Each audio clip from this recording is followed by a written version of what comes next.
She makes coffee and breakfast that I go to school, and she goes to work that I get incredibly sick on my way to school and vomit multiple times that I make it to school, and I'm still puking. So I find the nurse or medical office and vaguely recall being loaded into an ambulance that it's all blank after that I come to in the hospital. And the doctor tells me that I OD'd on a huge amount of meth and had about 5 minutes left to live before they figured it out. And by the way, he tells me there are some federal agents here to talk to you. It turns out she planned this whole thing and decided that if she couldn't have me, then no one could. She went to jail but got a reduced sentence for turning on the family member who was making and distributing the meth. This happened when I was in my late 30s on a fishing trip to celebrate a promotion I had received from my job. Throughout my young adult years, I've always been out on the water and never once had come across anything or had a reason to be afraid. However, this one night of the trip took my fascination with fishing and crushed it. The night of my trip, I had stopped my boat to save fuel and found myself on my boat watching over the ocean. It was a quiet and calm night, and there was no land for miles, just the sound of the calm waves hitting the boat. So there I was, sitting on top of my boat somewhere in the mid-Atlantic, when I saw something. I got out my binoculars, and with the light from the moon, I was able to see something bobbing along the water. Because of how dark it was too difficult to see just what it was. My first thought was to get my wife, who was sleeping, but I didn't want to wake her. The closer it got, I then made it out to be a raft of some type, tied together with bamboo and a tarp strapped to it. Upon this raft was not a single soul. The chances of coming across a raft this far out at sea were small enough. In this part of the ocean, the scary part about this was thinking about the person or people who once sailed that raft, why they sailed, and how they met their fate. That is what stuck with me. As a child growing up in a quiet suburban neighborhood, the local playground was a place of joy and laughter, a haven where my friends and I could escape the world's worries. But one summer day, that all changed. It started out like any other day, with sun shining brightly overhead and the sound of children's laughter filling the air, but as we played on the swings and climbed the jungle gym, a sense of unease began to settle over us. It was subtle at first, a feeling of being watched, of something lurking just beyond the edge of our vision. But as the afternoon wore on, the feeling grew stronger, until it felt as though we were being stalked by some unseen presence. As we ventured deeper into the playground, the atmosphere grew increasingly oppressive, the air thick with a sense of foreboding. And then, as we reached the old abandoned slide at the far end of the playground, we saw it, a figure, dark and shadowy, lurking among the rusted metal. With a cry of terror, we turned and fled from the playground, our hearts pounding in our chests as we raced home. But even as we reached the safety of our house, we could still feel the eyes of the creature watching us from the darkness, its malevolent presence lingering in the air like a foul stench. In the days that followed, the playground became a place of dread, its once cheerful atmosphere replaced by an aura of fear and mistrust. And though we never spoke of what we had seen that day, the memory of the haunted playground would stay with us forever, a chilling reminder of the darkness that lurks just beyond the borders of our reality. I've read an awful lot of spooky night driving stories that involve some kind of dumb urban legend, guys at the side of the highway with an axe and a fursuit or whatever, ghostly apparitions that are 3-5 me. While I'm quick to call out stories like that, I do have a scary night driving story of my own. Although this one doesn't include anything remotely supernatural, I'm willing to bet it was 100 times more terrifying than anything that does. I'm driving back one Sunday from my mom's place in upstate New York, headed back into Manhattan to get ready for the working week ahead. It had been an exhausting weekend as my family had been celebrating Eid together, and I was about ready to pass out by the time it came to drive back into the city. I thought I had everything down. I had my coffee, I cracked my driver's side window, everything they tell you to do when you're driving while tired, but still, one moment I'm driving, concentrating on whatever NPR show was on, and then the next minute, I wake up to pure terror. All I can hear is this deep rumbling, so hard and loud it feels like it's vibrating the entire car, and coming right at me at like 70 miles an hour is the freaking highway guard rail. I slammed my brakes on, heard all kinds of honking behind me, and from what I understand, I only narrowly avoided causing a major pileup. But more than just a pileup, if I'd have sped off the road doing 70 like that, there's absolutely no way I'd be around to write this today. Please, take my advice. Coffee and cool air just isn't enough sometimes. Sleep it off. Don't risk your life. In the heart of the dense forest stood a lake, its waters dark and foreboding, shrouded in mystery and fear. Local legends whispered of a curse upon the lake, warning fishermen and adventurers alike to stay far away. But curiosity, as it often does, beckoned the bold to its shores. Among those drawn to the lake was Andrew, a seasoned angler with a thirst for adventure that overshadowed any superstition. Armed with his fishing gear and determination, he ventured into the woods, guided by stories of monstrous catches and whispered horrors. As he reached the edge of the lake, an eerie mist rose from its surface, obscuring what lay beneath. Ignoring the chill that crept up his spine, Andrew cast his line into the murky depths, eager to test his skills against whatever lurked below. Hours passed with little success, and the sun began to sink below the horizon, casting long shadows across the water. Just as Andrew prepared to call it a day, his line suddenly went taut, pulling him forward with unexpected force. With a grunt of surprise, he struggled to reel in his catch, the water churning and bubbling as whatever he had hooked fought against him. Heart pounding, Andrew finally managed to haul his prize onto the shore, only to stagger back in horror at what lay before him. It was no fish that writhed and thrashed at his feet, but a grotesque abomination straight from the nightmares of ancient lore. Its twisted form was a grotesque amalgamation of scales and tentacles, its eyes burning with a malevolent intelligence that sent shivers down Andrew's spine. In a panic, he stumbled backward, tripping over his own feet as he scrambled to escape the creature's grasp. But it was too late. The creature lunged forward with lightning speed, its tentacles wrapping around Andrew's legs and dragging him screaming into the depths below. As a child, my family lived in a sprawling old house with a basement that seemed to hold endless secrets. But it wasn't until one fateful night that I discovered the true horror lurking beneath our home. It was a stormy evening, and the wind howled outside as rain lashed against the windows. With the power out and the house plunged into darkness, my siblings and I huddled together in the living room, our hearts pounding with fear. But as the night wore on, an eerie sound began to echo through the house. A soft scratching coming from somewhere deep below. At first, we dismissed it as the sound of branches scraping against the windows, but as the scratching grew louder and more insistent, we knew something was terribly wrong. Summoning our courage, we ventured into the basement, armed with nothing but a flashlight and a sense of dread. As we descended the creaking stairs, the air grew colder, and the darkness seemed to press in around us like a suffocating blanket. But what we found waiting for us in the depths of the basement was far worse than anything we could have imagined. A creature hunched and twisted, its eyes gleaming with malice as it lurked in the shadows. With a scream of terror, we fled from the basement, the creature hot on our heels. As we reached the safety of the main floor, we slammed the door shut behind us, praying that whatever lurked below would never escape its dark prison. To this day, I can still hear the scratching coming from the basement, a chilling reminder of the horrors that lurk just beneath the surface of our everyday lives. And though we have long since moved away from that house, the memory of that night will haunt me forever, a reminder of the darkness that dwells within us all. Submitted to me all the way back in 2015, this account was sent by a mother of 2 children, a 6-year-old boy and an 8-year-old girl.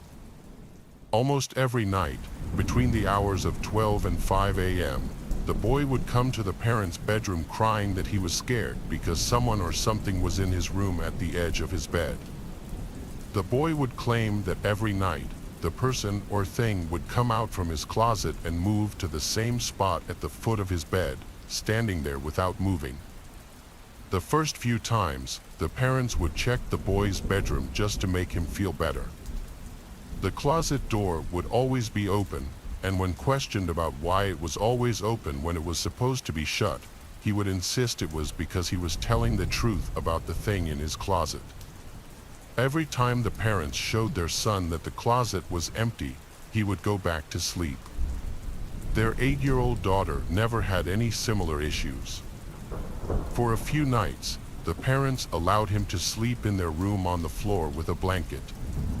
Eventually, though, after this had been going on for too long, the parents decided to humor him one more time and asked him to draw what the thing at the foot of his bed looked like. His drawing sent chills down his parents' spines. It depicted a grudge-like figure that seemed terrifying enough to give a grown man nightmares, let alone a 6-year-old boy. There also appeared to be something at the window, and when questioned about this, the boy said that he sometimes saw it at the window too when it wasn't at the foot of his bed.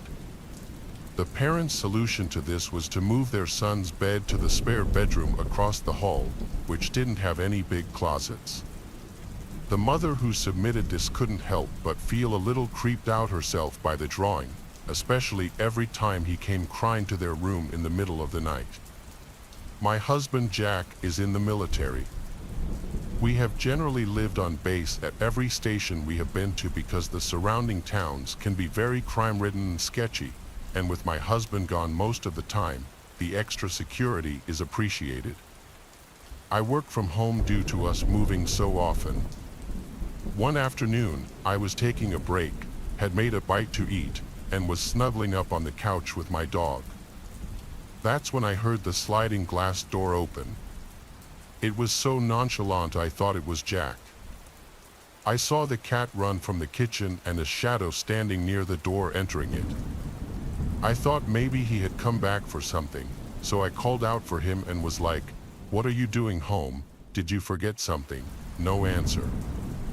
This is where I just got an eerie feeling.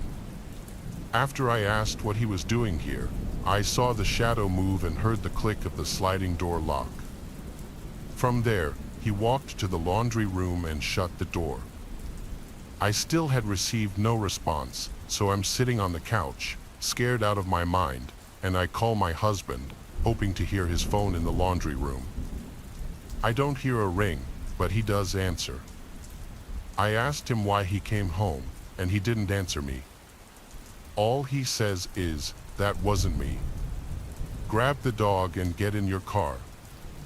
I freak out. After getting off the phone with Jack, I grab the dog and run to my car. From there, I called the military police. Waiting for them was probably the longest 20 minutes of my life. When they got there, they cleared the house and found no one. They asked me to make a statement, and even they were baffled that someone would try this on a base. We still live here. I'm just so scared that he'll come back. I was about 13 to 14 years old at the time, and it was around the 4th of July. Every year around this time, the town I grew up in would have a 4th of July fair in the center of town.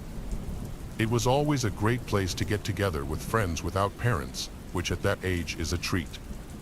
So a few of my friends and I were walking around the fair just hanging out. It was super hot that day, the middle of summer and all, and we were all in tank tops and shorts, mind you. We were still prepubescent at this point. We all blossomed a bit later. So as we stop in front of a carnival game, I turn and see this man, probably mid-30s, in a full cycling gear with sunglasses on. Not weird, there's plenty of cycling enthusiasts in our town. The thing that grabbed my attention, however, was that his hand was down his pants.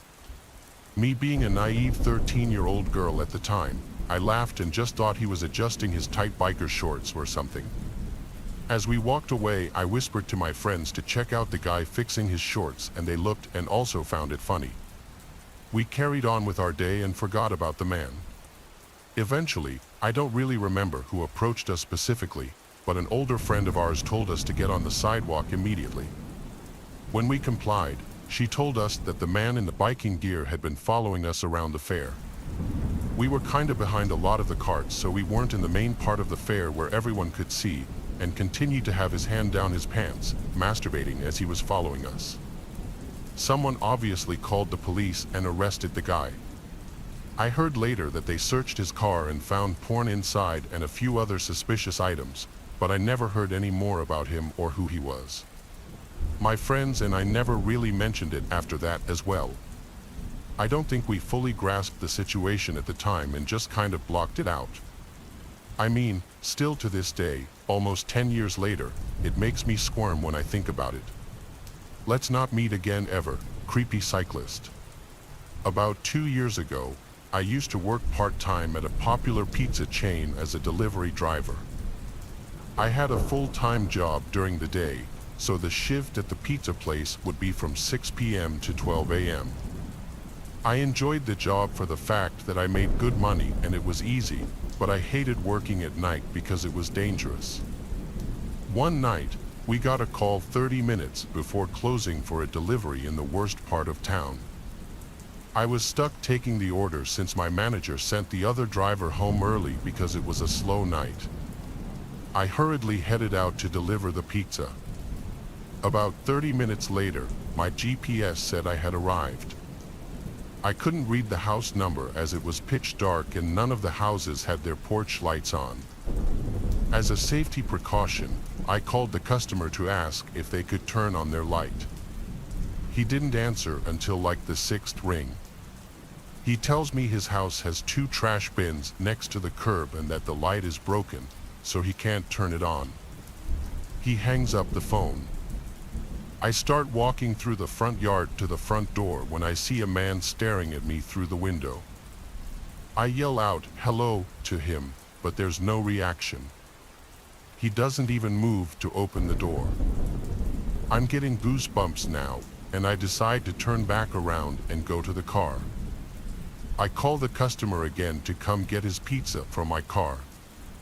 He tells me in a slow, creepy voice to ignore his roommate and that the door is unlocked and if I could take the pizza to the basement. As I'm on the phone, I could make out a small light from the window. The man that was staring at me earlier was on the phone talking to me. I hung up and took off. By the time I got back to the restaurant, phones were turned over, so any complaints would have to wait until the next day. I'm not delivering to any basements, and I'm taking your pizza home for dinner. Osaka University boasted one of the most extensive library collections in the country, drawing scholars and students alike to its prestigious halls. Yet beneath its grandeur lay a dark secret that few dared to speak of. Rumors whispered of a hidden section of the library known as the Dark Night, where forbidden knowledge and ancient tomes were kept under lock and key.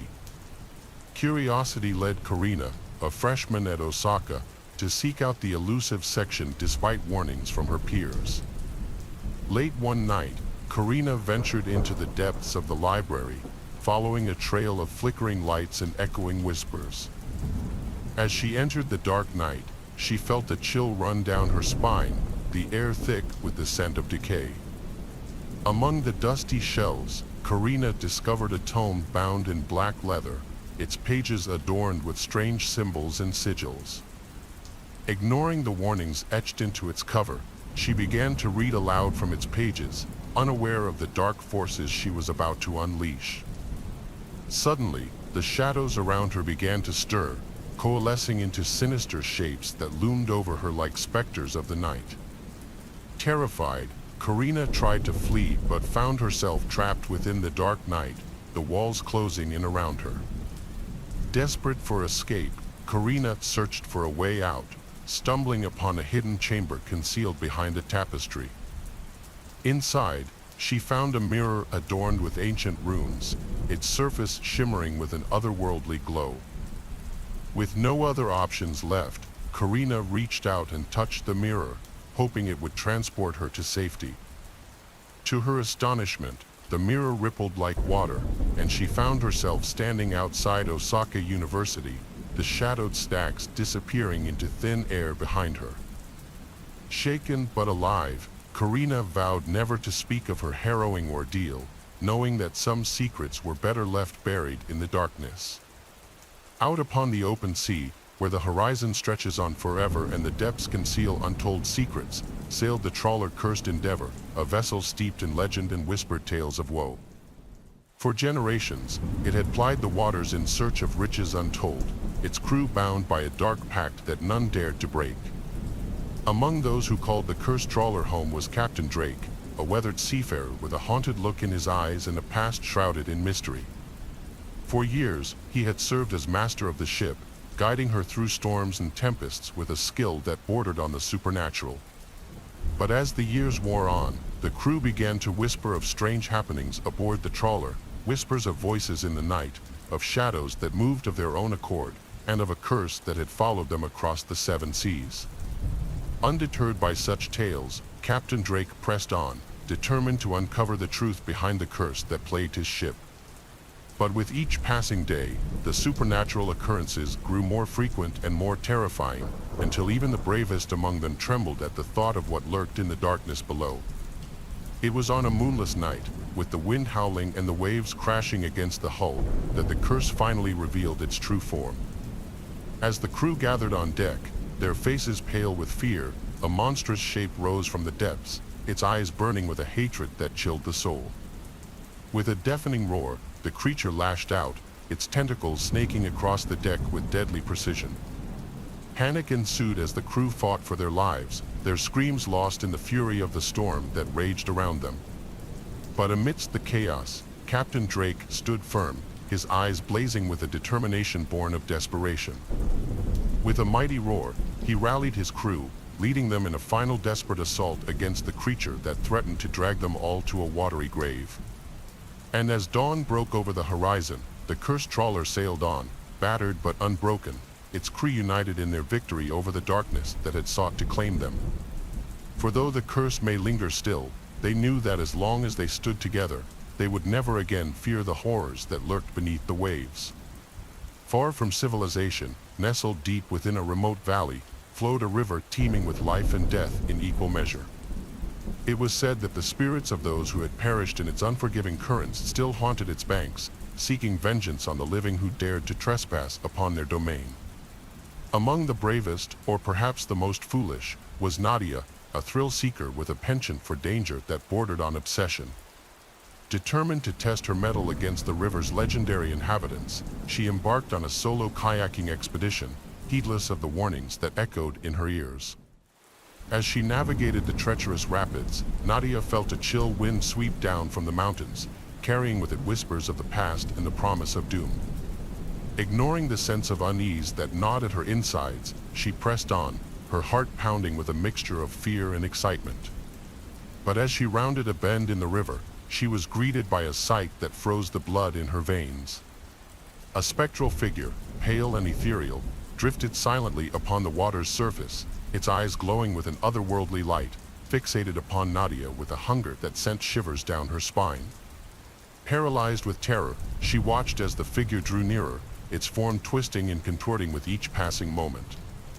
And then, with a sudden burst of speed, it lunged forward, its icy fingers closing around Nadia's throat with a grip that stole the very breath from her lungs.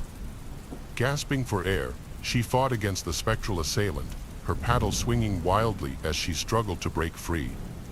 But the spirit's grasp was unyielding, its grip tightening with each passing second until Nadia could feel her consciousness slipping away. Just when all seemed lost, a blinding light pierced the darkness, driving back the specter with a force that sent it shrieking into the night. Blinking away tears of relief, Nadia found herself face to face with a figure bathed in radiant light, a guardian spirit come to her aid in her hour of need. With a gentle touch, the spirit guided Nadia to safety, its presence warding off the malevolent forces that lurked within the river's depths. And as she emerged from the water, shaken but alive, she knew that she would never again tempt fate in the haunted waters that lay beyond. As a child, I always found attics to be mysterious places, filled with forgotten treasures and hidden secrets. But what I discovered in the attic of my childhood home would forever change my perception of those dusty, cobweb-covered spaces. It all started on a lazy summer afternoon, when my parents decided it was time to clean out the attic and rid of the clutter that had accumulated over the years. As we climbed the creaky stairs and pushed open the heavy attic door, a wave of nostalgia washed over me, mingled with a sense of trepidation at what we might find hidden in the shadows. The attic was a labyrinth of old boxes and forgotten relics, with dusty furniture and forgotten memories scattered among the cobwebs. As we began to sift through the detritus of years gone by, I couldn't shake the feeling that we were being watched, that some unseen presence lurked just out of sight, waiting for the perfect moment to reveal itself. And then, as I reached the far corner of the attic, I saw it, a small, nondescript box tucked away behind a pile of old blankets. Curiosity getting the better of me, I reached out and opened the box, revealing its contents to the dim light of the attic. Inside were photographs old and yellowed with age, depicting scenes from another time. But as I looked closer, I realized that these were no ordinary photographs. They were images of my family, taken long before I was born, in a house that looked eerily similar to the one we were currently in. As I flipped through the photographs, a sense of unease settled over me, as if I was peering into a past that had been intentionally forgotten. And then, as I reached the bottom of the box, I found a photograph that sent a chill down my spine, a picture of a young boy standing in front of the same attic door, his eyes wide with fear. It was then that I realized the truth. The attic was haunted by the spirits of those who had come before, trapped in a liminal space between the past and the present. As I looked around at the dusty relics of a bygone era, I knew that I would never be able to forget the horrors that lurked within the forgotten attic of my childhood home. Bodleian Library stood as a beacon of knowledge in the small town of Oxford. However, its history was marred by tragedy and mystery. Legend had it that the library was built upon cursed ground where restless spirits roamed the earth seeking vengeance. One fateful night, Luna, a dedicated librarian, found herself alone in the library after hours. As she went about her duties, she heard faint whispers echoing through the empty halls. Brushing it off as her imagination, she continued her work until the whispers grew louder, more insistent. Suddenly, the books on the shelves began to fly off, pages fluttering in the air as if guided by an unseen force. Terrified, Luna fled to the safety of her office, only to find the door sealed shut by an unknown presence. Panic gripped her as she realized she was trapped inside the library with something malevolent. Desperate for answers, Luna delved into the library's archives, uncovering the dark history of Bodleian. Centuries ago, the land upon which the library stood had been cursed by a vengeful witch, cursing all who dared to trespass upon it. Determined to break the curse and free herself from the library's grip, Luna embarked on a perilous journey through the hidden chambers and secret passages of Bodleian. Along the way, she encountered the spirits of those who had perished within its walls, their anguished cries echoing in the darkness. At the heart of the library, Luna discovered the source of the curse, a forgotten tome bound in human flesh, its pages teeming with dark magic.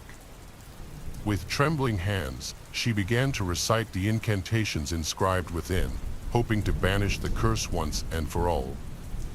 As the final words left her lips, a blinding light enveloped the library, and Luna felt a sense of peace wash over her.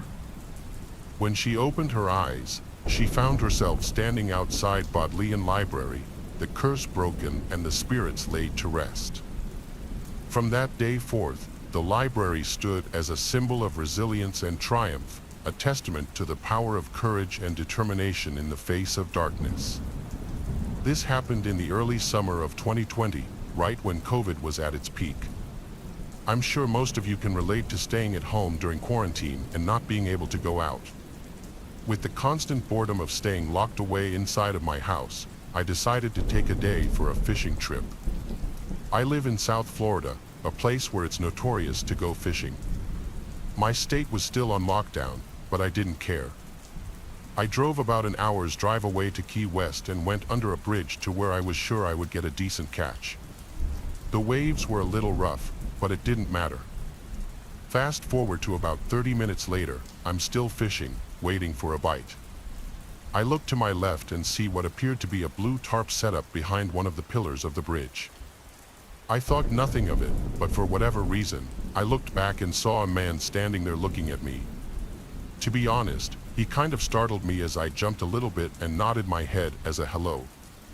However, he didn't seem to acknowledge my greeting as he kept staring at me with this blank expression I couldn't even describe. By the looks of it, he looked homeless, worn, torn clothes and had a full-on white beard, kind of like what you would picture as your typical old fisherman. What made me unsettled, however, was that his right hand was always behind his back. I pretended to concentrate on fishing, but I could still feel his gaze looking at me. Suddenly, he then jumps into the water and is swimming directly toward me. Even with the rough waves and the current from under the bridge, he was extremely fast.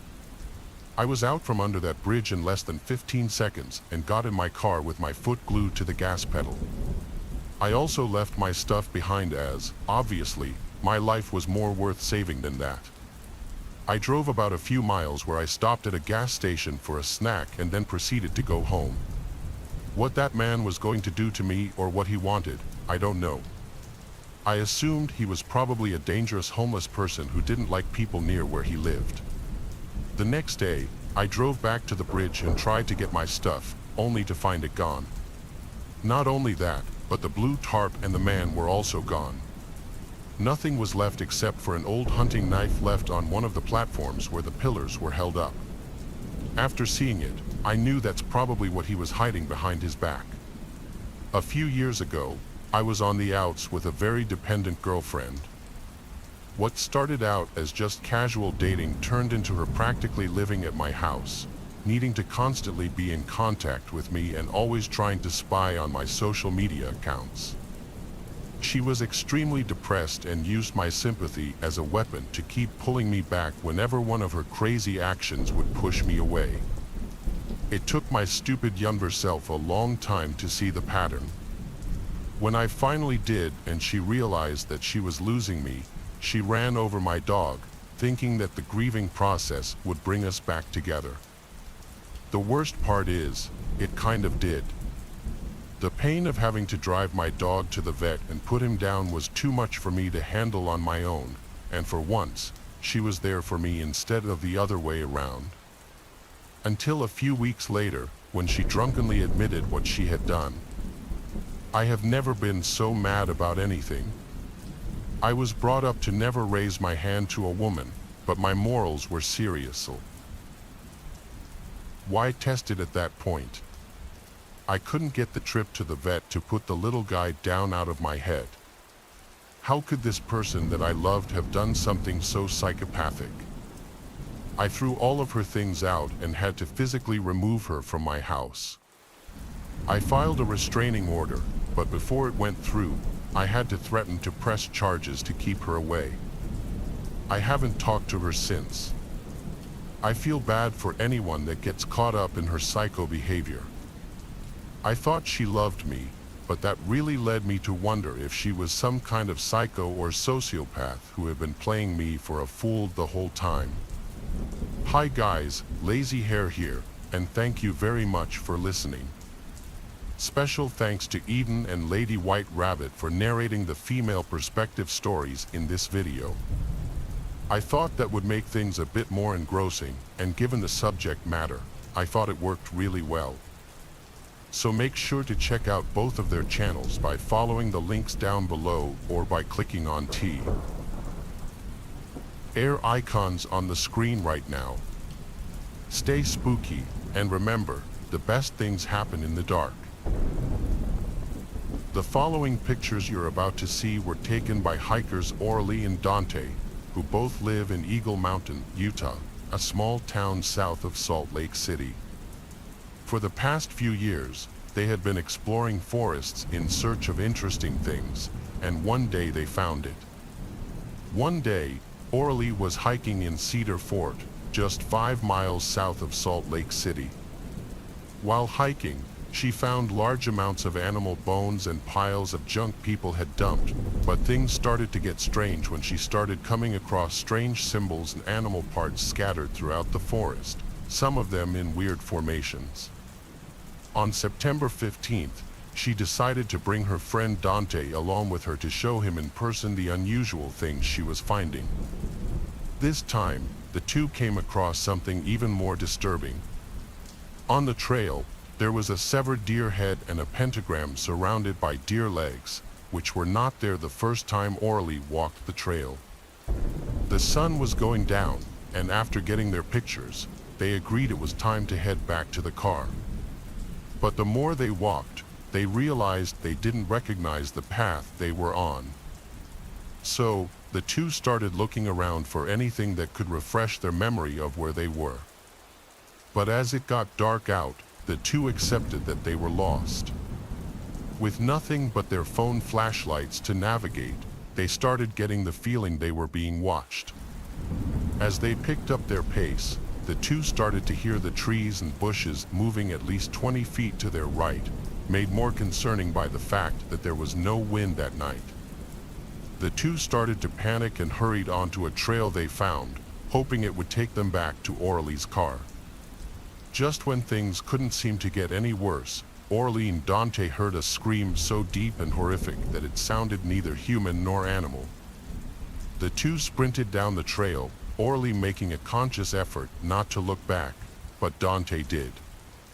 Dante claimed to see a large black figure on the trail behind them, too big to be a human. The two made it to the car by some stroke of luck, losing whatever was chasing them. So, they left the forest and went straight home. Orly has not returned since. This story just happened last year. I work as a receptionist at a hotel, and we often hold high school proms here as we have a big hall and a stage. In order to get to the hall, you have to pass the reception desk. It was prom night, and it was already underway. All the students and teachers were in the dance hall.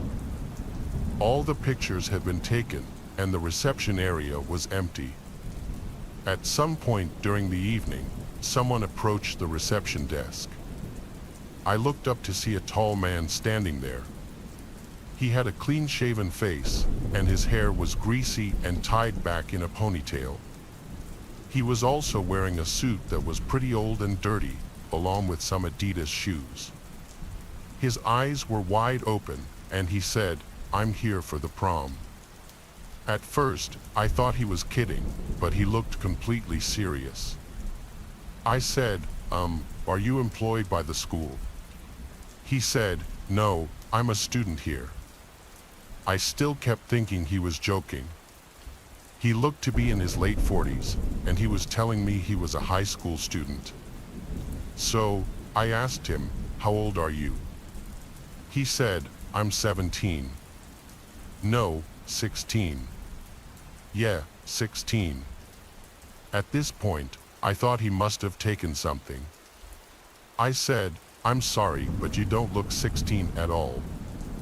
He just stared at me, not saying a word, with his eyes wide, staring right at me.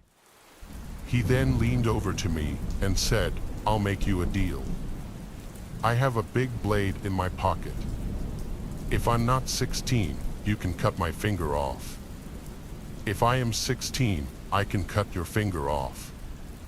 I didn't get the chance to say anything cause he walked out right after he said that. I told my boss about what happened. He said if the guy came back he'd deal with it. I finished my shift around midnight and then went to get in my car. There was an envelope under my windshield wiper. Written on it was, "The deal is a deal." I opened the envelope to see a human finger, and I had a feeling this wasn't his own finger due to it being a different color. I never saw that man again, and I've always wondered why he was trying to get into that prom. This is narrated from the perspective of a female. This happened a few years ago in Rome, Italy. I was walking alone along the street that leads to the train station. It was around 2 p.m. on a working day, so almost practically no one was around. There were not many shops either on that street, and the few that existed were closed. A man was walking in my same direction just a few meters ahead of me. Casually, he turned back and noticed me. It was one of those instinctive reactions that you cannot conceal. His face said it all. He was roughly 6 foot tall and well built, not exactly the body structure you would like to see such a face on. His eyes openly said, "I've been to jail and I'm highly likely to go back again." He went along his way ahead of me and then turned again a couple more times, slowing down his pace. In a few moments, the situation was reversed. I was walking in front of him now. I didn't turn around. It was useless. I knew he was following me. I didn't hurry up. I just pretended I didn't notice him. I was listening to the radio on my smartphone with earbuds in and just simply kept on doing it. But you can imagine just how much I was panicking on the inside, all alone on the street with a 6-foot-tall criminal walking after me. I kept walking, struggling to the very last bit of my soul, acting as if nothing was happening, while desperately searching for an escape out of the situation. Then, after a few more minutes like this, I saw 2 men talking vivaciously outside of their shop. I seized the occasion and stopped right after them, pretending to scroll up and down on my phone. With the tail of my eye, though, I kept glancing beyond the 2 men, and I was right because after a few moments I saw him stretching his neck trying to spot me.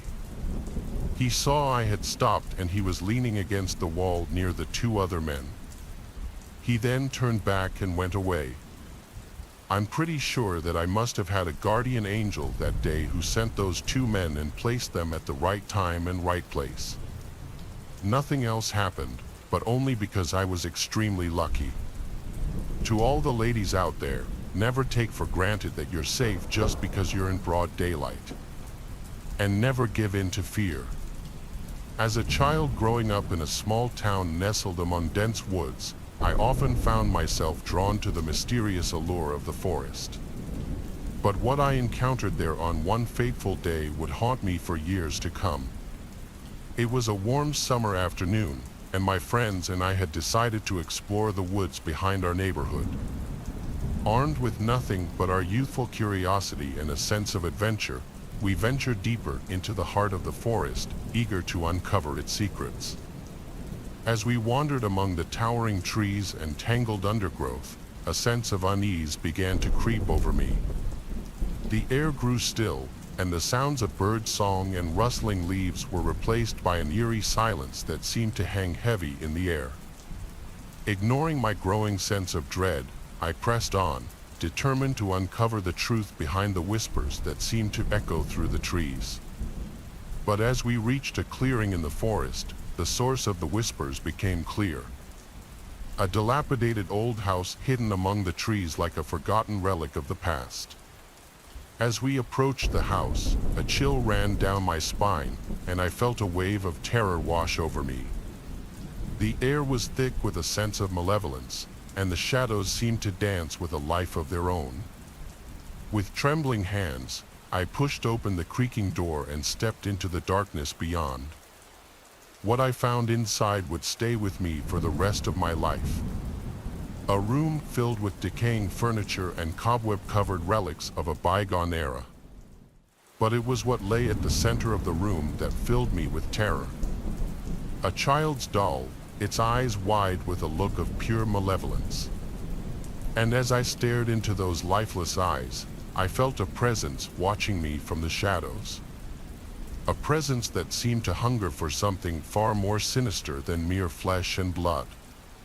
With a cry of terror, I fled from the house, my friends close behind me. But even as we ran, I could still hear the whispers echoing through the woods, a chilling reminder of the horrors that lurked within.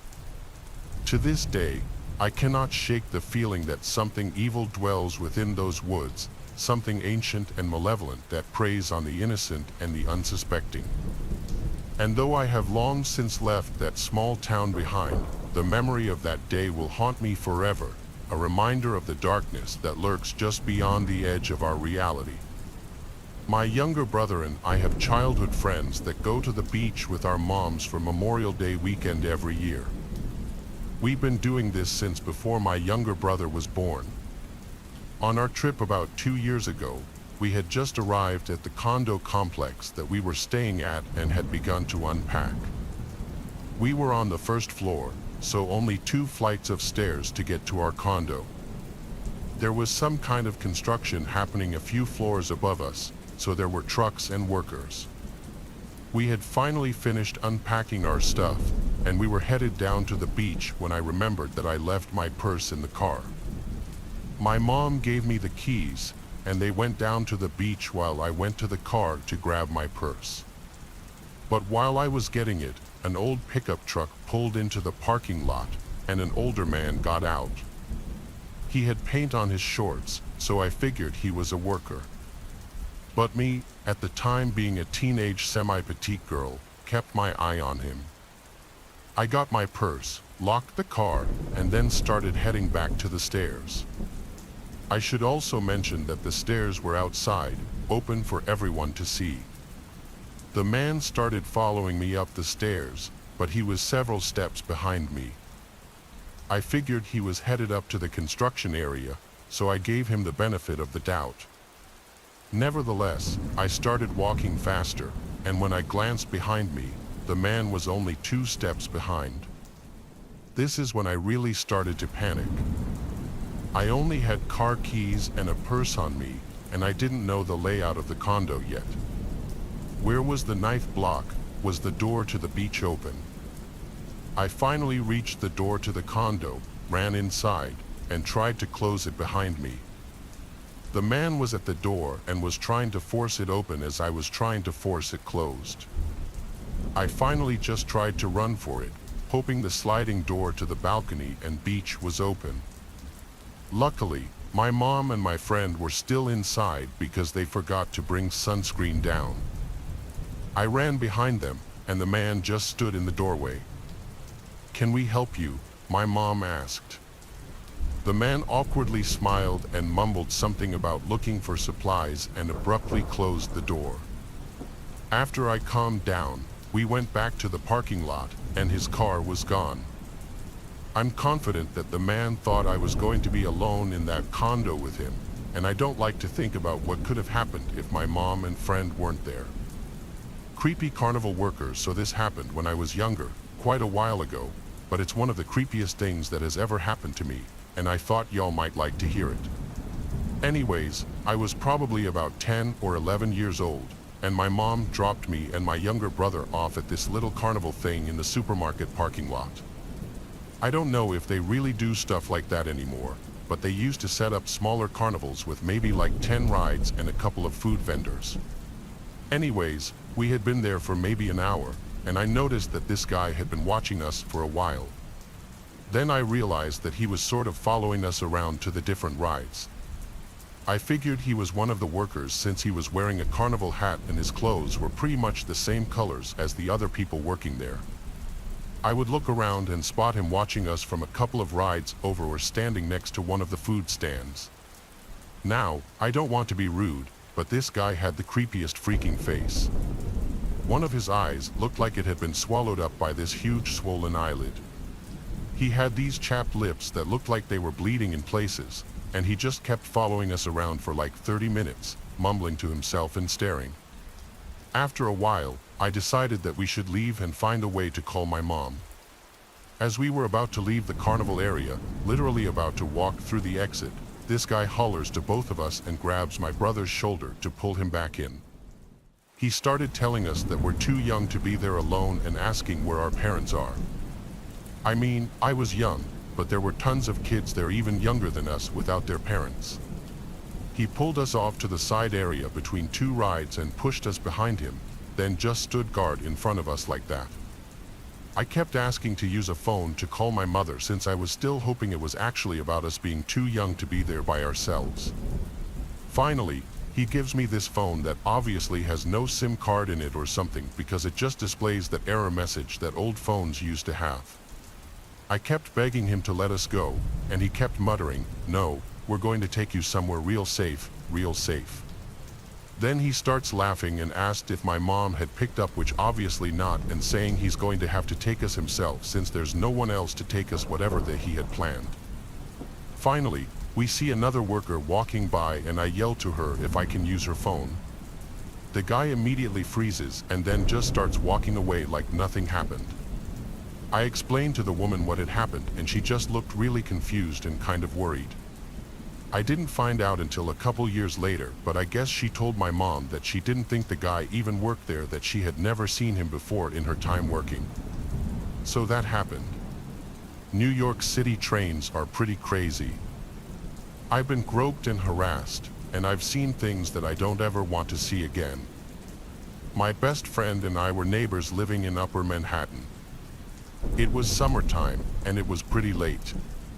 It was around 8:30-ish, and we wanted to go to the west side to get some milkshakes because we always liked to go out late for little adventures.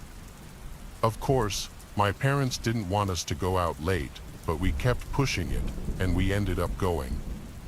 In order to get to where we wanted to go, we had to take the subway.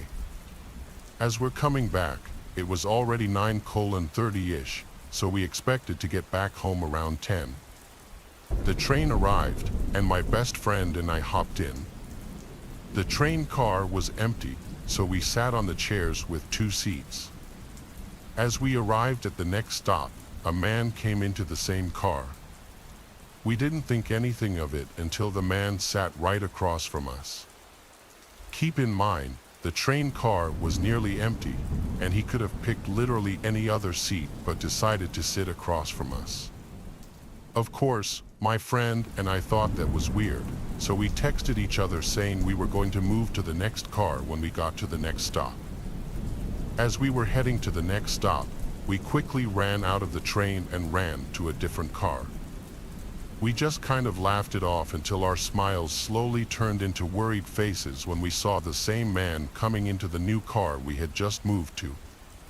Obviously, my friend and I felt completely uncomfortable. We moved all the way down to the opposite end of the car, and the man did the same exact thing. Keep in mind, the man himself didn't look creepy. He looked pretty average, which honestly made me really surprised. But my friend and I quickly moved to the next car once we got to the next stop. We were pretty scared because we were only 15 years old, and we were females on a subway. Train going back home alone around 10 o'clock. I don't really remember how we lost the man, but luckily we did.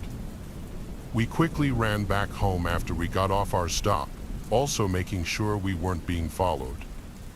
We didn't tell our parents because we knew they wouldn't let us out again, so we just kept it to ourselves.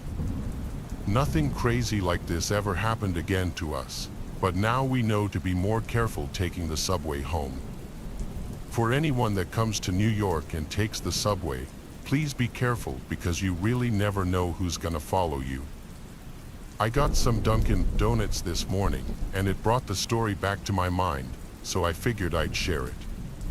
During high school and college, I worked at Dunkin' Donuts for about 7 years and bounced around to a few different locations. I was used to working at the Dunkin' in my town where we would get the yeast rings delivered periodically and frost them ourselves as needed. I transferred to a new shop about a half hour from my house with all the same responsibilities, except for the donuts. They were delivered by corporate and arrived frosted almost perfectly. They looked like the plastic donuts that they show in commercials, always round and not squished together. They would dip them in frosting so it was evenly spread and neat. It was a busy Saturday morning, and it was close to Valentine's Day, so we had a fresh order of brownie batter donuts delivered that morning. We were slammed, which was normal for a weekend, so it wasn't out of the ordinary to see my manager, whom I'll call Bill, running around stressed out. When he first ran past me, I didn't think anything of it, and I continued making sandwiches at the sandwich station. He rushed by, carrying a pastry tray, and I watched him begin frantically throwing something in the trash, looking really worried. At first, I laughed and just said, "Bill, what the heck are you doing?" He strained out and looked anything but himself. I had never seen Bill look so lost, so I asked what was going on and if something was wrong. "Someone filled the brownie batter donuts with staples," he said. He told me he got a phone call from corporate and that one of the stores in our chain, which contained 10, had somehow discovered multiple staples in every donut in their order. At least 48 donuts for our store. Here's a revised version with natural breaks, and more or less for the other 9, depending on their sales. They told Bill we had to get rid of the most recent delivery because whoever put the batter in the filler dumped a ton of staples in it as well. Thankfully, we hadn't sold all the previous orders yet from that morning because it was still relatively early. But the more I thought about it, the more I felt like I was going to be sick.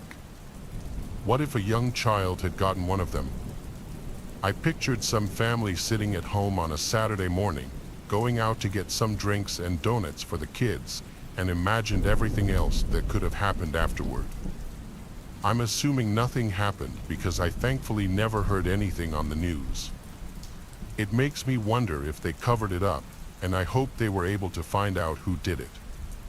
My name is Ellen. I was at my friend's house, Fayer, and my sister Kyomi was there too.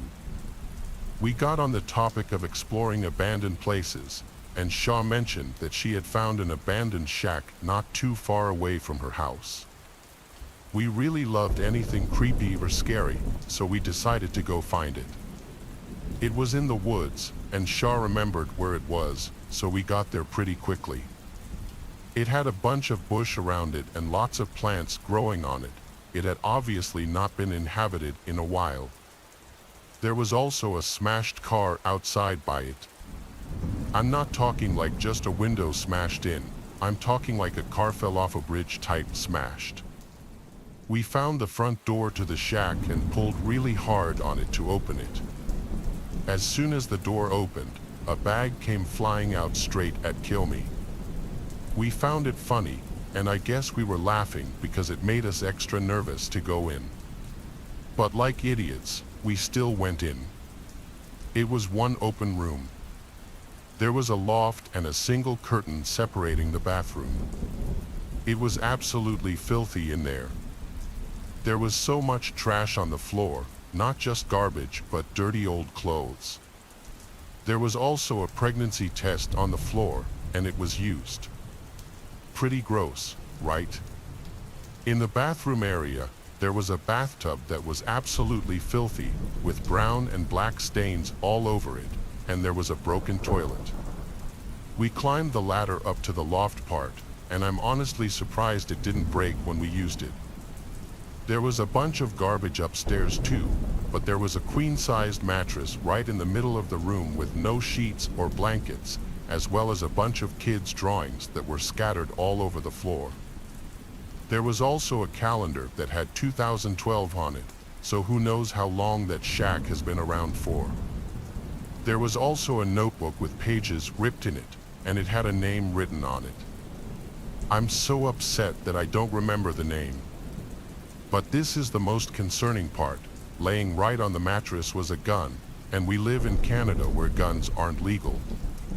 Also, the trigger was actually broken off the gun. After that, we decided to just leave and get the hell out of there. Who knows what else we would find if we kept looking. I still have so many questions about what happened there. Why was it in the middle of the woods? Why were there children's drawings everywhere and a pregnancy test? Why was there a gun? But also, do I really want to know? It was the summer of 1994 when my mom was just 17. She had gotten a job folding clothes and stuff over at our local Jersey Walmart. Super excited to earn a little cash like any teenager, her first shift started normal enough, I guess. The manager set her up tidying racks in the junior section. A couple hours in, though, she noticed some scraggly older dude, 40s maybe, lurking nearby, pretending to shop. She said she could feel him watching her stack shirts and shorts from the moment she clocked in. But it wasn't until later when the guy started showing up wherever she was working, wandering the ladies' underwear aisle and areas without even hiding that he was trailing her. She asked some supervisor for help, and they were just like, "Sorry, girl, can't kick him without solid proof." So she had to just keep on minding the racks with this creepo on her heels, staring at her. At one point, she turned to see him leering at her further down an aisle.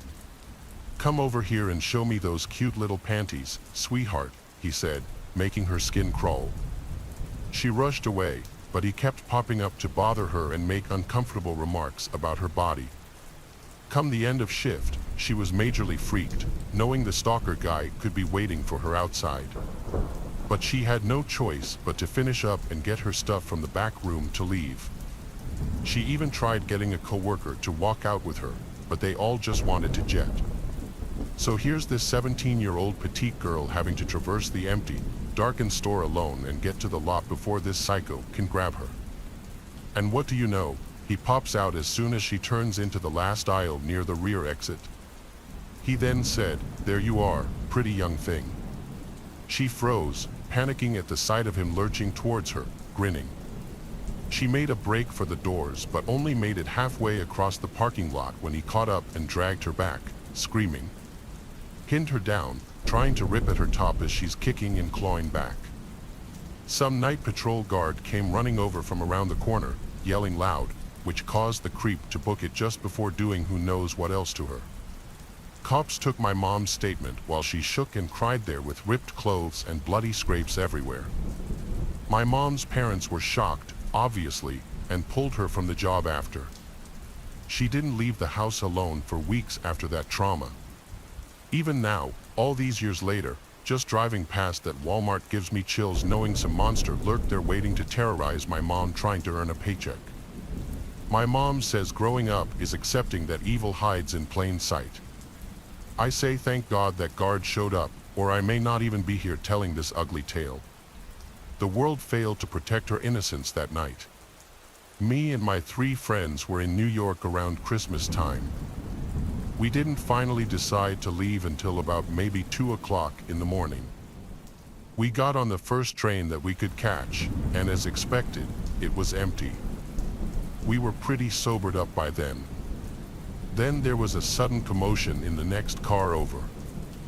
We had peeped through the glass in between the cars and there were 2 hooded men, or maybe teenagers, standing obnoxiously close to a woman sitting in one of the seats who was screaming for help.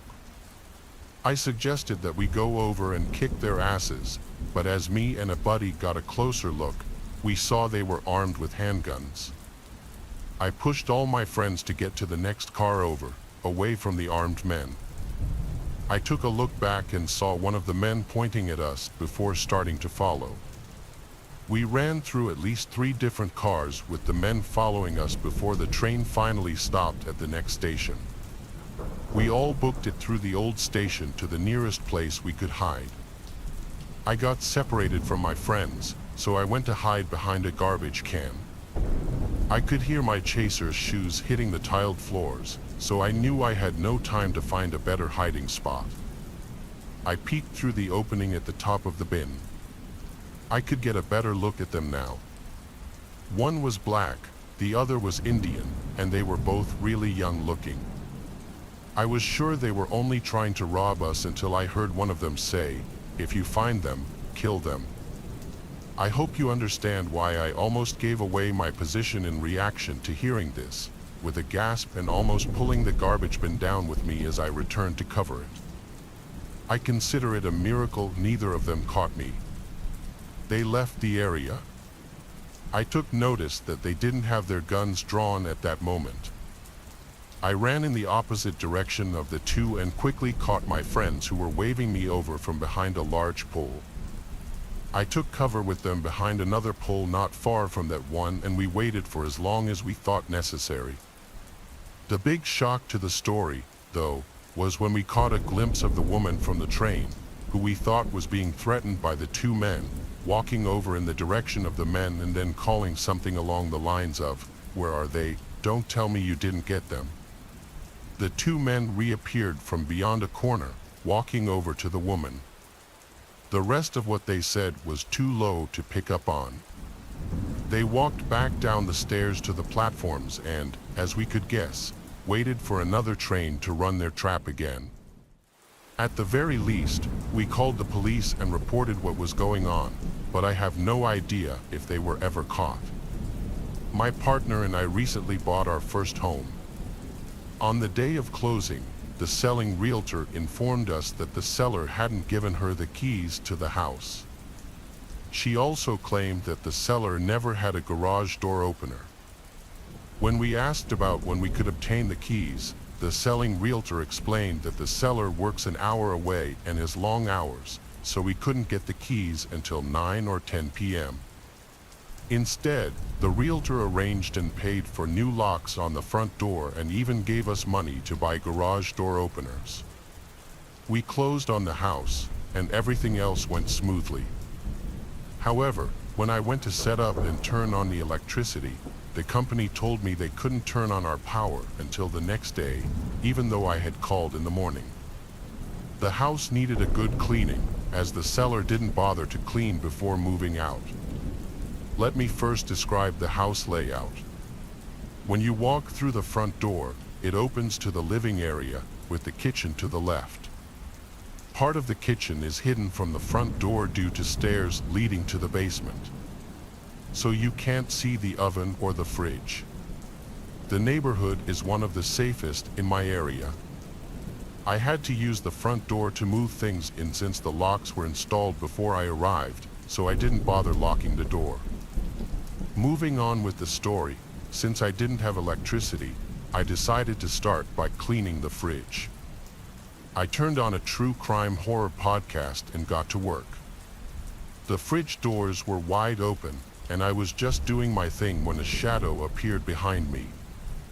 I knew this wasn't my partner because he was teaching, so I turned around to see a man in a black hoodie and black shorts. He told me he was there to drop off a garage door opener.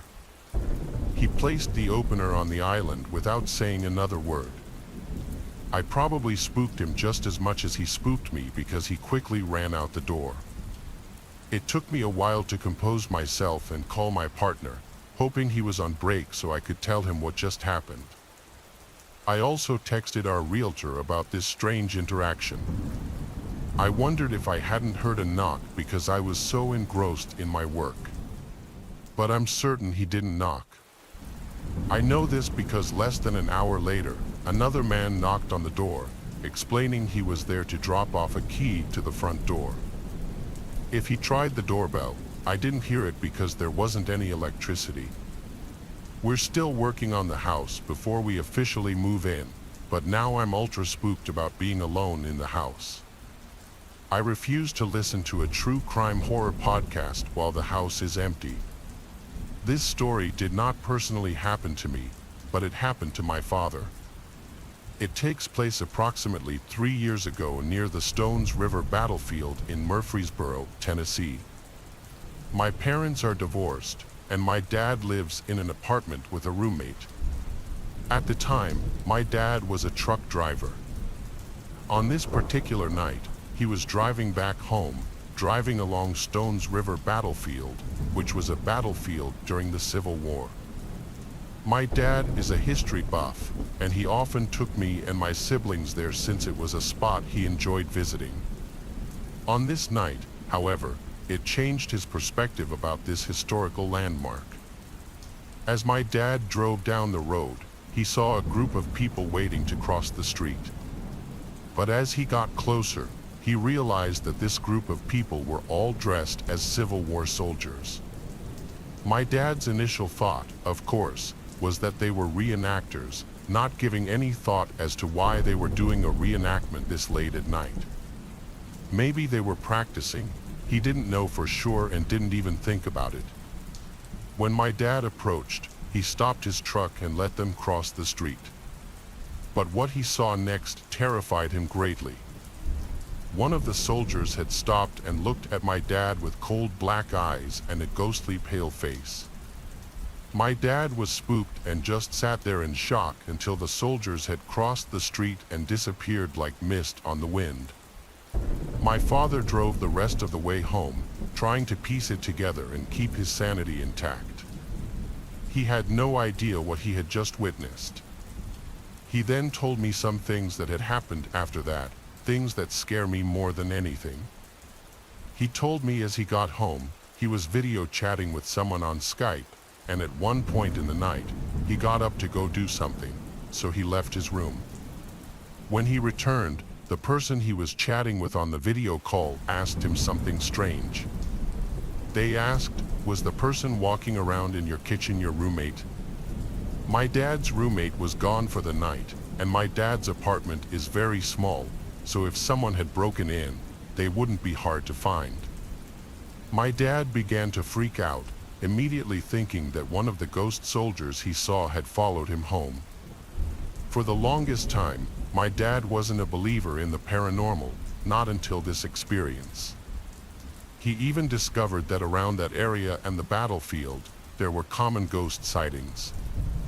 So just remember, if you're ever driving by the Stones River battlefield, be careful, as these spirits may follow you back to your place, and they may not be as tame as the ones that followed my father. Our first story begins on a Friday night, the air thick with anticipation.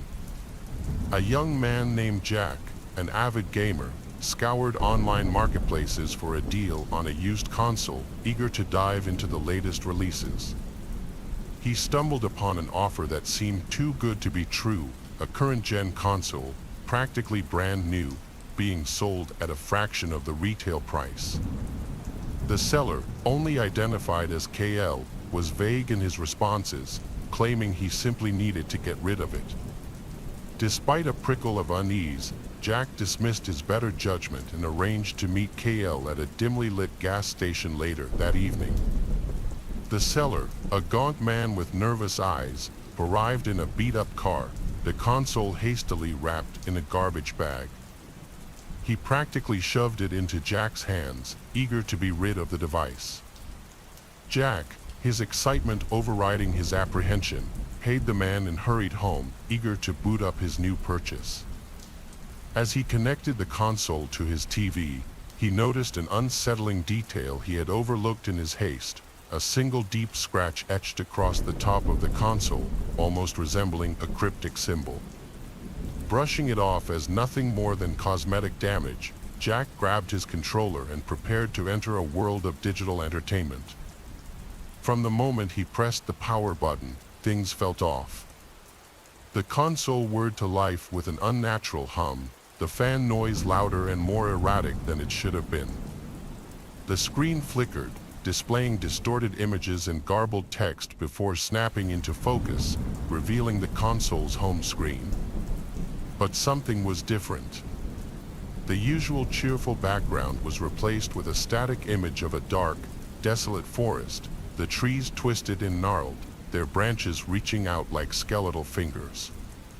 Jack chalked it up to a corrupted hard drive, a minor inconvenience he could easily fix with a factory reset. As he navigated the console's menu, he noticed strange glitches, the cursor moving on its own, selecting options he hadn't chosen. The console seemed to have a mind of its own, its actions becoming increasingly erratic and unsettling. Unease curdled in his stomach, but Jack, determined to make his new purchase work, continued to tinker with the settings, attempting to restore the console to its factory settings.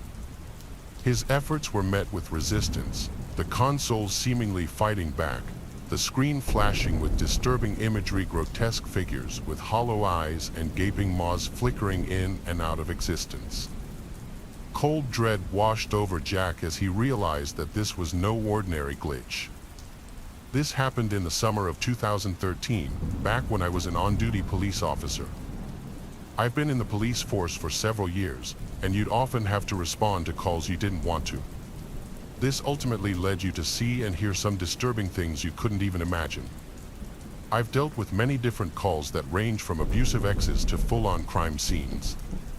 However, there was this one call I would never forget, and it was actually the call that made me quit. As I said, it was the summer, and I had just gotten done eating lunch when I received a call from an operator at the station.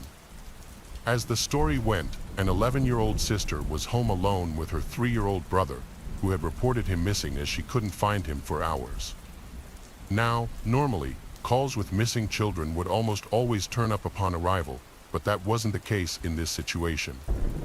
My field training officer and I had arrived at the house where the call was made and had begun searching the house. We went through rooms, checked under beds, in closets, and even outside with our canine. We basically tossed the house upside down, but were unable to find the brother. I'd say after a good hour of searching, my field training officer and I decided it would be best to wait before gathering a search party. However, that was until I was walking around the backyard when I noticed something strange at the bottom of the pool. As I got closer, I immediately took off my belt and dove into the water to retrieve the kid we had been looking for. I began to perform CPR while telling the field training officer to call for an EMT, but after a few looks at him, it was already clear that he was deceased. The sister was a mess, which made me start to sob as well, knowing that I couldn't save him in time. For the whole day, we pretty much comforted the sister and her parents to help them get through this. As it turns out, the kid was trying to reach for a pool toy that happened to be in the water. This ultimately resulted in him reaching too far, causing him to fall over into the pool.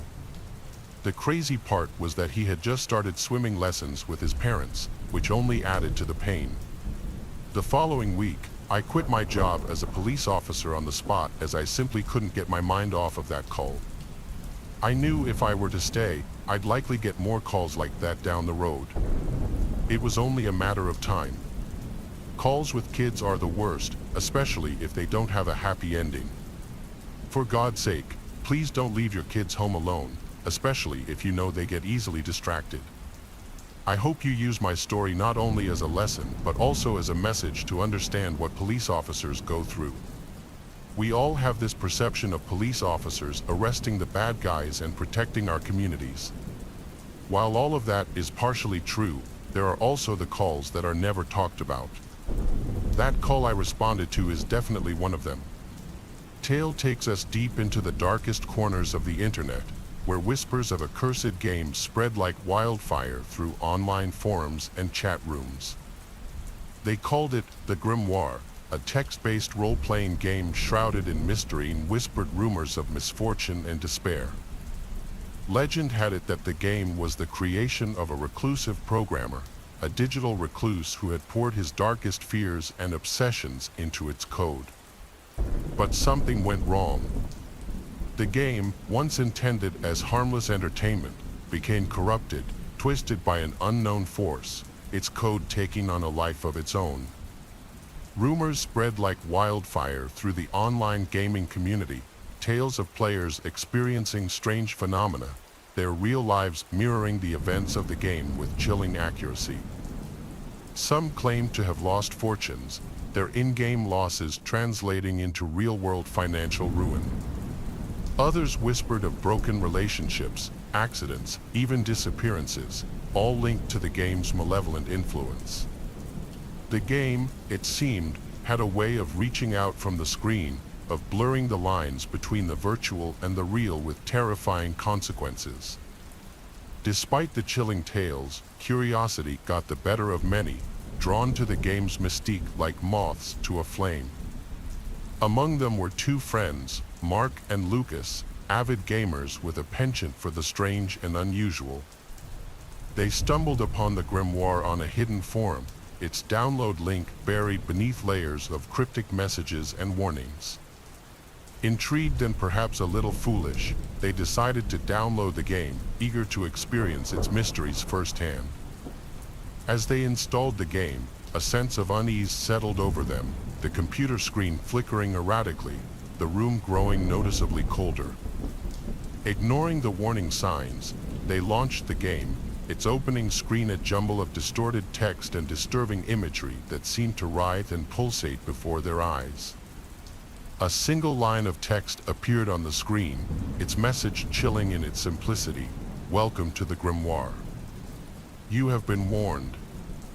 Undeterred, Mark and Lucas created their characters, their avatars appearing on the screen as pixelated representations of themselves, their features strangely distorted, their eyes glowing with an unnatural light. The game world was a dark and unforgiving place, a labyrinth of shadowy forests and crumbling ruins populated by grotesque creatures and malevolent entities. As they progressed through the game, they couldn't shake the feeling that they were being watched, their every move scrutinized by an unseen presence. Strange things began to happen. This happened multiple years back when I was around the age of 12. I was an only child, and back then, my family only had one car, which my dad would usually take to work each weekday. This meant any time my mom had to go somewhere while he was at work, she would either have to walk or hitchhike. Now, it should be mentioned that back then, hitchhiking was a lot more socially acceptable. Plus, at the time, we lived in a decently small town where, for the most part, everyone knew everyone. From what I can recall, this took place on a Thursday. My dad had dropped off my mom and me at the grocery store on his way to work. This, of course, meant we would have to find a ride back home. Though we'd done this many times before and never had any issues, only a couple of minutes into our walk back home, a driver pulled up next to us, willing to give us a ride. It was some guy in a white pickup truck who we had never seen before. He told us to get in the back, and we did. My mom started giving him directions to our home from the highway, but it honestly looked like the guy was just ignoring her. When we came to our exit, this was confirmed as he straight up drove right past it. The guy then went on to explain how he had to make a quick detour first. This was extremely unnerving, but after a while, we came up to a farm. The driver took out the keys, told us to wait in the car, and disappeared. My mom clearly didn't know what to do. I mean, we couldn't just leave. We were in an unfamiliar area in the middle of nowhere. A few minutes later, the driver came back, but now with a second guy. The guy looked at us and started flipping out, screaming at the driver. Now, I'm not sure if this is exactly what was said, but this is what I can remember. The guy screamed at the driver that he shouldn't have brought someone with a child and that there's no way anything can happen now. From what I recall, more things along those lines were said, but I can't remember exactly. The driver then got back in the truck and apologized to us. My mom sternly told the man to take us back to where he had picked us up. She technically hadn't given him our address yet and, for obvious reasons, now did not want that information known. The drive back was done in complete silence. Looking back, my mom and I both agreed that the purpose of that stop was not as innocent as a simple detour. We honestly see ourselves as lucky for making it out of that situation. We lived in that town for 5 years after that and never once saw those two guys again.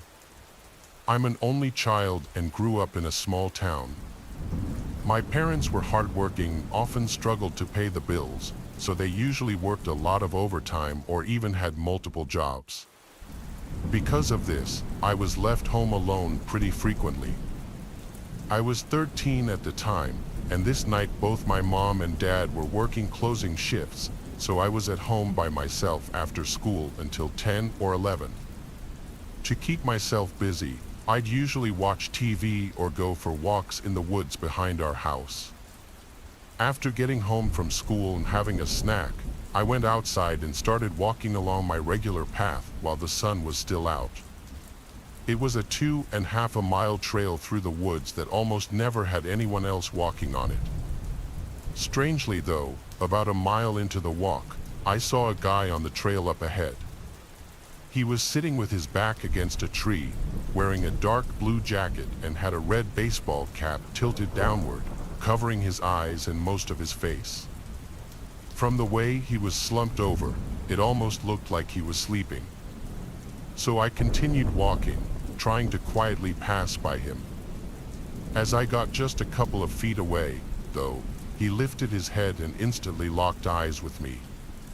His eyes were tired and red, and he had this disturbing frown like he was upset or something. As I passed by, he started standing up, and getting a strange feeling about him, I began walking faster, basically jogging the rest of the trail and back home. I didn't see him follow me, but I locked all the doors just in case. Again, I was only 13, and even though I was used to being home alone, I still got scared pretty easily. I stayed inside and checked the windows one last time before trying to distract myself by watching TV. Only a few minutes after turning it on, though, I heard a voice at the back door. I paused the TV and listened, hearing a man call out multiple times, repeating the word, "Hello." I stood up and looked down the main hallway. That same guy with the red cap and blue jacket was standing at the back door, almost pressing his face into it as he tried to look inside. I quickly went back around the corner, but he must have seen me because he immediately stopped calling out and instead started trying to force the door open. I just froze up in the middle of the living room, listening to the door jolt back and forth against the lock. After several attempts, though, he left. I called my parents, and they called the police, but he was never found. Having been followed home and them trying to break in, though, I can only imagine what they were trying to do to me. Our next tale takes us back to the neon-lit golden age of arcades, a time when joystick warriors battled it out for high scores and bragging rights. In the bustling heart of the city, nestled between a dingy pizzeria and a flickering neon sign promising adult entertainment, stood the Pixel Palace, a haven for gamers seeking an escape from reality. Among the flashing lights and the cacophony of blips and bleeps stood a machine unlike any other, its faded paint and flickering screen whispering tales of a bygone era. This was Dark Carnival, a game shrouded in mystery and whispered rumors, said to be haunted by the spirit of a former player. The legend went that a young man named Ben, a regular at the Pixel Palace, had become obsessed with Dark Carnival, spending every waking moment at the arcade, his fingers flying across the joystick, his eyes glued to the screen. He poured his allowance into the machine, determined to conquer its fiendishly difficult levels. After weeks of relentless gameplay, Ben finally achieved his goal, his initials flashing proudly at the top of the high-score screen. But his triumph was short-lived. As he celebrated his victory, a surge of electricity, a freak accident, seared through the machine, striking Ben down where he stood. Some say Ben's spirit, unable to leave the game he loved, became trapped within the machine, his digital ghost forever bound to the arcade cabinet. And so the legend of Dark Carnival grew, whispered among the regulars, a chilling tale of obsession and the insatiable hunger for the high score.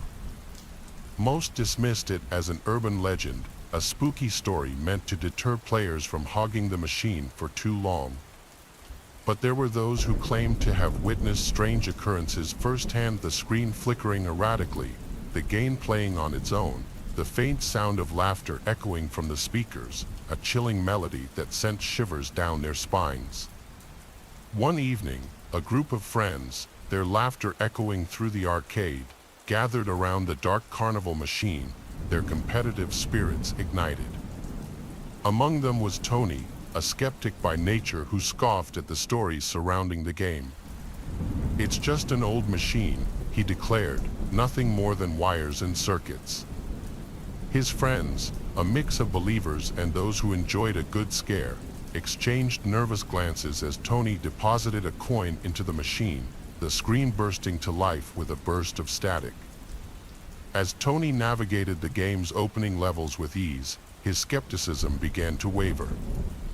The game seemed to anticipate his every move, the enemies reacting with an almost unnatural precision, as if controlled by a sentient force. "I've owned and lived in the same house for 8 years. It's a normal family-sized home, which was relevant when I had roommates. But when they moved out and it just became me living here, I had nothing to do with the extra space. It was technically a 4-bedroom house, but I only used 2 of the bedrooms. One is my main bedroom and one is the game room. The other 2 rooms were on the far end of the upstairs hallway. One had a few storage boxes in it, and the other was completely empty. After getting out of work at 9 o'clock, I picked up Wendy's on the way home and pretty much went right to the game room.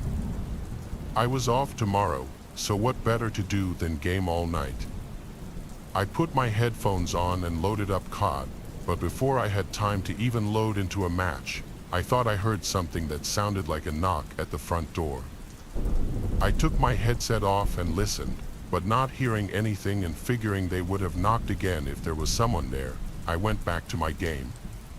Probably a whole 2 hours went by, and then I heard it again. It sounded like either a knock or a door closing or something like that, but with my headphones on and with my room door closed, it was way too quiet for me to tell. I got up and opened the door, looking out into the hallway and waiting for that sound to come again. After a minute, though, I went downstairs and looked out the front door. Nobody was outside my house, and everything seemed normal. Having been hearing these sounds, though, I obviously made sure the door was locked before going back upstairs. To be a bit more cautious, I left my room door open this time, so if it happened again, maybe I'd hear it better. I put my headset back on and continued gaming. I played through a whole round, so like 20-ish minutes. As the game ended and I leaned back in my chair, a figure rushed past the open doorway, just off to the side of my view.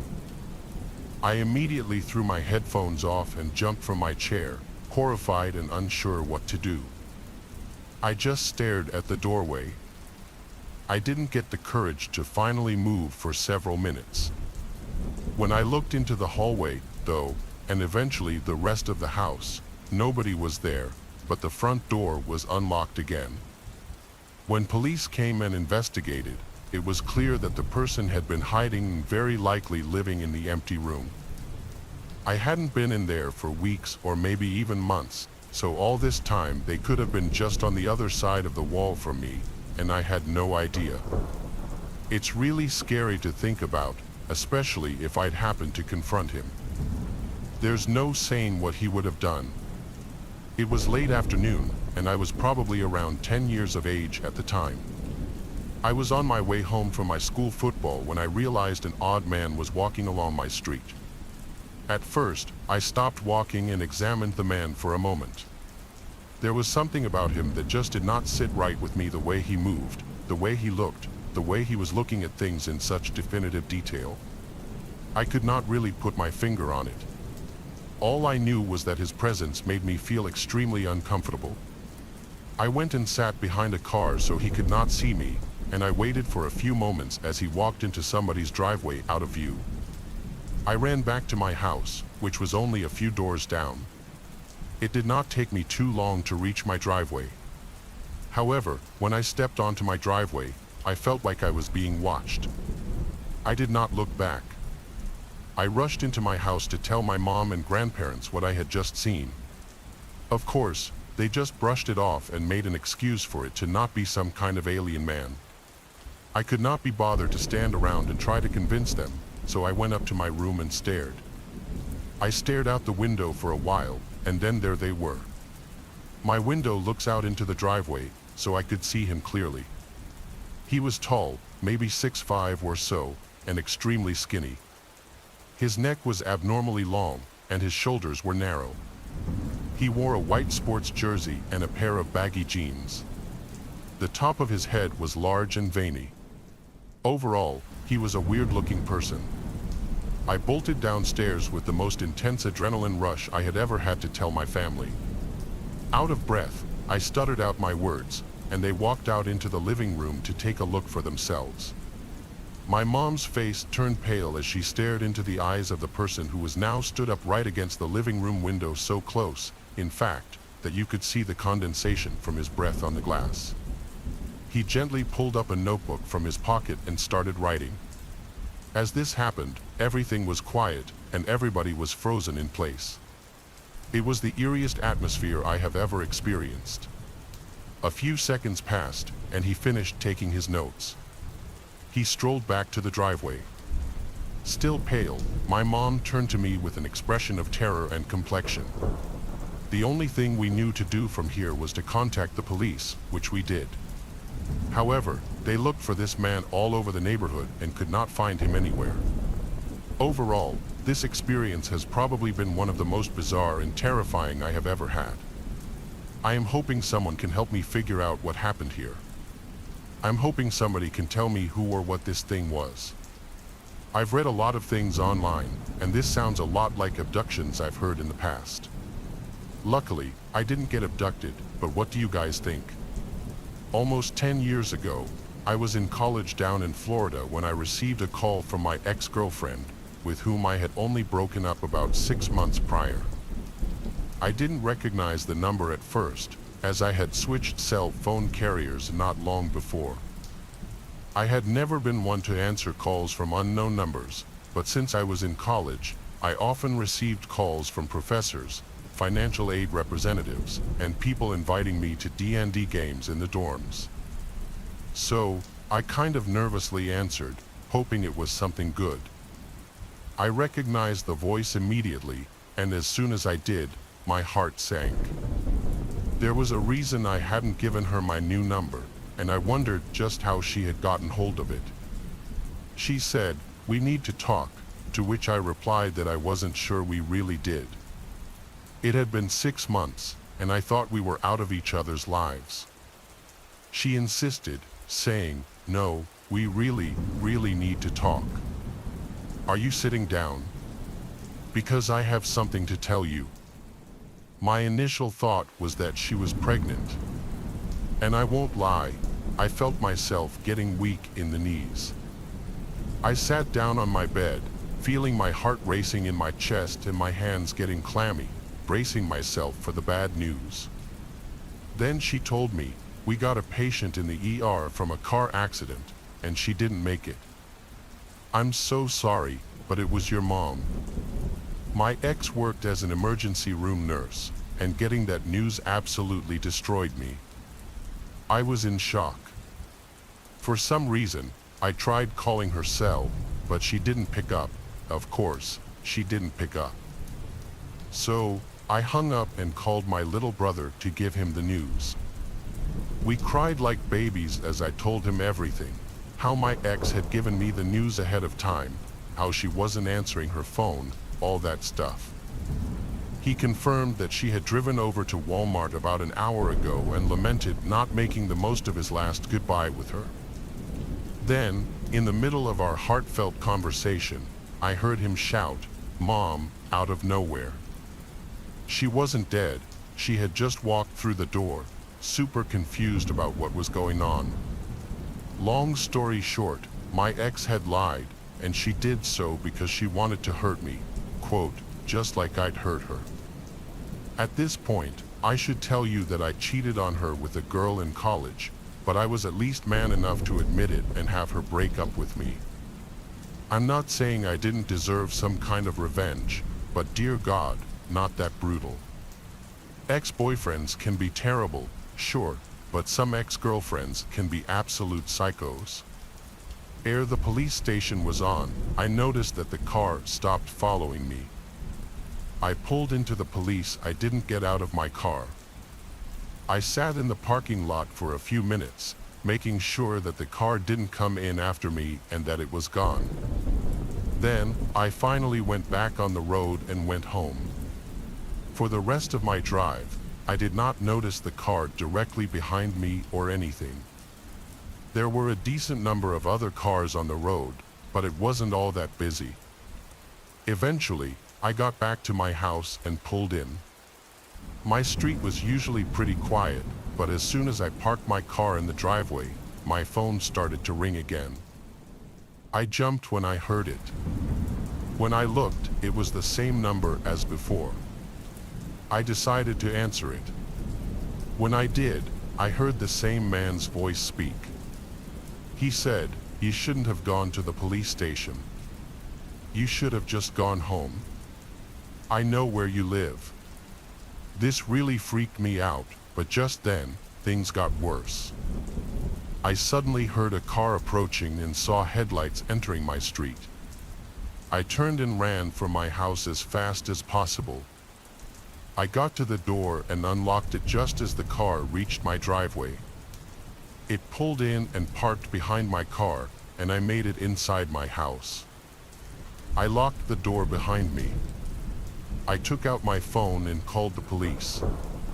Meanwhile, after parking in my driveway, I saw a man get out and start to walk to my door. I ran back into the living room, which is away from the door. The man then knocked on my front door and tried to open it.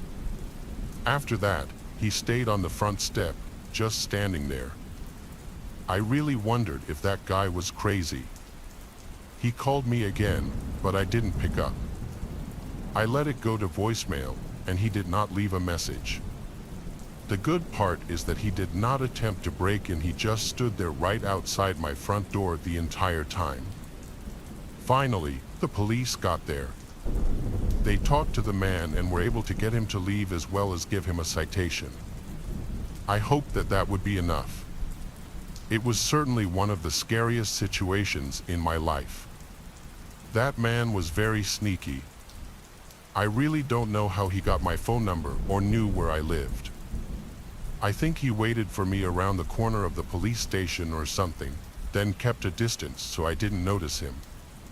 It was dark out, so I couldn't see all the other cars very well. Either way, whatever he did, it blows my mind he was able to do it. The good news is that I haven't seen him since. I should start off by saying my brother is not only a military man, but he's your basic hetero, never let them see you cry cliché of a military man. He's not afraid of anything, well, except for the entire country of Japan. This is his story.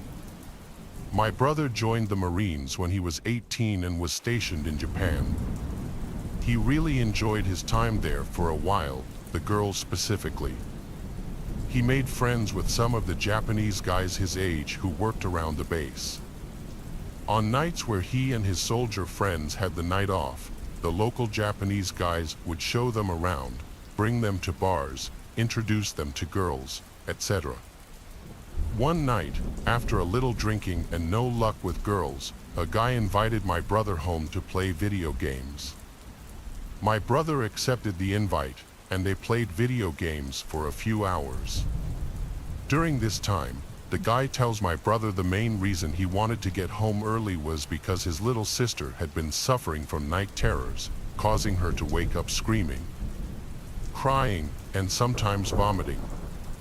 He was worried about her and wanted to be home in case she had an episode. At this point, the story should explain how this guy's house was shaped. The house was built in the shape of a horseshoe with the garden in the middle. His bedroom was at the very edge of one side of the U-shape, and his sister's was all the way on the other end. So they are essentially across the garden from each other. If he looks out of his window, he can see into hers and vice versa. So anyways, they decide to call it a night, and the Japanese guy walks over to the window to look across the garden into his sister's window to check on her. He lifts a blind and peers out for a fraction of a second before jumping back, screaming, and looking at my brother like he just saw something horrible. My brother then goes to look, and he stops him. He tells him that he saw a dark cloud with red eyes hovering over his sister's sleeping body. My brother naturally doesn't believe him and decides to look for himself. He creeps quietly over to the window and lifts the blind, but this time he finds himself eye to eye with what he describes as a dark black puff of smoke with a face. My brother and this other guy admit that they got under the covers and stayed there until it was light outside, too afraid to lift the blankets and see that the smoky figure had come a little closer and was in the room with them, just on the other side of the thin sheets. I don't know what to believe, Or maybe they drank more than what they said they did that night and imagined it all, but I know my brother believes what he saw. He sticks to his story, and when he tells it, he looks like someone who saw something truly sinister. The woman in the wedding dress. I'm a 25-year-old female with a 15-year-old brother and have lived in Queens, New York my whole life. 10 years ago, for those too lazy to do math, I was 15 and my brother was 5. I decided to take my brother to a massive street fair on a main street that stretched very far. The street was shut down. There were some scattered officers of the law, and everything else was street vendors and some awesomely shitty little carnival rides for kids. A group of my friends joined us. In total, there were 10 of us. After having a fun-filled day and introducing my brother to the deep-fried goodness of zeppels and whatnot, we went to a pizzeria right by the fair. The place wasn't wide but was long. The booths that lined the wall on the right sat 3 people on each side. Then there was a narrow aisle and booths that sat 2 people on each side on the right. Being a half-decent big sister, I had my brother in the 6-seater booth in between me and a friend. This is where things start to get kind of creepy. In walks a man and woman who genuinely looked like they did way too many drugs. They were probably in their late 50s and early 60s. We wouldn't have noticed them if it wasn't for the fact that the woman was wearing a wedding dress, long sleeves, puffy at the shoulders, and long but sort of form-fitting in a way. This dress, however, must have once been white but was now yellowed with age and very dirty.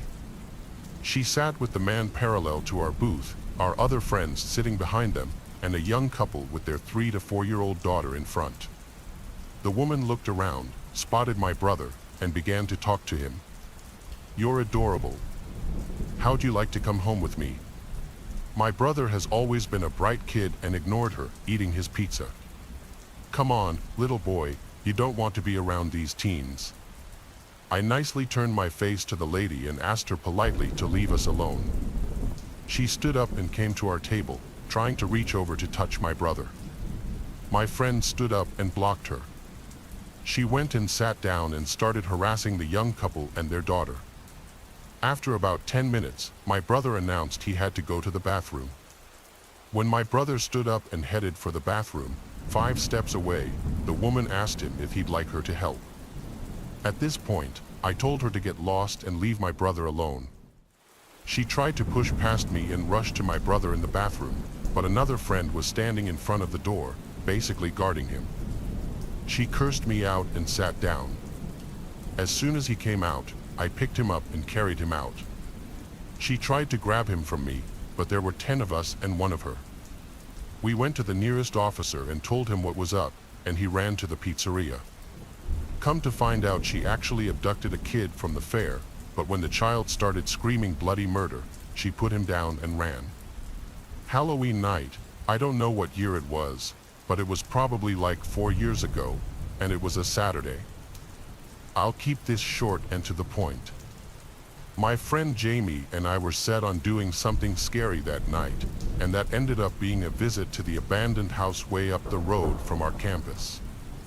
It was at the top of the hill, and some students referred to it as the Blair Witch House simply because it's all by itself on an enclosed property and it had been abandoned for years. So come 10 o'clock, Jamie drove us all the way up the road and parked his car in the dirt outside of the property. We walked up the hill to the house, and even just seeing the unlit house standing in the dark gave me goosebumps. We both came with backpacks full of tools like flashlights and knives, just in case, and he even brought a crowbar. Surprisingly, he didn't need it though because the front door was already cracked open. This is where the flashlights came in because, of course, the inside was as dark as it gets. The house seemed to be scrapped for just about everything because nothing was left except junk, nothing very exciting. Then there was a thump from upstairs. Jamie and I looked at each other, and we agreed to go upstairs and check it out. He led the way up the stairs, which were extremely rickety. He got to the top, and there was a small hall with 3 doors. We passed the first room, which was a tiny bedroom with an old collapsed bed frame still in there, There was a second door on the left. This one led to an empty bathroom. There was one more door, this one on the right of the hall. We stepped inside. This bedroom was definitely the master bedroom. There was a bed frame sitting in the center of the room. There was once carpet on this wood floor, which had apparently been ripped away over the years. We stepped fully inside the room, looking for what could have made the thumping sound. Then the door to the room slammed shut. There was suddenly a white flash that filled the room, then another. It seemed like camera flashes. Jamie screamed and opened the door back up to flee the room. I did the same. Neither of us looked for whoever was in there with us in the moment. We were way too scared. We ran back to the car, and Jamie drove us back to campus. A week later, Jamie sent me a picture through text. He was holding a photograph. In the picture, it was of the two of us in that bedroom of the house. He said they were left under his windshield wiper in the parking lot of our dorm building. I told him to throw them away and park somewhere else from now on. We only told a few close friends about this, and we never went near that house again. The bowling alley was a place of comfort for me, a sanctuary where I could escape the troubles of the world. But one night, that sanctuary turned into a scene of terror I'll never forget. It was a quiet evening, and the lanes were populated with a few lingering patrons. I was enjoying a solitary game, lost in the rhythm of the pins crashing and the balls rolling, when I noticed a man lurking in the shadows. A man whose presence set off alarm bells in my head. Something about him seemed off. His eyes were dark and predatory as he watched me from across the alley. I tried to ignore the uneasy feeling creeping up my spine, chalking it up to paranoia. But as the night wore on, his gaze never wavered, his attention focused solely on me. I decided to leave. My nerves were on edge as I made my way toward the exit, but before I could reach safety, the man stepped out of the shadows, blocking my path with a crazy smile on his face. He asked me if I was leaving soon. I tried to brush past him, but he grabbed me roughly by my arm, his grip like a vice as he dragged me toward the back of the alley. Panic surged through me as I realized his intentions. I was being kidnapped. I struggled against his hold, screaming for help as he dragged me further into the darkness, but my cries fell on deaf ears, drowned out by the cacophony of the bowling alley. Just when I thought all hope was lost, a voice pierced the darkness, a voice filled with authority and determination. He said, "Let her go." I looked up to see a security guard rushing toward us, his eyes blazing with fury as he confronted the kidnapper.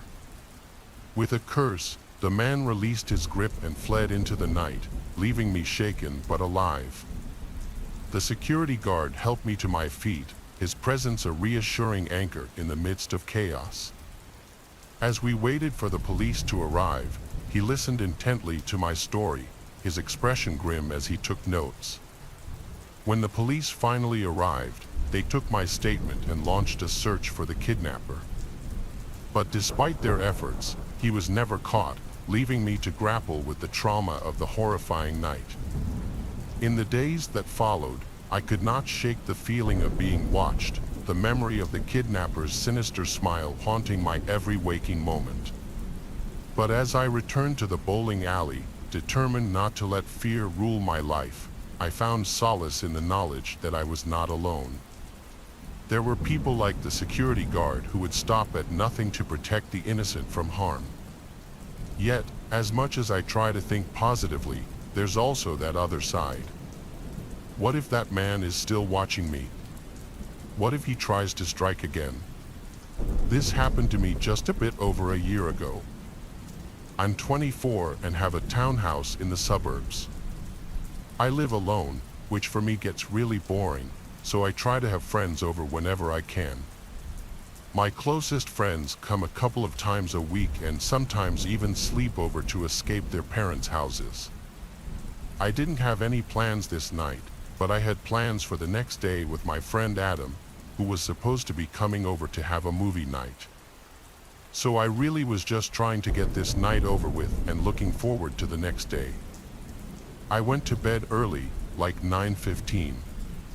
In the middle of the night, I woke up. I looked at my nightstand and saw it was 2 a.m., but the way I woke up was odd. My heart was pounding for some reason, and my brain was very alert and aware, like something was happening. I thought maybe I had just woken up from a nightmare or something until I heard a click from downstairs. I sat up. A door slowly screeched open, and I could hear someone's footsteps entering my home. Although terrified, I thought this had to be Adam or one of my other friends, as they all had keys to my house in case they needed somewhere to stay. I got up from my bed and walked over to the door, opening it and stepping into the hallway. Adam, no one responded. I waited in the hallway for what felt like forever, but then a bright light suddenly flickered on, lighting up the whole downstairs. A second later, soft chattering noise came from the living room. Whoever it was had turned on the TV. For a moment, I felt relief, thinking it was definitely one of my friends who had one too many drinks. I went down the stairs and into the living room and felt my whole body turn ice cold in an instant. Some random man was sitting on my couch, looking at the TV screen. He looked maybe 50 years old with patchy long black hair and dirty clothes.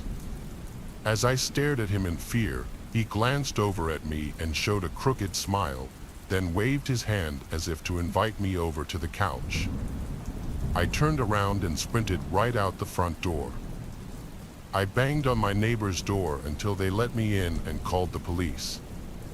By the time they made it, though, he was gone, no trace of him at all. What's worse is the police didn't take it all that seriously, suggesting it was probably just some harmless homeless man wanting a place to sleep. The way I see it, everything points to otherwise. He picked the lock on my door, sat on my couch, and turned on the TV. Then the sick man smiled at me and invited me over to the couch. I think he may have been a stalker or something, and now I find it hard to even sleep at night when I'm alone, thinking that there's a chance that I'm not really alone. This happened 20 years ago. My name is Lisa, and when I was turning 14 years old, I had a birthday party with some friends. It was not a huge party, it was just me and my 4 closest friends from school. The 5 of us went to my house after school on Friday, and we were going to have a sleepover. We got pizza and just hung out and had a good time. We stayed up late in my room playing games and stuff. Finally, when it was pretty late, we got tired and were going to go to sleep. We were all sleeping in my bedroom because it was pretty large and nice. I was in my bed, and all my friends had sleeping bags and had plenty of space. I remembered that it was probably like 1 o'clock in the morning. I'm not sure if any of us were asleep yet. I know that I wasn't, however, I was laying in bed with my eyes closed trying to fall asleep. The next thing I knew, I heard a knock at my bedroom window from the outside. There was no mistaking it, and there were several somewhat loud knocks at the window. I sat up in bed and looked to the window. There were shades mostly covering it, so I couldn't really see anything. I whispered to the room, asking if anybody else had heard that. Several of my friends spoke up, saying that they had. The knocking was not going on anymore, so I decided to get up and look out of the window. I walked over to it and then lifted up the shades. When I did, I saw this man standing there. I instantly backed away from the window and told everybody that I saw a guy. A few of them had also briefly seen him. We all then ran out of the room. We headed towards the living room, and everybody else in the house was asleep by then. I remember that we looked out the living room window outside but didn't see the guy anymore. We talked amongst ourselves and then went around checking several different windows. After not seeing or hearing anything unusual or strange, we decided to go back into my bedroom. We figured whoever it was had left and would not be back, and were then going to attempt to go to sleep again. But before doing so, I checked out of my bedroom window one last time. When I did, I saw the man coming out from behind a tree in the front yard. He instantly began walking in my direction. I moved away from the window, and we all left the room again. This time, we called the police. We waited away from windows towards the center of the house for them to come. I also woke everybody else up. When the police got there, the man was gone and nowhere in sight. Luckily, after that, he didn't return. This remains one of the scariest moments of my life. It was around noon on Memorial Day of 2017. My car was in the shop for a few days, so to the outside world, it would seem that no one was home. I was sitting in the living room watching television when I noticed a shadow being cast from the window behind me. I thought nothing of it, as the window faces the street, and our front lawn is not very big. To me, it seemed like someone was just walking down the road, no big deal. Almost simultaneously, however, someone passed by the window to the carport heading to our side door. I went to check it out, and before I got to the door, he knocked. When I answered the door, I saw him in a white duct-taped motorized scooter, now under our carport. He told me he had been walking down the road pushing his scooter, and he was wondering if he could rest for a moment. It was a hot day, and I could tell he had been walking. I decided to give him a break and let him sit under my carport for a minute. I even gave him a mellow yellow from the fridge, thinking if he had a cool drink, he would leave as soon as he was finished. I returned to my living room. Then there was another knock, but this time on the front door. I answered it, and this guy was asking if we were selling a scooter here. I told him no, and he apologized and then walked off. I closed the door and looked outside the window, and saw that the guy in the scooter was still there. At this point, I was really suspicious, as most people would be. I decided to make something up to get the guy to leave by saying my friend was about to be here and that he needed to park there. When I opened the door, I asked him if he was feeling all right now, and he told me he was just resting. Before I could tell him my made-up excuse to get him to leave, the guy from the other door came from around the side of the house. He talked to the scooter guy and said, "Hey man, I've been looking everywhere for you. I thought you might have been stealing these people's scooter." They laughed for a moment and then both walked to the street with the scooter. I closed the door and decided to watch them from my front window. They both loaded the scooter in the back of a big red truck parked in the street that was not there when I talked to the front door guy. The driver was staring at the window I was looking out of, and after they got in, they took off. I called the police, and an officer came over almost immediately. I live a block from a police department. When I told the cop about what happened, he told me they had similar reports of a guy with a scooter casing houses, probably thinking that no one was home for the holiday. He told me that I probably scared them off since I was home. Still, though, I'm very lucky that they weren't violent. Every Memorial Day, I think about what happened. When I was in high school, I lived in a really small town in Texas. It was the kind of place where everyone was either related to each other or hated each other. I had no family there, so yeah, but I did have a pretty blonde girlfriend and was pretty hated for that too. Nothing major, just petty harassment and occasional fights, but it had been escalating. That's why, on Valentine's Day, my girlfriend and I decided to skip the school dance and just stay in and watch a movie at her house while her parents were out. It was just better to avoid trouble. We borrowed her dad's car, a little Honda hatchback, and went into town. We stopped at the video store for a movie and went to the Dairy Queen for some ice cream, and then we headed home. Now, she lived in the complete boonies, out in the middle of the woods along a lonely road with no street lights at all. We were just chatting and eating our blizzards when, all of a sudden, a car came up behind us.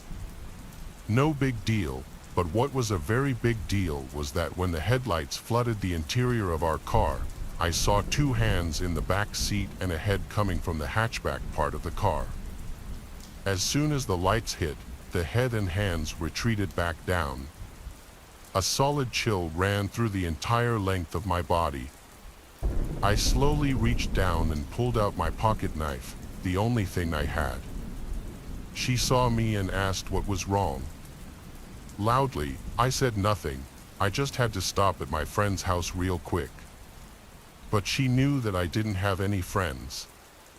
I pulled over at the next house that came up and jumped out of the car, yelling at her to jump out too. She jumped out quickly, in total confusion. I flipped the driver's seat forward and lunged into the back seat in full maniac mode. He popped up like a jack-in-the-box with empty hands, waving, "Hey, hey, hey, what's up?" It was some weird kid from our high school who we had never seen in our entire lives, let alone spoken to before. I said, "What the heck are you doing in our car?" His reply was, "I thought you guys were going to the dance, and I was just hitching a ride."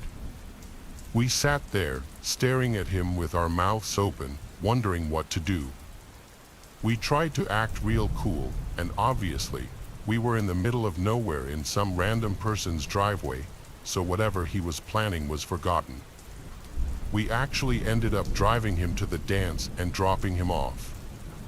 The whole time, he's telling us to come inside with him. Yeah, I don't think so. We dropped his ass off and bolted out of there as soon as we could. As soon as he got out of the car, my girlfriend started crying and shaking. She was so freaked out.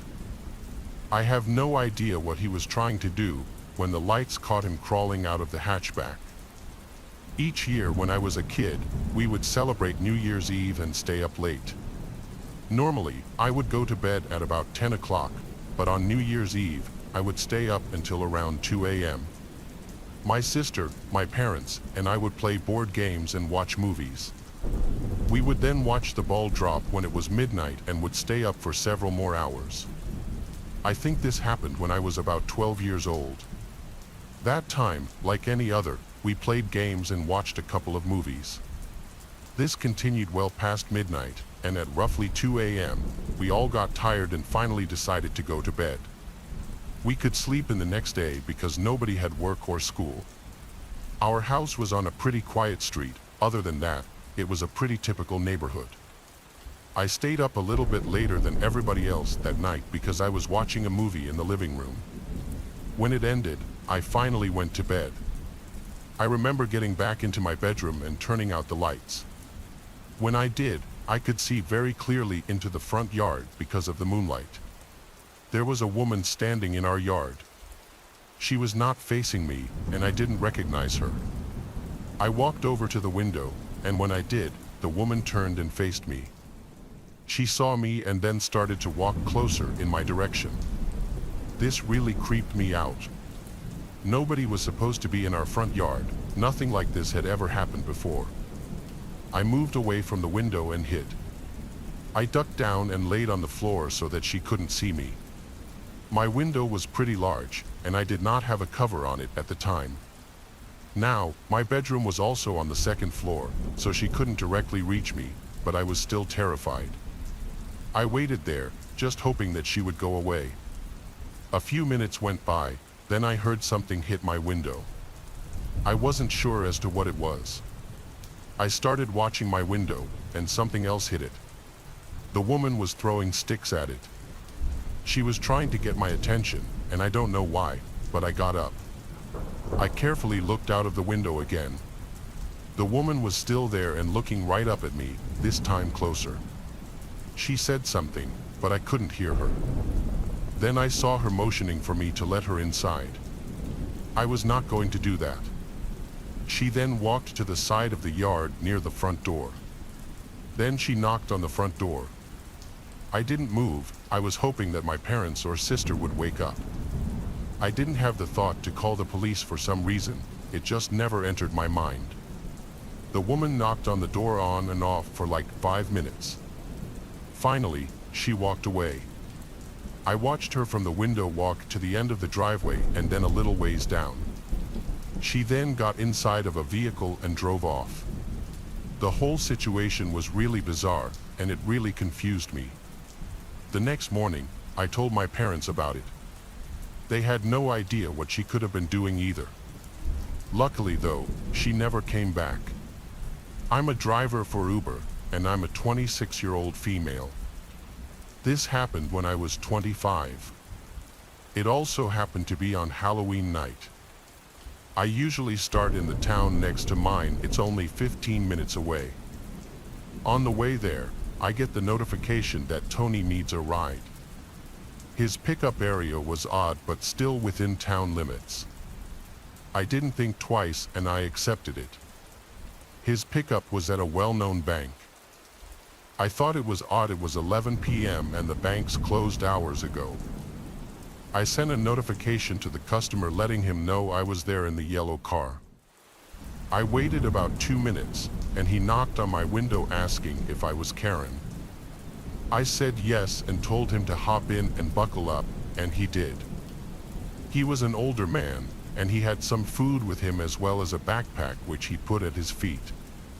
We headed out to his destination, and at first, he really seemed perfectly fine.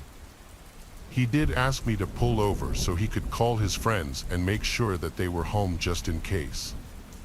Honestly, I really don't mind doing this kind of thing, as I know how to handle myself if anything went wrong.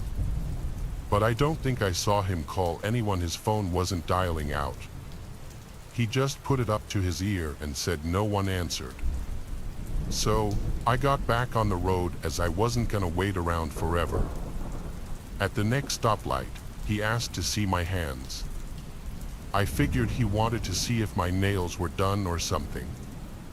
I said that I'm sorry, but I prefer not to, as I really don't like being touched. Not a minute goes by, and he asks another question. So, I was wondering, can I show you something? Now, I'm a nice girl and I don't see anything wrong with friendliness, so I then responded back with, "What? What is it?" As I looked over, I saw this man had exposed himself while also groping himself. At this point, I'm scared as I'm a girl and with a complete stranger. I then wanted to tell him to put himself away or I was going to call the cops. I didn't want to aggravate him though, in case he decided to attack me or worse. Luckily, there was a gas station just across the road from the stoplight. I pulled in and asked him to get the expletive out of my car, that if he didn't, I was gonna pepper spray him. He did get out of my car, but not without calling me a few select words. I did call the cops and give his description and the locations of the pickup and drop-off and which way he went. I'll never forget this night as it always serves as a learning lesson for safety for myself and others. I'm very happy to say that I now own a dash cam as well as a firearm for protection. To all the female rideshare drivers out there, always be safe and listen to your gut. It may save your sanity. The story I just told actually happened to me when I was still living with my parents about 3 years ago. We moved to a new house at the end of 2019, right before the lockdown, and multiple things happened. One night, around 7 p.m., my mom and I were driving home from school. It's about a 20-minute ride. My mom has this weird habit of always checking who's behind us. That night, she noticed that a car had been following us for a few minutes. To be sure we weren't paranoid, we slowed down and made 2 rounds in a roundabout, but the car ended up cutting us off at full speed on the small road leading to our house. This wasn't a busy road usually, so we assumed we were just at the wrong place at the wrong time. Fast forward to the lockdown. At first, everything was going well, and we collectively decided to forget about the incident. By May, 2 months after the lockdown started and almost at the end of it, my sister was downstairs around 3 a.m., just hanging out in the living room. Just to give context, our house has lots of doors and windows in the living room. She noticed that one of the doors was slightly opening and assumed that someone had forgotten to close it and that the wind was blowing it open. But when she tried to push it to lock it, she felt like someone was putting their weight on it to open it. She screamed as loud as she could and ran upstairs to our parents. They went into the backyard to check if anyone was there, but they didn't see anyone, so we let it go as a one-time thing. But my mom wasn't reassured, so she started staying in the living room during the night to see if anything would happen. For the next few weeks, nothing happened, and she asked me multiple times to stay with her just to be her witness in case anything did happen. One night, around 1 a.m., we were lying on the couch, but the lights were off because I had a headache, and my mom was just scrolling through her phone. We saw a blinding light directed at our living room, which spooked me so much that I was completely paralyzed. My parents went into the backyard, but again, nothing. After that, we saw multiple lights and heard strange noises. On the surveillance camera, there were weird people at our gate, staring directly at our house. But since that's not technically illegal, we couldn't do anything about it. This continued for a few months, and it was driving my family insane. In 2021, while we were cleaning the backyard for summer, we found a big hole in the bushes, large enough for someone to pass through. We didn't know what to do, but we were now sure that someone had been coming onto our property. Almost nothing happened after that, which made us believe that whoever it was knew we were onto them. But we still don't have a clue about who it was, why they were doing it, or even if they intended to do something bad. My friend Basil and I rent a house together. He's a pretty big partier, though, and often stays out really late or even sleeps over at others' places, so a lot of nights I have to myself. This was one of those nights where Basil was out at the club or something. So, having the night alone, I brought out a couple cans of beer to our front porch and sat on the swinging bench we had set up. It was nice weather out, and with it being nearly midnight, most people were sleeping, and the neighborhood was pretty quiet. After being out for a little less than an hour, a person came walking down the street in front of the houses. He looked like a large guy and had a sweatshirt on with a hood over his head, but something was off about the way he was walking.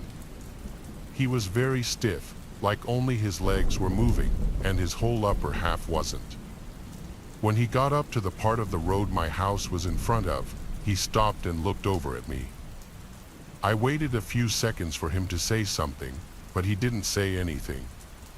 He just stood there in the middle of the road, right in front of my house, and looked at me. "Hey buddy, you need something?" He stayed quiet for a moment, then started walking up my driveway. I stood up from the bench and yelled at him to leave, but once I realized he was getting pretty close, I hurried inside and locked the door behind me. I then watched out the peephole as the guy came right up to the door. He waited for another second before pulling out something from under his sweatshirt. It was hard to see from the small view I had, but it looked like maybe a hammer or crowbar or something. Once I saw that, I knew what was likely about to happen. I ran upstairs and locked myself in the bedroom, dialing 911 and trying to be quiet. I could hear the wood splintering off the door downstairs as I pleaded with the operator for help. Then there was a loud thud and silence. The broken door swaying on its hinges was the only sound. I waited anxiously, only assuming that I'd hear the guy's footsteps approaching the bedroom door at any second. But seconds turned to minutes until I heard a cop car pull into my driveway. I thought about running down to the officers, but the operator suddenly told me through the phone to stay where I was and wait for the cops to get to me. So, I sat back down. 30 seconds later, I heard one of the officers walking up the stairs, followed by them shouting and firing off a taser. The guy had been standing right outside the bedroom door, as if he was just waiting for me to open it. He was arrested and apparently was very drunk, but I have no clue who he was or why he did what he did. As far as the officers have told me, the guy wouldn't even say why he was walking down the road or what he was even doing there. All I know is if I had opened that door, it would have been the last thing I ever did. This took place around 2008, if my memory serves me right. My family and I had just moved to Costa Rica, and we enjoyed spending most of our time at the beach, particularly one near a lovely little river where I liked to swim. It was on this same beach that 9-year-old me found a dead body floating in the ocean. To give a little context, I had been playing on the beach, which we thought was relatively safe, so my parents were farther up. How wrong we were about it being safe. I remember seeing something floating in the water, but I wasn't sure what it was. I went to investigate and found a dead man just floating there. Part of his leg had been hacked off. It was obvious he had not drowned. The man had clearly been murdered. Around this time, we had heard about a recent string of murders that had happened both on the Caribbean side of Costa Rica, where we were, and on the Pacific side. The murders had been happening every 6 months, rotating between both regions of the country, so there was reason to assume this murder had been done by the same person since it seemed to fit the timeline. As far as I can remember, the details of the murder were never disclosed in any of the local newspapers, only that the man had been a tourist from England. So there was no way for anyone who had not seen the man on the beach to know the specifics of his murder. Eventually, the whole thing blew over, and we returned to that same beach. I can't quite remember the time frame, but it was definitely within a few months of me finding the dead man that this next part happened. One day, I was swimming in the river with my mother when a very strange man popped up out of the water, startling us. He had a spear gun in hand and a snorkel mask on. He began talking to my mom, and I think we could both tell that something was just off about this guy. I wasn't really paying attention for most of their conversation, but I do remember him bringing up the recent murder on the beach. He seemed to know a great deal of details about it, which, as I previously mentioned, were not available to the public. It almost seemed as if he was trying to confess that he was the one who murdered the man without directly saying so. He also talked about how he traveled between the Caribbean and the Pacific side of Costa Rica, spending half a year in each spot. Eventually, they also got on the topic of what he did for a living. He went into great detail about how he made the masks for the movie Eyes Wide Shut and that he would make those masks, and presumably others, based on real-life human emotions. He specifically liked capturing the look of fear. We were totally taken aback by this guy and didn't really know what to do. Eventually, he just got back into the river and swam away, and thankfully we never saw him again. I do not know if this is related or not, but the weird string of murders suddenly stopped after that. My parents live next door to a small red house. Our backyard faces the side of their house, which has a deck and 2 large windows. Around front, there were always at least 3 cars parked outside. Oddly enough, in the 10 years I lived there, I never saw anyone enter or leave. Once, when I was 11, I saw shadows thrown against the far wall that was visible through one of the windows. When my sister moved out, I took her bedroom, a large open converted space in the basement, which had a door and an outdoor stairwell that led to the backyard. The door had a small window on it, which my sister had covered with a Pulp Fiction poster. I redecorated and replaced the poster with some of those sheer half-curtain things. The way the room was set up, If I was lying in bed or sitting on the couch, I was facing the door. When I first moved down there, I noticed that sometimes at night I would hear the sound of leaves crunching in the stairwell. I chalked it up to being my cat, who liked to roam the neighborhood. I really had no reason to suspect otherwise until a few weeks later. One night, when my parents were away on business, my boyfriend and I were sitting on the couch smoking. Suddenly, he got really stiff and was just staring at the window. I asked him what was wrong, and he said, "I just saw a camera flash." I kind of just laughed it off and chalked it up to him being high. Who would want a picture of two people getting stoned? Still, the seeds of paranoia had been sown, and it wasn't easy to get settled down for sleep that night. I kept looking at the gap between the curtains. There was no light at the bottom of the stair, so if someone really was down there, I'd be none the wiser. At around 3, I heard the distinct sound of leaves under heavy boots, definitely not a cat. I don't know what made me decide the best course of action was for me, standing all of 5 feet 3 inches, to confront a potential stalker myself. I didn't even put shoes on, I just threw the door wide open. There was no one in the stairwell, so I ran up the stairs and into the backyard. Suddenly, there was a man in his mid-40s, maybe 6 feet tall and wearing one of those mechanic jumpsuits. He was holding a chunky, outdated digital camera. We stood there for a second, just looking at each other. He seemed quite confused when he saw me. After what felt like an eternity, I remembered how to speak. "What the hell are you doing?" My voice seemed to startle him, and he immediately turned and ran through my backyard towards the red house and into the dark. After that, I didn't see any strange flashes of light or hear any crunchy leaf noises. It really freaks me out to think how many nights he could have just been standing there in the dark, watching me. This experience was short and to the point. I was a very young child in Catholic private school.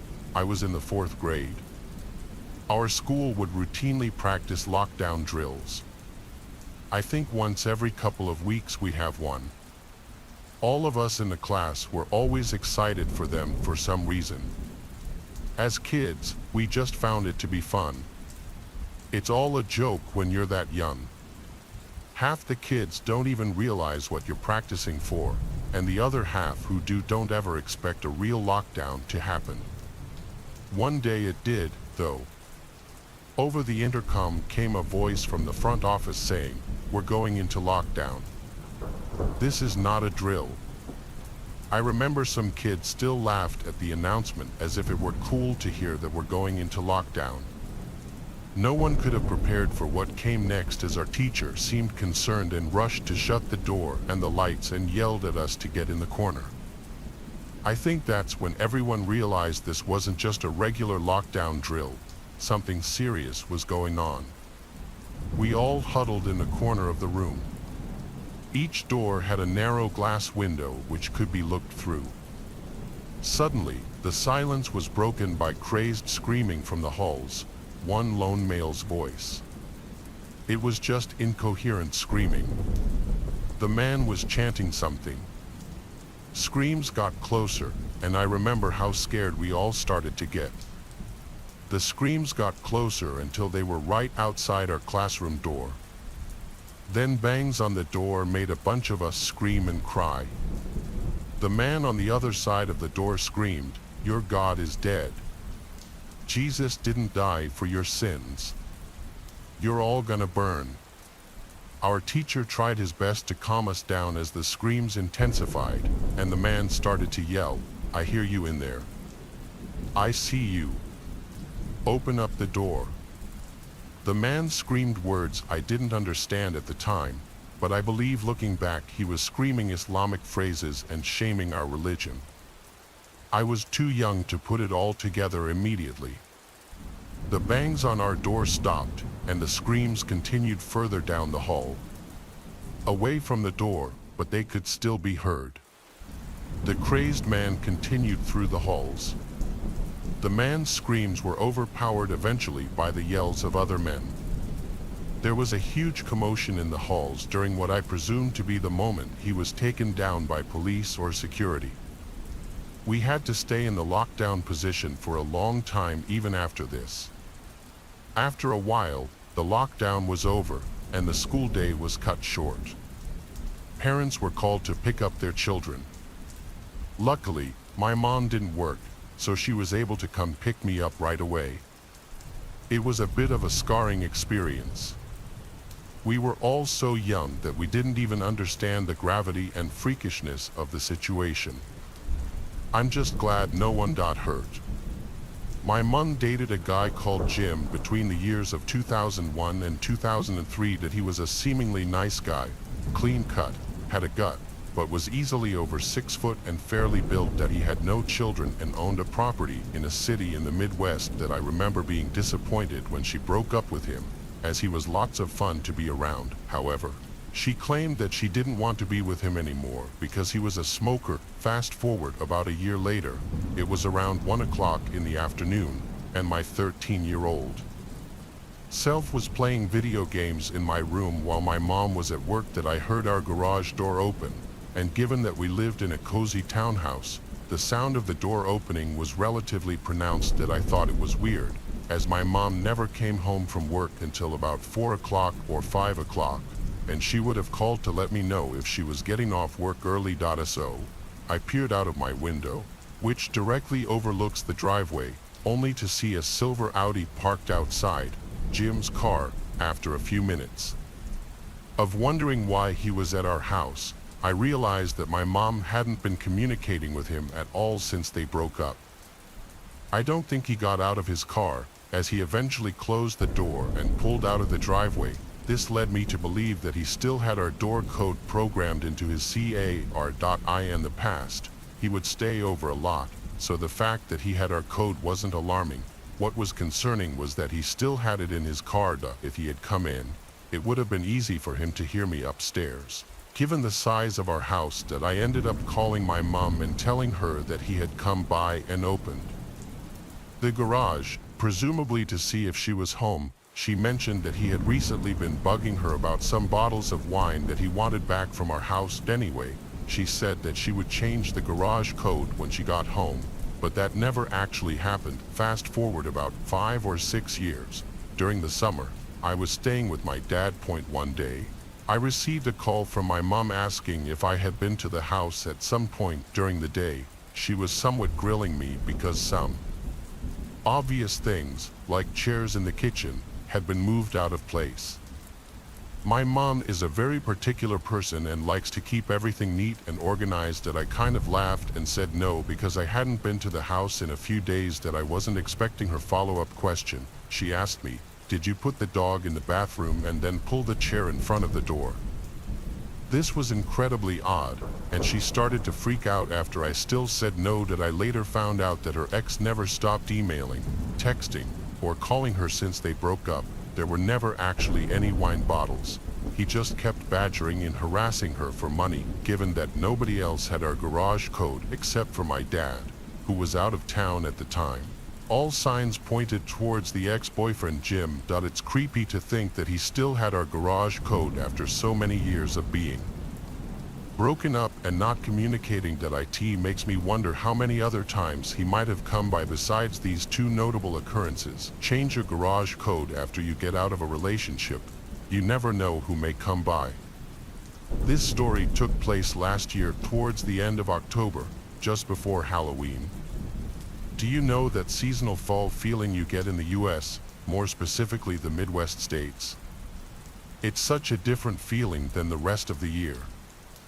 The cooler weather with the higher mile-per-hour winds and the sun not being out as much just adds to the ambient feeling I'm trying to describe, especially at night or dusk even.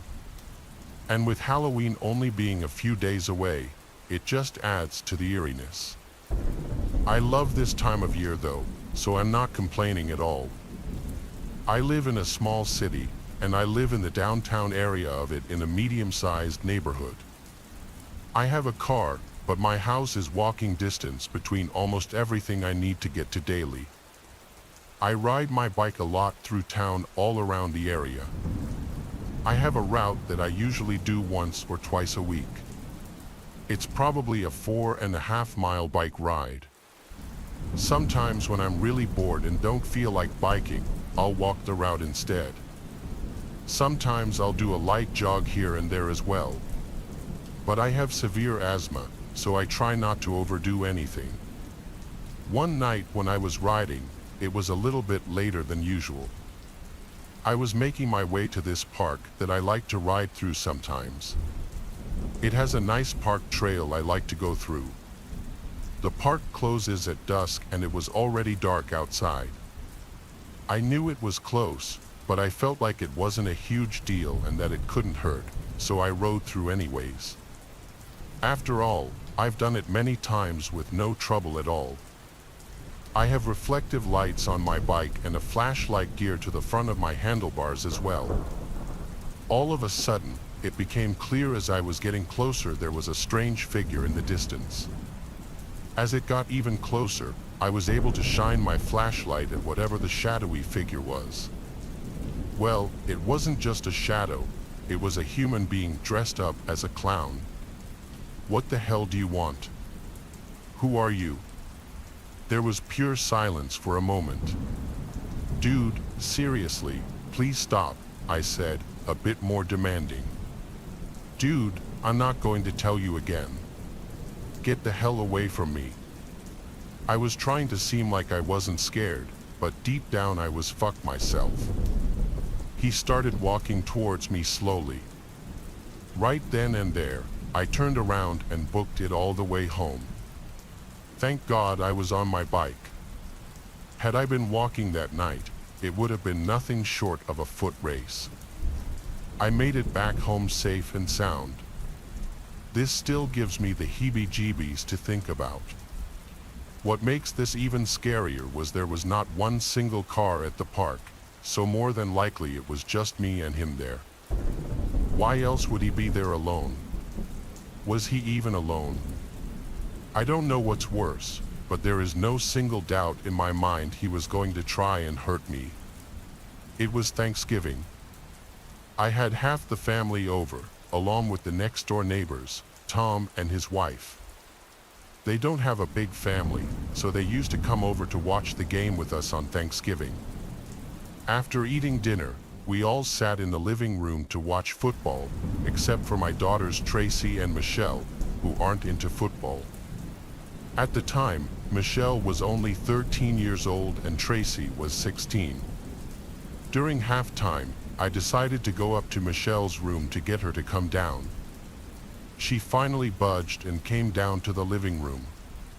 Me, Tom, and a few in-laws went outside to smoke. Tom and I talked about his son, Sam, who had apparently gone back home to be alone and watch movies. He had been with us earlier. Tom joked that he was probably just watching porn, though I laughed. I stared up at one of the windows to my house, the window to Michelle's room. There was someone looking out the window. What the hell is Michelle doing back in her room? I thought. But then I realized that wasn't Michelle. In fact, I didn't know who the hell that was. I excused myself from the group and stormed back inside and upstairs to Michelle's room. Michelle followed after she saw me enter her room. Did someone just come in here? I asked. No, why? I looked around the room. It was completely empty. I nudged Michelle to go back downstairs while I turned off the lamp. We went back to the living room, where the game would be starting up momentarily. I finally decided to ask everyone if anyone had been in Michelle's room, near her window. Everyone either said no or shook their heads no.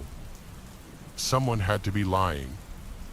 I heard a slight thud come from upstairs in Michelle's room. I ran back upstairs again, with Michelle following me. I flicked on the lights in her room and spun around in a circle, looking for someone. The sliding closet door was cracked open. I just realized I thought I could see something through the crack. I squinted my eyes to try and see what it was. It was an eye. I screamed like a child for maybe 2 seconds, followed by Michelle. Relatives ran up into the room as I angrily slid open the closet and pulled out Sam, Tom's son. Tom ran up and found me basically holding Sam by the neck. Sam was holding some belongings followed by Michelle. Relatives ran up into the room as I angrily slid open the closet and pulled out Sam, Tom's son. Tom ran up and found me basically holding Sam by the neck. Sam was holding some belongings of my daughter that I'd rather not talk about. This incident definitely scarred, maybe even ruined, my friendship with Tom and his wife, and it's made me that much more protective over my daughter. So this happened yesterday. My family, wife, kids, in-laws, and I had just returned from a pontoon cruise for the evening. It was later than usual, so I sent my wife up on the golf cart with the kids and in-laws to get them some dinner while I covered up the boat. About halfway through covering up the boat, I noticed someone halfway across the cove in the water, and she appeared to be maybe in distress. She wasn't making progress swimming one way or the other and was occasionally going underwater. There were people on the opposite shoreline yelling at her, but I couldn't tell what they were saying. So I yelled, asking if she needed help, and she said yes. I called my wife and told her to come down on the cart because someone was in the water and needed help and that I was going in. I put on a life jacket and grabbed the throw cushion from the boat. I swam out to the person and passed off the throw cushion.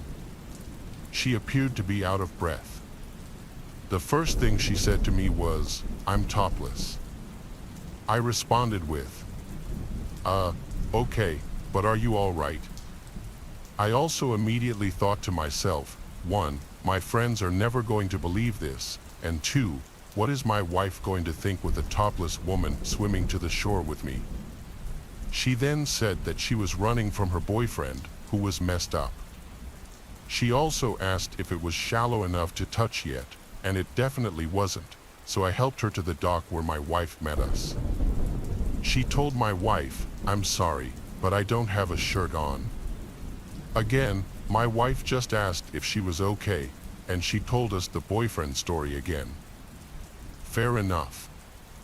As she got out of the water, she was topless but was carrying a white t-shirt that she quickly threw on. She then immediately began running to shore. At the same time, we noticed a pontoon cruising towards our dock, yelling at us. At first, I thought this must be her boyfriend chasing her and that we were in the middle of some domestic dispute. They quickly got closer, and I realized it was 2 sheriff's deputies who had flagged a pontoon down to carry them across the lake. As they were jumping onto the dock, we noticed the girl had just jumped into our golf cart and was riding away on it. Apparently, she was allegedly involved in a string of burglaries, and the boyfriend she was running from was the cops. I had unknowingly aided her swim across the lake to escape, and she used our golf cart as a getaway. The cops chased her for a while through the night, tracking her down once more, but she escaped again.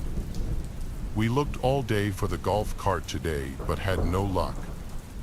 I notified insurance and reported the theft around lunch, and about an hour ago, someone notified us through social media that it was parked behind a house in a neighborhood over. So we recovered the cart, and it seems okay. They put more warrants out for the suspect and are still looking for her. Walmart attracts the weirdest people. It was Black Friday, meaning me and my brothers were going video game shopping. Our first and only stop was Walmart. The place was absolutely mobbed, and being Walmart, it was mobbed with the wrong kinds of people, gross, weird, and just creepy people everywhere trying to save a few bucks on already cheap products. We rode the escalators upstairs to the video game section. I was looking for the latest Call of Duty game personally, but my brothers were looking for some other game I don't remember. Then out of nowhere, some creepy heavy oldish man who smelled like vomit walked up to me and said, "You like video games, huh?" "Yeah," I said. I began to slowly slide away, just to show that I wasn't interested in conversation. "My son likes video games too. Maybe you should come over and play some with him. He really craves company." The man gave me a creepy smile. "Oh, no, I'm not from around town, sorry," that's all I could think of saying. I didn't even give him a chance to keep this conversation going. Hell, I wasn't obligated to stand there and talk to this guy. I simply gave him a smile and called my brother's name out while walking away just to seem distracted. I did a quick backward glance. He was just staring at me as I walked away. I made it to the next aisle over and immediately felt comfort in being next to my brothers. I waited around until they finally found their game, and we headed over to the checkout counters. The lines were insane. I knew it would probably take 10 to 15 minutes just to make it to the counters, so I took that opportunity to check out some of the jeans and t-shirt sales.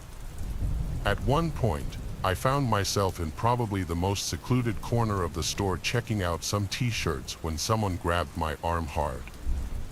I thought it was my brother messing with me, so I turned around and told him to go off, but it wasn't him. It was the man. I started calling for help, screaming that I didn't know this man. Some people came over and stared, but that was about it. The man let go and walked away. I don't know what he was thinking or planning on trying in a public place.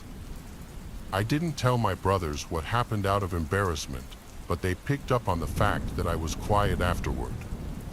"It's nothing," I kept telling them.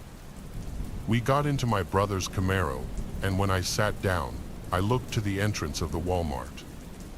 There he was, sitting on the bench facing me. As we were leaving the lot, we had to pass right in front of the store. I got one last look at the creepy man.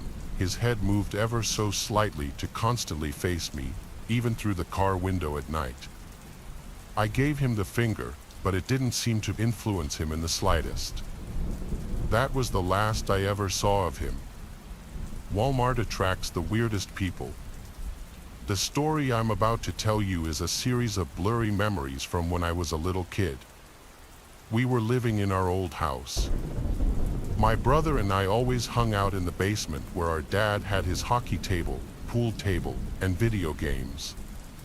We usually played on a Super Nintendo system. But at some point, I don't remember when, it started. My brother and I would hear things coming from the boiler, laundry room. The first time this happened, though, my brother and I were playing some racing game on Super Nintendo. That was when we both heard it, the door to the dryer slammed shut. We knew that's what the sound was. We both called out, "Mom," figuring maybe she'd been in there the whole time without us realizing, but the room was dark and empty of any people. When we realized this, we both ran upstairs screaming for our parents, leaving everything downstairs still on. Our parents came down to humor what they probably thought was just our dumb, childish antics, and nobody was in the laundry room. Moving along, probably a few months later, I was awake late one night for whatever reason, walking to the kitchen, passing the basement door, and remember hearing the TV downstairs turn on. It was one of those big old box TVs, so it made that distinct clicking sound as it turned on. I called Mom, Dad, and my brother's name. No one answered. I went to my parents' room to tell them, and they were both upset with me for waking them. My dad went downstairs to turn off the TV, and I remember him telling me it was a glitchy TV. There were a couple of other suspicious happenings after that, but I'll move forward all the way to the last occurrence, and honestly, the most horrific. It was a few days before we were going to move to our new house. Just about everything in the house was already shipped to the new house. but our parents were nice and let us keep the TV and video games downstairs until the last few days. My brother and I were once again playing video games. That's when I felt something hit me in the back of the head.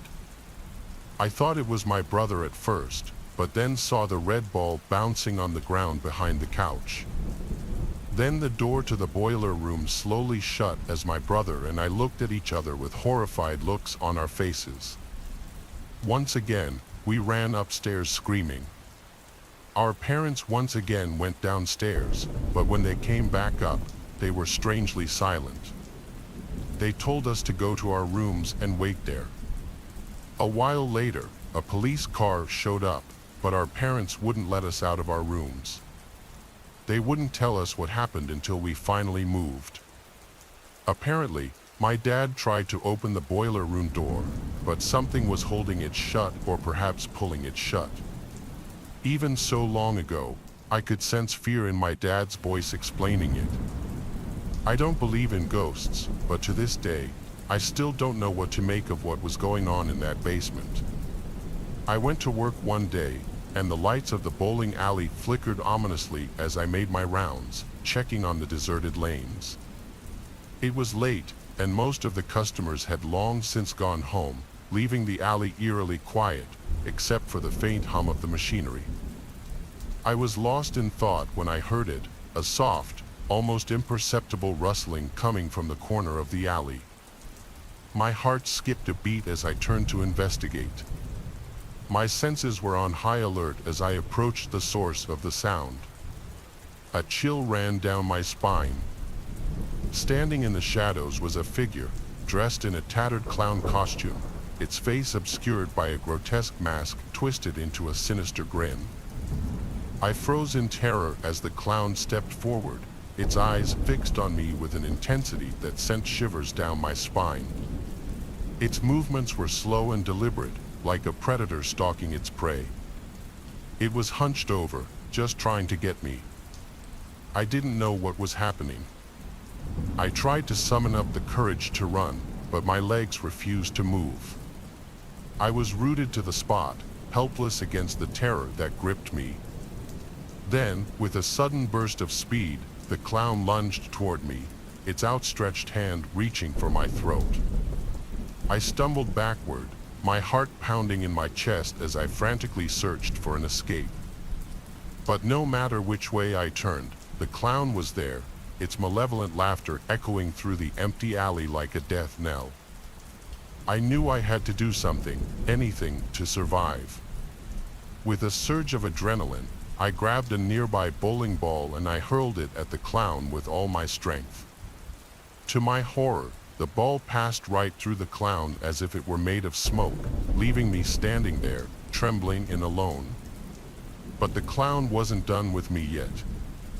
With a flick of its wrist, it sent a wave of bowling pins crashing toward me, their sharp edges glinting in the dim light. I barely had time to dodge out of the way before they struck, sending me sprawling to the ground in a tangled heap. As I lay there, gasping for breath, I knew I was running out of time. The clown was closing in, its laughter growing louder and more deranged with each passing moment. But just then, all hope seemed lost. A beam of light pierced the darkness, illuminating the alley with blinding intensity. The clown let out a blood-curdling scream and vanished into thin air, leaving behind only a lingering sense of dread. As I picked myself up off the ground, shaken but alive, I knew I would never forget the horror that unfolded in the bowling alley that night. As I locked up and made my way home, I couldn't shake the feeling that the clown was still out there, lurking in the shadows, waiting for his next victim. I was high as hell before I went into work that day, and I kept smoking throughout work. I don't know if what happened was real, but all the bowling pins were everywhere, and I still have bruises from when that happened. I come from a family with a lot of kids my age, siblings, cousins, family friends. We are all within 6 years of each other, a total of about 15 kids. One of the grandparents of a family friend we were very close with lived in this small town that had a ton of cornfields. It was very Midwest, really nice people, friendly neighbors, all that good stuff. We would go to the grandma's house a lot because their whole family lived in that neighborhood, so our parents would have barbecues and block parties a lot. Us kids would play everywhere, but sometimes we liked to play this game that involved the cornfield. Her house was basically set up where the backyard looked right at this huge cornfield, and to the left and behind that was this creek. We'd walk around the field along the creek and begin the game. This game was really fun because it was kind of like hide and seek but in reverse. We'd all kind of spread ourselves out along the creek, and one person would get blindfolded and just run into the cornfield. You were supposed to zigzag and get as lost as possible. It was just one field and really easy to get out of, so there was never really any danger of getting lost, but as kids, we didn't think that way. Once the person who was sufficiently deep into the cornfield, they'd shout as loud as they could that they were ready, and everyone would shout the person's name until they found their way out. Everyone else would really spread out at this point, some people being on the side of the field by the water and some on the other side. The last time we ever played it, I was the kid. I was around 8 years old at the time. I could hear people shouting my name, Laura. Laura. I was laughing, running towards the voices of my family. Even though the point was to get out, it was still fun kind of running aimlessly towards different voices in the field. So that's what I did for a little bit before crouching down to take a breather. I could still hear everyone laughing, screaming like kids do when they play, and shouting from a distance.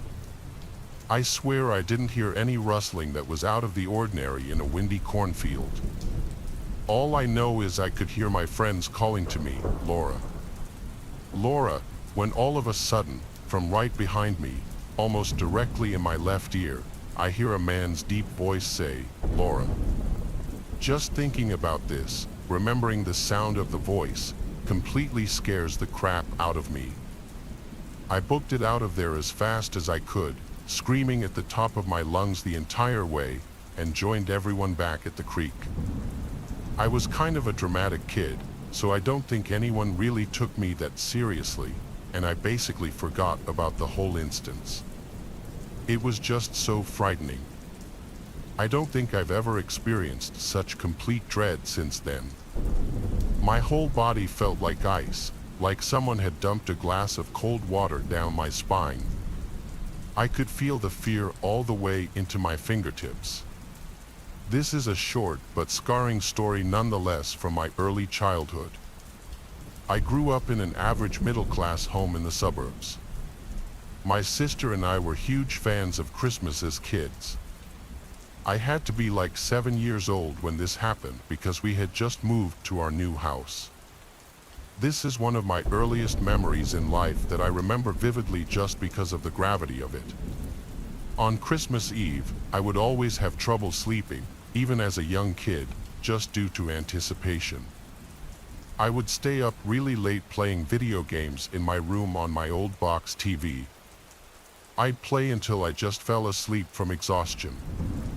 This night in question, I was playing a Star Wars game for the PS1, and when I had to go to the bathroom, I turned the volume down low and quietly snuck out of my room because I knew my mom would get mad if she heard me sneaking around on Christmas Eve night. I snuck to the upstairs bathroom, and when I was done, I was quietly going back to my room when I heard the sound of the tree rustling around downstairs. My first instinct was to think, Santa. I started tiptoeing down the stairs until I got to the bottom. The sound of the rustling pine needles was louder now. I peeked around the bottom wall of the stairway into the living room. There were no lights on except for someone holding a flashlight. I could see only the person's legs as they were bent over behind the tree. There was a black bag on the floor, and this random adult man came out from behind the tree and looked at me. He looked at me and put his pointer finger up to his mouth, and he made a shushing motion with his lips. He whispered, "Yes, I'm Santa." I was old enough and smart enough to know that wasn't what the Santa I grew up knowing looked like. I started screaming for my mom and dad as loud as I could. I remember the man started freaking out, deciding whether or not to take the bag he filled with our gifts, and he ended up running away to the front door. I don't remember if he had to unlock it or if it was already unlocked or not. I just remember him leaving through the front door, and seconds later, my parents running down the stairs. I'm sure I screamed, "There was a man in here," and them seeing the black bag on the floor filled with what would have been stolen gifts proved that. Here's where my memory started getting fuzzy, so I had to ask my parents what happened next. My dad told me he went outside in his slippers and ran all over the place, ready to kill someone. Half the ornaments on the tree were taken off and in the bag. What kind of sick, evil person steals people's sentimental Christmas ornaments? According to my dad, the method in which the man broke in was the back door, which it appeared he yanked open with a crowbar due to the chipped wood. A house a few blocks away had also fallen victim to this, and it was on the news. It was most definitely the same guy. I don't remember much from when I was 7, but this is a memory that still sticks in my brain like it was only a few years ago. The year I turned 13, my friend invited me and 2 other friends to stay at his house on Halloween night. He had a fairly large house outside of our town, and it was the perfect place to go trick-or-treating. He decided it would be cool to go out and get sweets for a movie. Fast forward, we were near the end of our trick-or-treating route, and at one house, a woman answered the door. She was tall and skinny with shoulder-length hair.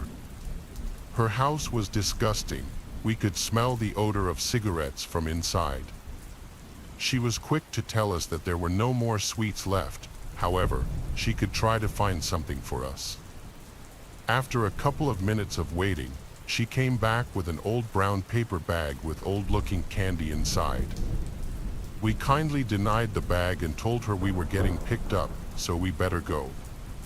She grabbed one of my friends and said, "No, please," but my friend pulled away, and then she quickly shut the door. We knocked on a few more houses before hearing something going on near the parking lot of the housing complex. Someone exclaimed, "They took my child. They took her, they took her." It was her, that woman, and she was banging on my friend's parents' car. She was throwing herself at the car and hitting it with her fists. A couple of neighbors came out to the commotion. They seemed to know who she was. They apologized to us, saying it was a big misunderstanding. We quickly got into the car, and my friend's mom started driving us out. We didn't get far before the woman jumped in front of the car, claiming one of us was her child. The neighbors once again pulled her away. It was later that night, however, when things truly began. We stayed up late like any teenagers do at sleepovers, watching some scary movies. Out of nowhere, the light turned on in the hall. We could see it under the closed door of the bedroom. We assumed it was my friend's parents, about to come in and tell us to get some sleep. However, no one came in. I decided to take a peep out the door, but there was nothing at all. My friends joined me to see why the light suddenly turned on out of nowhere. My friend said, "It's her." Through a large window facing the backyard, you could see that woman standing there looking in.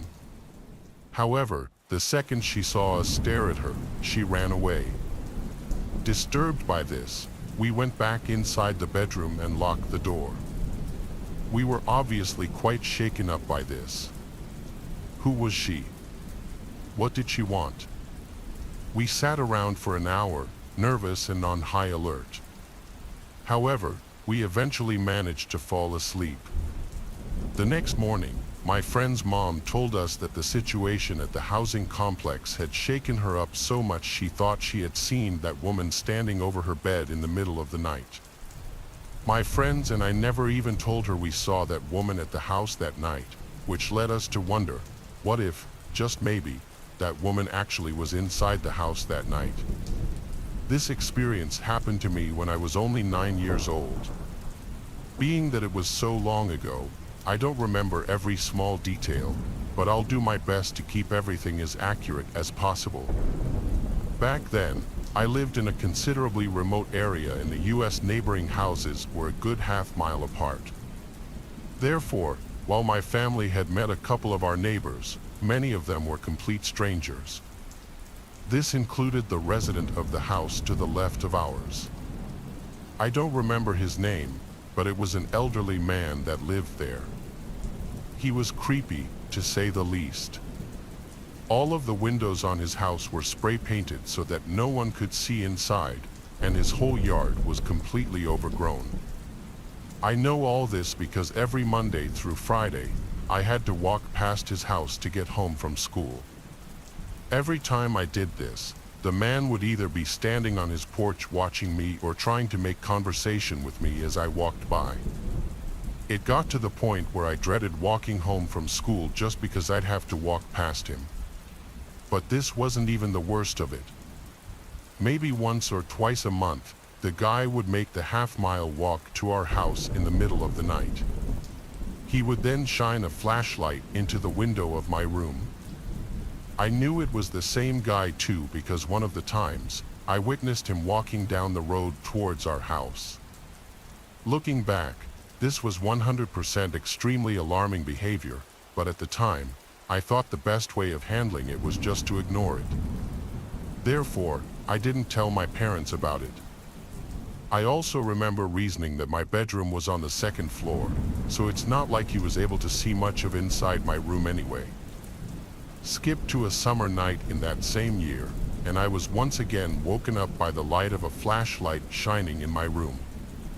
This time, it was followed by a subtle thud sound against the wall. It felt like my heart had stopped. The only thing running through my mind in that moment was how it sounded exactly like a ladder being propped up against the side of the house. Not long later, my suspicions would be confirmed. A knocking sound rang out from the glass of the window. I looked over and was met with the smiling face of the man gesturing me to open the window. But no. I screamed and ran to my parents' bedroom. I desperately explained to them how the neighbor was outside my window. They went in my room, but of course, he was gone by that point. The worst part is they didn't even believe me, chalking it up to me seeing things. Therefore, the police were never called. But even now, as an adult, I know exactly what I saw. I try not to think about the intentions he had towards my 9-year-old self. I never saw him again after that. In fact, not even a week after the occurrence, his house had a for sale sign up next to it, which to me serves as further proof that it was him. I've lived in many different places since then, and not one neighbor comes even slightly close to how creepy that man was. My friend Michael was throwing a house party.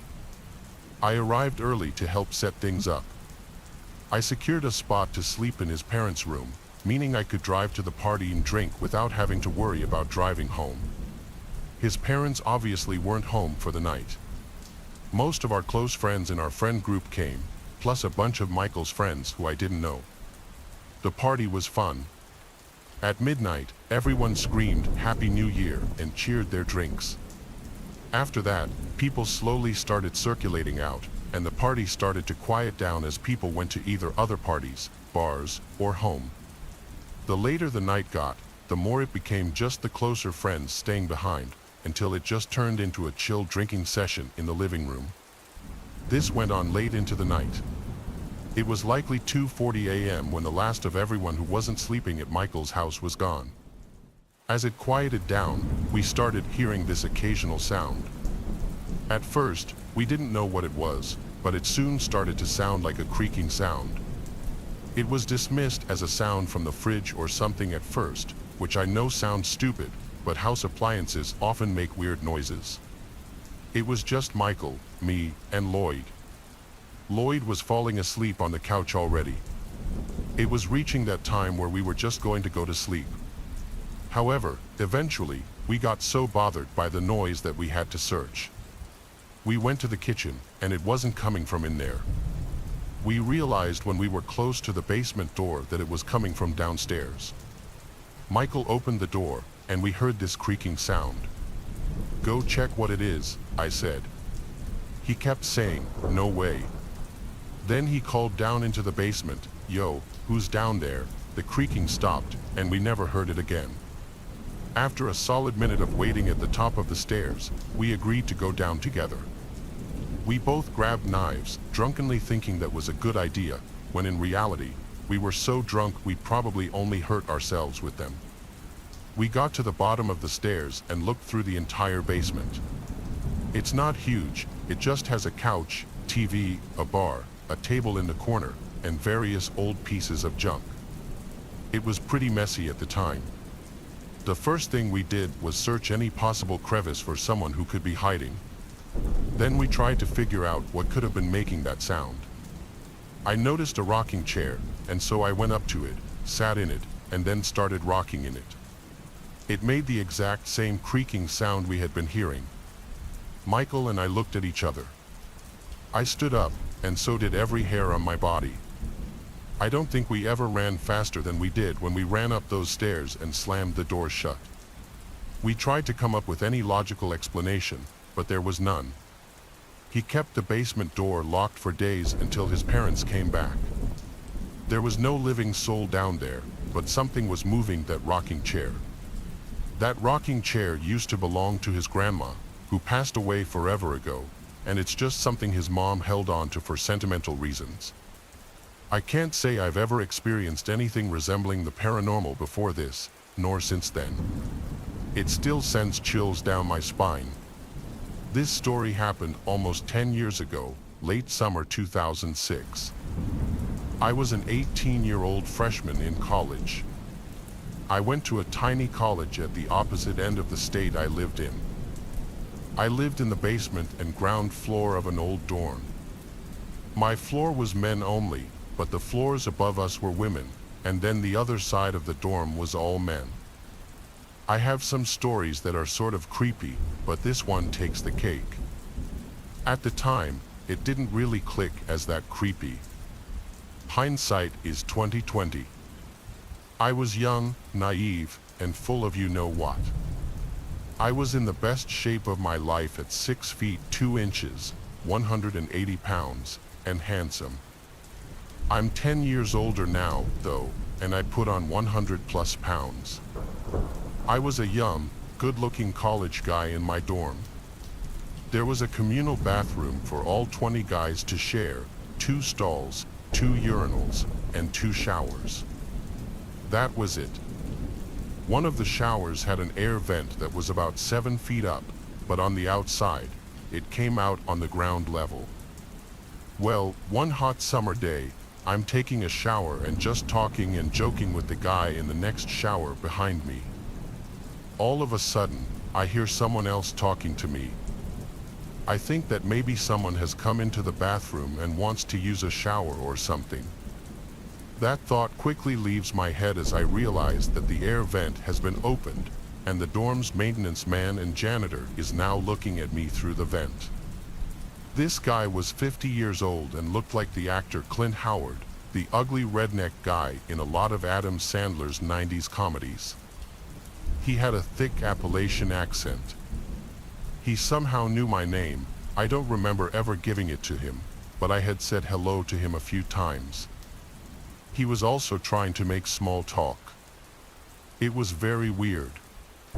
I mean, I was weirded out by the college janitor peeping on me and then trying to start a conversation while I was showering, but for some reason at the time, it didn't really register that what he was doing was super creepy and illegal. I just thought he was being weird, and I politely asked him to close the vent. The guy in the shower next to me told me that the janitor did that all the time and he thought it was weird and creepy too, but harmless. I guess it was a huge joke that the best time to shower was later at night until the perverted janitor tried watching and started making conversation. It was apparently a common occurrence on my floor.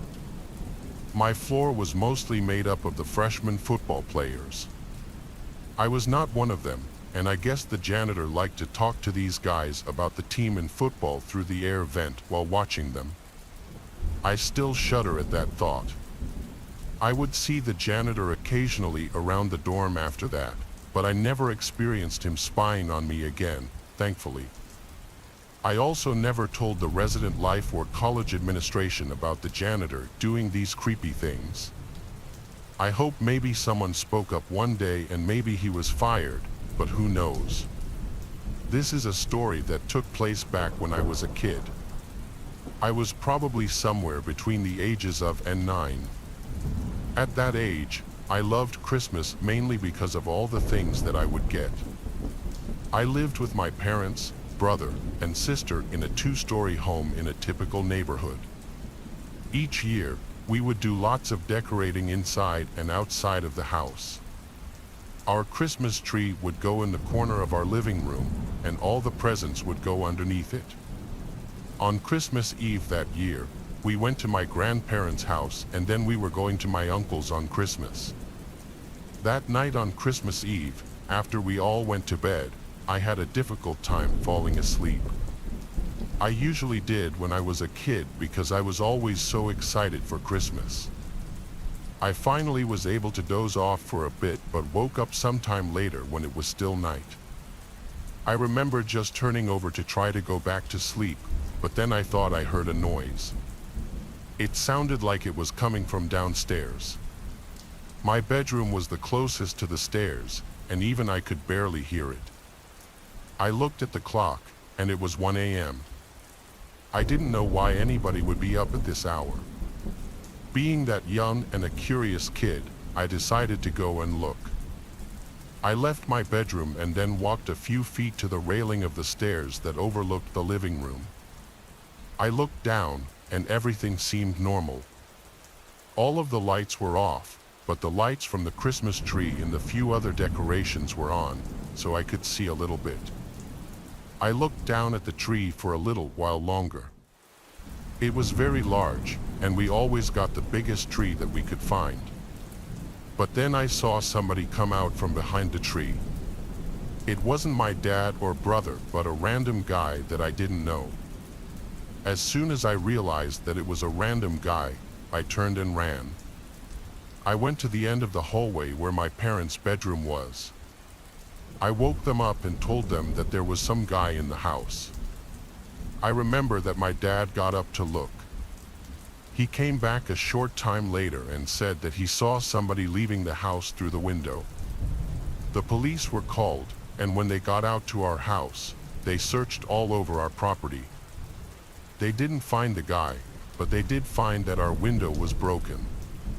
None of us had heard it break, so the guy must have quietly done it somehow. It was a living room window that was broken, and I think that I saw him not long after he got in the house because nothing was even stolen.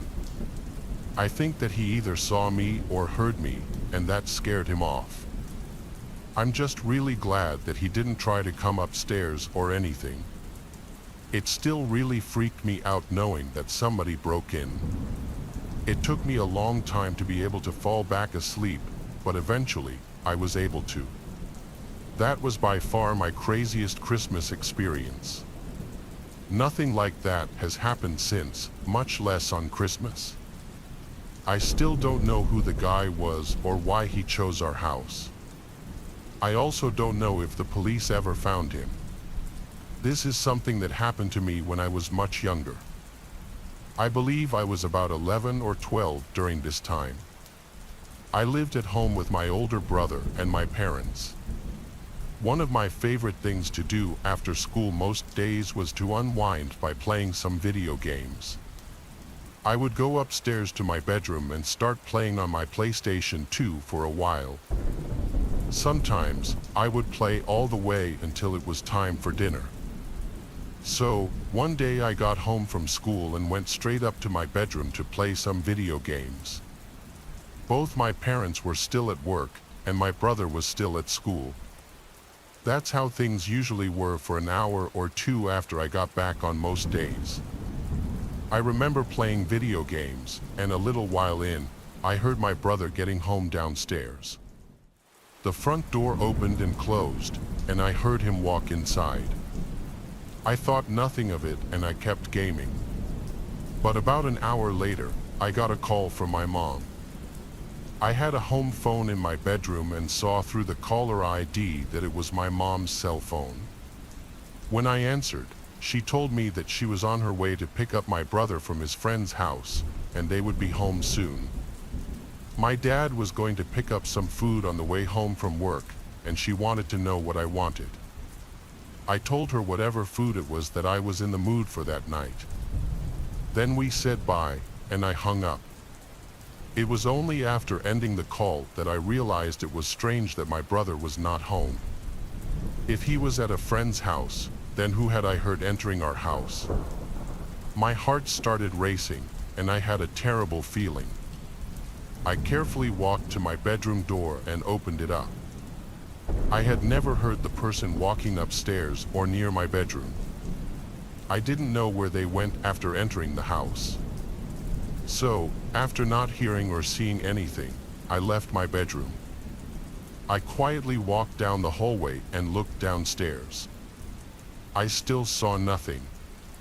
Then I went down the stairs. Once there, I walked around the main level of the house looking. I did not see anybody, but when I was near the kitchen and kind of the front door, I heard a noise coming from the basement. It sounded like somebody was down there. I quickly ran away and went back upstairs to my bedroom. A short time after entering my room, I heard the front door to the house open and close again. At that point, I ran back downstairs. When I got to the front door, I saw what looked like a man walking away down the street. I didn't recognize him and only saw him for like 2 seconds. It might not have been the same guy who had been in the house, but I think it was. I then locked all the doors and called my parents, who then called the police. The door had been left unlocked for when my brother got home. I hadn't known he was going to a friend's house. Looking back, I can't believe it happened.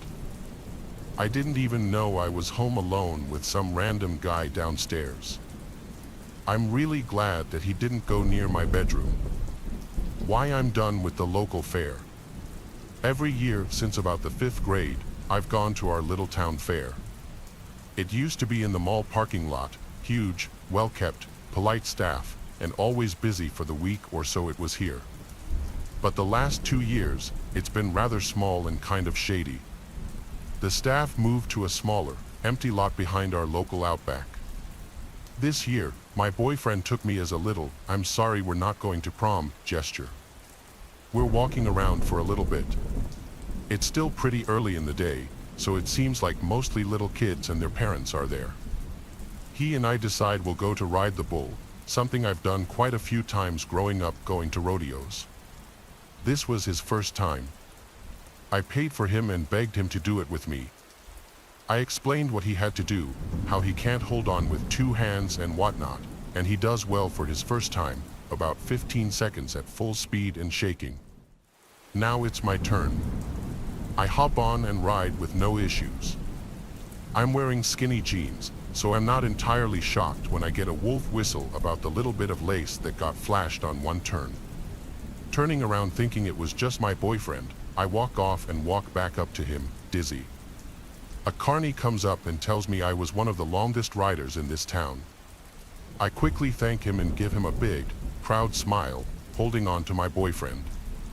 He quickly pulls me away to the carousel and leans down to kiss me. I stand up on my tiptoes to reach him. The same carny, apparently working this ride, comes up to us and, in the most sarcastic tone possible, goes, "Aren't you cute?" Keep in mind, this guy is probably about 30 years old and smells like weed mixed with fair food. He looks at my boyfriend and goes, "But maybe she deserves someone a little better fit for her, or at least knows how to ride a bull." I pull my boyfriend out of line, pissed off and grossed out. He tells me we'll go when the guy's not there. We walk around some more, get some treats, and ride some other things. Probably about an hour later, we head back to the carousel. I'm carrying my big stuffed koala bear, and we get back in line.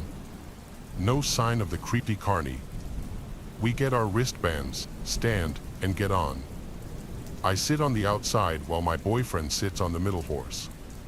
The ride's going, and suddenly the creepy carny is back. He hops on quickly and holds on to the pole my horse is attached to. He just stares at me for a bit until I go, "Can I help you?" My boyfriend is watching, slightly amused. I'm not something to be messed with, and he knows as much. The carny looks at me, his gross yellow teeth stretched out in a grin, and goes, "Yeah, how about you show me more of that lace, and I'll get you a bigger bear than that sad thing." I'm completely disgusted and creeped out. I tell him to fuck off before I call the cops, and he's not getting the message until the ride stops. My boyfriend stands up, he towers over this guy and goes, "Hey, she said fuck off or I'll have the cops here in 2 minutes." The creepy carny buggers off and follows us around the rest of the night until I'm so freaked out we have to leave. So, creepy carnival worker, let's not meet again. I'm a single dad balancing 2 jobs and 2 kids. Things got a little easier when my eldest son got old enough to watch after my youngest, but working all day makes everything a pain. Anyway, I got home from my second shift around 10, but tomorrow I had another full day of work and I knew I didn't have anything for them to eat while I was gone, so I had to make a quick trip to Walmart. They were the only store around that was open until 11. I got there just before 10:30. I hated to be that customer that walked in right before closing, but I didn't have much of a choice. I went straight over to the grocery section and looked around for some frozen meals for the kids, but after a minute I realized there was someone watching me. It was this creepy-looking man standing on the other side of the aisle. Every time I'd look at him, he would look away, playing dumb, but it was super obvious he was staring at me. I grabbed a couple boxes and went down to the next aisle, but the man followed. I looked back at him and watched as he pretended to look around, occasionally checking if I was still looking at him. He seemed to be in his late 40s, but it was hard to tell because he was wearing a heavy jacket and a hat. "You good?" I said, hoping he'd get the hint to leave me alone. He immediately walked away, not even looking at me again. I thought to myself, he was just some random strange Walmart customer, like you always hear about, and tried to not think about it any more than that. I picked up a box of cereal and some milk, then headed to the self-checkout lane. I kept my eyes open for that man, but he wasn't around anymore. I guessed I really did scare him off. I scanned everything and paid, then walked out. It was dark and the parking lot wasn't very well lit, but from far away I could tell something was off about my car. Walking up to it, there were scratches and dents all over it, and 2 of the windows were shattered. I was in shock. Then I heard footsteps coming up quickly behind me. I turned, seeing 2 men rushing at me, one holding some sort of metal pipe in his hand. I tried getting my keys out and getting in my car, but I realized I was taking too long and took off running instead. I ran straight back to the store and I heard their footsteps stop after a short chase. I watched by the front entrance as they beat in my car some more, then got in a nearby truck and drove away. I of course called 911 and they helped me with my car and giving me a ride home, but nothing could be done about it. At first, a month later, though, the same thing happened to someone else at a different Walmart a few miles away. The man who got attacked was armed and managed to detain one of them, and this eventually led to both men being arrested. One of them I recognized as the man I'd seen looking at me in the store, but I don't know about the other one. Neither gave any reasons worth noting as to why they did it. There's just some sick people out there, but I'm glad these two won't be around anymore. I somewhat recently got my first real job as a teacher at a public elementary school in a nearby neighborhood. It was the first school year I was teaching, and at this point, it was only September, so needless to say, I was still learning the ropes. It was honestly pretty stressful. I teach a first grade class of around 20 kids, so you can imagine how chaotic it would get at times, especially with my lack of experience. I remember one day I was in the middle of assigning the kids a worksheet for spelling simple words when the principal's voice came over the school's loudspeaker and ordered a lockdown. Now, being a new teacher, I wasn't yet informed of when the school had practiced lockdown drills around the year. Therefore, I had no idea if this was a drill or not. But I knew either way I had to follow protocol. I turned off the room's lights, locked the doors and windows, and had the kids sit against the walls out of sight. I'd say maybe 5 minutes passed in complete silence when I could faintly start to hear doors being banged on down the hall. I could feel my heart start to race as the sounds got louder, as whoever was banging on the doors got closer. At this point, I still had no idea whether it was just the principal checking all the classroom locks or an actual intruder in the school. But my thoughts were interrupted by one of my students bursting out crying. It was too loud. There's no doubt whoever was outside would have been able to hear it. I could tell the banging outside stopped in response to the noise, shortly after followed by a single pair of footsteps walking up to the door. It was silent for a few seconds, but the silence was quickly broken by a male's voice yelling out, "Hey guys, I think there's kids in this one," and that confirmed this lockdown was real. More footsteps could be heard running up to the door, and that's when genuine attempts to break down the door were made by multiple people. At that point, not a single kid in the class wasn't crying or screaming in fear. I didn't know what to do. I was never trained for this kind of situation. And that's when 2 gunshots could be heard, but they didn't come from the intruders. Police were now inside the building. Right after the shots were fired, the intruders could be heard running down the hall. 30 minutes later, we were given the all clear. It turns out the intruders were 3 local high school students. They were eventually caught, but when asked why they did it, they would say close to nothing, although one of the kids claimed it was a bet. But personally, I don't believe that for a second. No bet is worth going to court over and even possibly losing your freedom. I firmly believe they had much worse intentions. Although most likely traumatized, luckily, no one was physically hurt. The shots that were fired by the police were claimed to have been warning shots and were aimed directly into the ground. It's been 2 years since this all happened, and I still teach first grade at the same school and even in the same classroom. To this day, those bullet holes can still be seen in the school's hallway. Our first story takes place under the unforgiving glare of the desert sun. Miles and miles of sand stretch in every direction, baking under the intense heat. Imagine finding yourself stranded in this desolate landscape, the silence broken only by the wind whistling through the dunes. This is the nightmare that became a reality for one unfortunate traveler. He had been driving for hours, the monotony of the road lulling him into a false sense of security.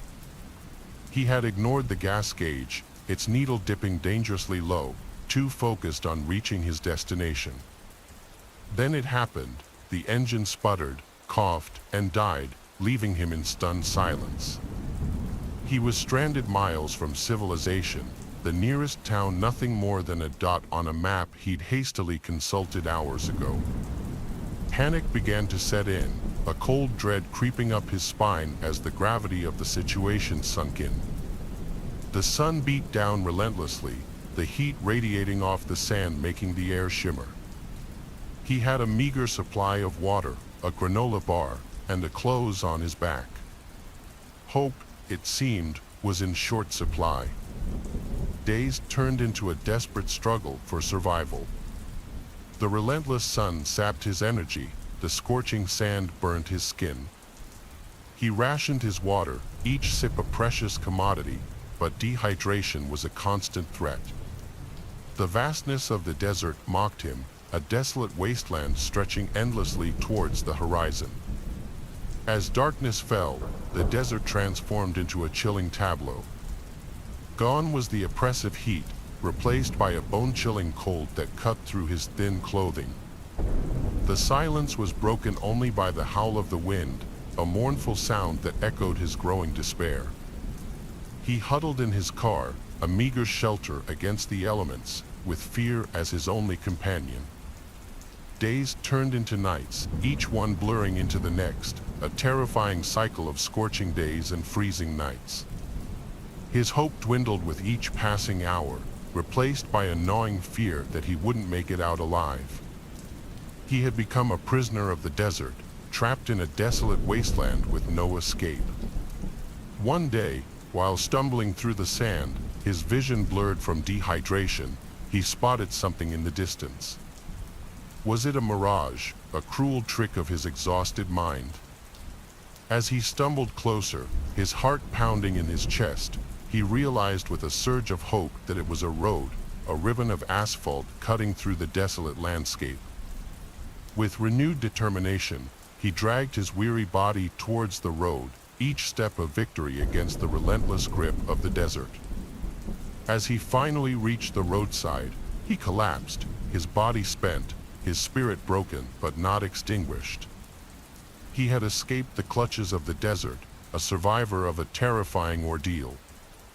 His story serves as a chilling reminder of the unforgiving nature of the desert, a place where running out of gas can be a matter of life and death.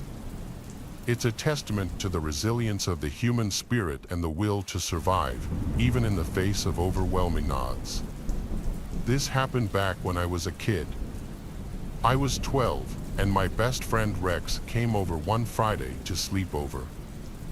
We would both hang out all the time. On this day in particular, he came over after school. That night, my parents and sister were gone at her soccer game until later, so it was just Rex and I at the house.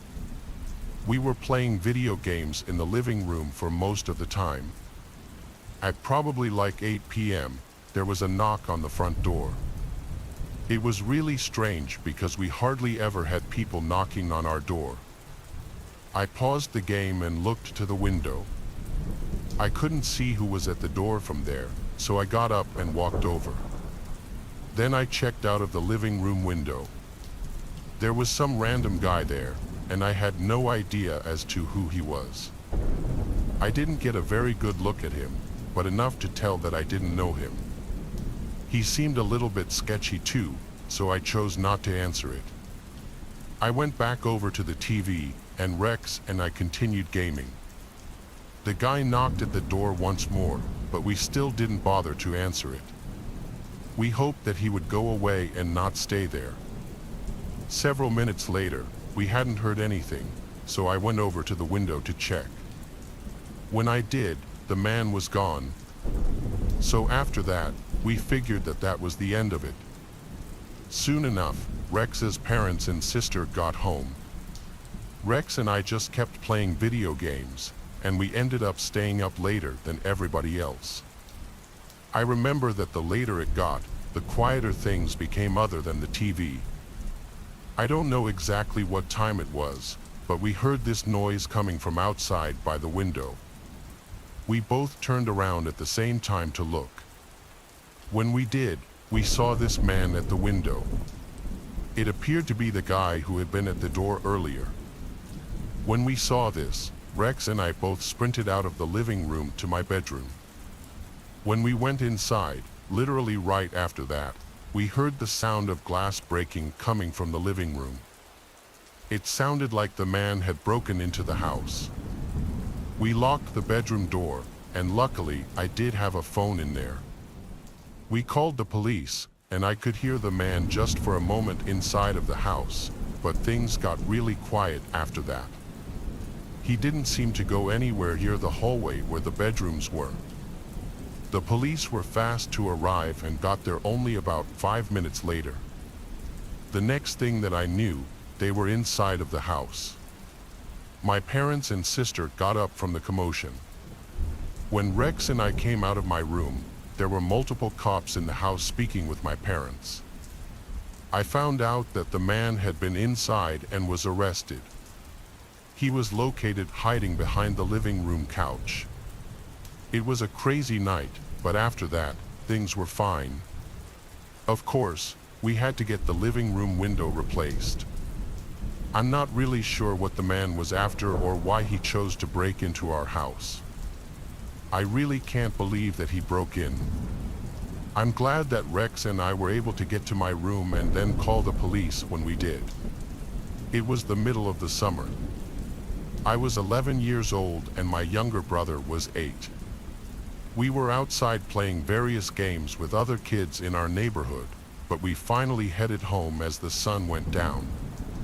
Maybe once a week, our parents would go to a different restaurant around town, leaving my younger brother and me home alone. Most of the time, they'd tell us before they went out, but if we were outside playing, sometimes they'd just leave us to our game. When we got back home and no one was there, we assumed this was the case.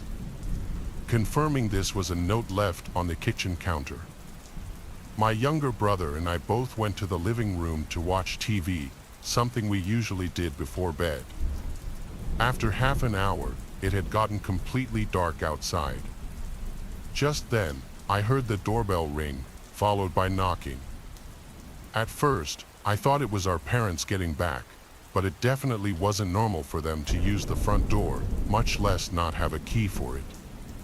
The chances of the garage door opener they had not working them for getting a key were extremely low. Although I realized it was still possible, I left the living room and went up to the front door to see who it was. As I approached the door, I heard a man's voice yell that he was selling Girl Scout cookies. I was extremely confused considering the time of day. I looked through the peephole and saw a grown man, completely alone, with no cookies in hand and not with his daughter, as I was expecting. The man yelled out once more before moving his hand to the door handle. My heart dropped, realizing that we had forgotten to lock the door when coming in for the night. The door handle slowly started turning, and I quickly engaged the deadlock. A clicking sound echoed out. It was too loud. Clearly, the man had heard it and now knew someone was inside. I waited a minute before once again looking through the peephole. The man was now looking through our living room window directly at my younger brother, who was completely unaware of what was going on. From where he now stood, I could make out a gun holstered on the left side of his waist. I ran back to the living room and closed the blinds. I told my brother we should get some ice cream downstairs in the basement. I needed to get him away from any windows, but I knew that if he knew what was going on, he would freak out. He agreed, and we went downstairs. I silently locked the basement door behind us. We ate our ice cream, and eventually, I could hear the hum of the garage door opening from upstairs, signifying that my parents were back home. Later, when my brother wasn't around, I told them what had happened. They were horrified and understandably called the police. The police inspected the place, and one of the first things they noticed was how the front door's lock had clearly been tampered with, basically confirming the man had ill intent and was trying to break in. What he planned to do when he got inside, though, I can't say for sure, and neither can the police. The man was never identified. To this day, my younger brother doesn't even know this whole event took place. When I was in 2nd grade, each day of the week we have a different extracurricular activity at some point in the day. I think it went, Mondays was art class, Tuesdays was music class, Wednesday was library day, and so on. By 2nd grade, Kids were allowed to walk to the bathroom unattended as long as they got permission and took the special hall pass item chosen by the teacher of the class. For the art class, it was this big green plastic crayon that was meant as the bathroom pass. I remember this memory almost vividly, which makes it all the more disturbing when I think about it. Honestly, I was kind of a weird kid when I was in elementary school. I did have some social issues that I don't think ever got diagnosed, but I would sometimes just do weird things. Case in point, we were never supposed to just take the bathroom pass and leave the classroom without asking first. But during art class, as our teacher was going around the class helping the students out with our little creations, I got up and took the plastic crayon and walked out the classroom door to go to the bathroom. The bathroom was all the way down the hall. I go inside, and as a kid, I was the type to pee sitting down, so I went to the stall and sat on the toilet seat. This was when I heard the loudspeaker outside the bathroom announce that the school was going into lockdown. My heart started to race. I was outside of the classroom during the lockdown. I was terrified. I don't remember if I finished peeing or not, but I know I got right off the toilet seat and went outside back into the hall. I was scared I was going to get in trouble. I saw all the classroom doors were shut with their blinds down and lights off already. I was too late. I saw a man walking down the hallway. I assumed it was a teacher, even though he wasn't dressed like one. I had the wits of a second grader, so I said, "Excuse me," unlocked out of my classroom. I remember vividly he said back, "Oh, that's all right, come with me. I know where to go." He grabbed my hand, and we started walking in what seemed to be the direction of the back exit. That's when I heard a familiar woman's voice keep screaming my name, Troy, from behind us. It was my art teacher, Miss Green. She screamed at the man to get off me and grabbed me by the arm and tugged me back to the art classroom. Once inside, she locked the door and scolded me quietly. I remember seeing the worry in her eyes. She might have even been crying. The lockdown continued for another half hour at least. The whole time I was confused, scared, and most of all, embarrassed by all the stares my classmates were giving me. The principal came on the loudspeaker eventually and said the lockdown was over. When my art teacher got on the phone with, I assumed, the front office, I think whatever she said was what prompted the faculty to end the school day early. I'm so grateful for Miss Green. She really put herself in danger and saved me from something horrible, whether it be from kidnapping to any amount of emotional trauma. We heard that the man died about a year after that. This happened about 2 years ago, when I was 19, and I had just moved out of student accommodation into an actual flat with my friend group of 6. The night we moved in, it was just me and one of the girls I'm close with, let's call her Lucy.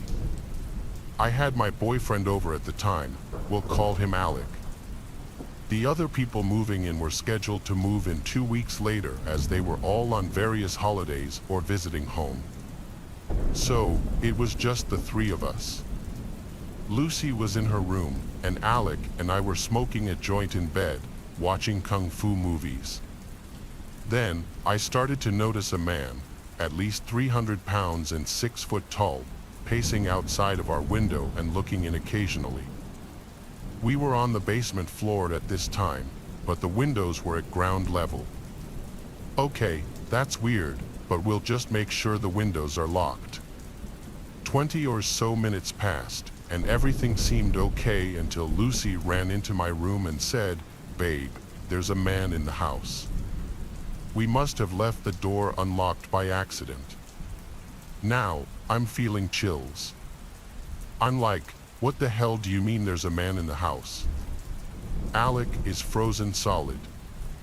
Lucy and I go into the hall, and the huge man we saw looking in the windows is standing there in our hall.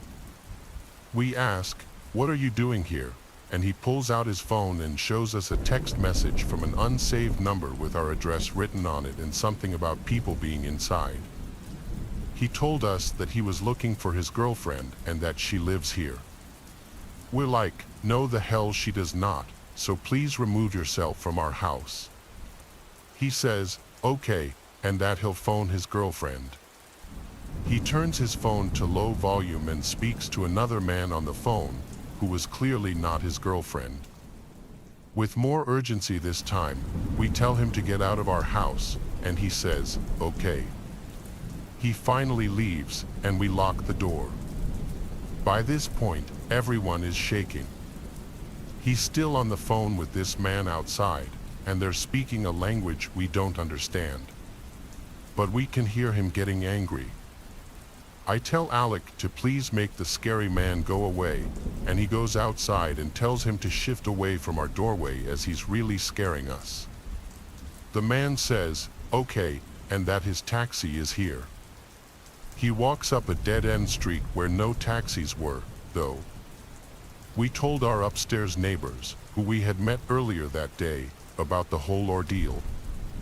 Let's call them Charlotte, Matt, and Rob. They informed us that the same man had tried to come in their house, insisting his girlfriend lived there. Charlotte already had a boyfriend, who we knew of and had also met that day, and Rob, who has more balls than all of us, threatened him with a knife the time he came into their house. He never bothered them again. Over the next couple weeks, the man would occasionally come back and look in our bedroom windows, and Alec was there most times. I'm really glad for that. I have no doubt he tried the door again, but it was always locked after that. I'll never forget my little sister's 5th birthday, but not for a positive reason. It was at a tea room type place that did princess parties for kids' birthdays. I didn't want to participate in any of the activities or princess interactions since I was worried about people thinking I was a baby, like a typical tough 6th grader. Instead, I was playing on my DS in a chair in the hallway when a random woman approached me and asked, "Hey, you're Michelle's kid, right?" Michelle is my mom's name, so I told her, yeah. This lady tells me that she's my Aunt Laura and that I was probably too little to remember the last time we saw each other. She started talking about how big I had gotten and asked how I was doing in school. I was pretty used to these kinds of interactions with relatives, so I didn't question it at all and gave the usual answers. Laura then told me that she brought a large dollhouse as a birthday present and needed help carrying it out of her car. She told me that she also had brought another cake and offered me the first slice if I helped her. I was almost 12, so I was taught about creeps and the fact that this was an almost textbook kidnapping scenario. But like I said, these kinds of interactions were super common in my family. I also admit that I made the mistake of trusting Laura more because she was a woman, so I agreed to help and followed Laura out the back door. The car wasn't parked, it was still running with a man in the driver's seat. Laura could tell that the man being there made me suspicious, so she quickly told me that that was my Uncle Daniel and started urging me to hurry with the dollhouse before the cake frosting melted. I got a bad gut feeling. Why hadn't she asked Daniel to help her carry the dollhouse in, and why did they keep the car running when there were plenty of empty spots to park in? I stood where I was and refused to move.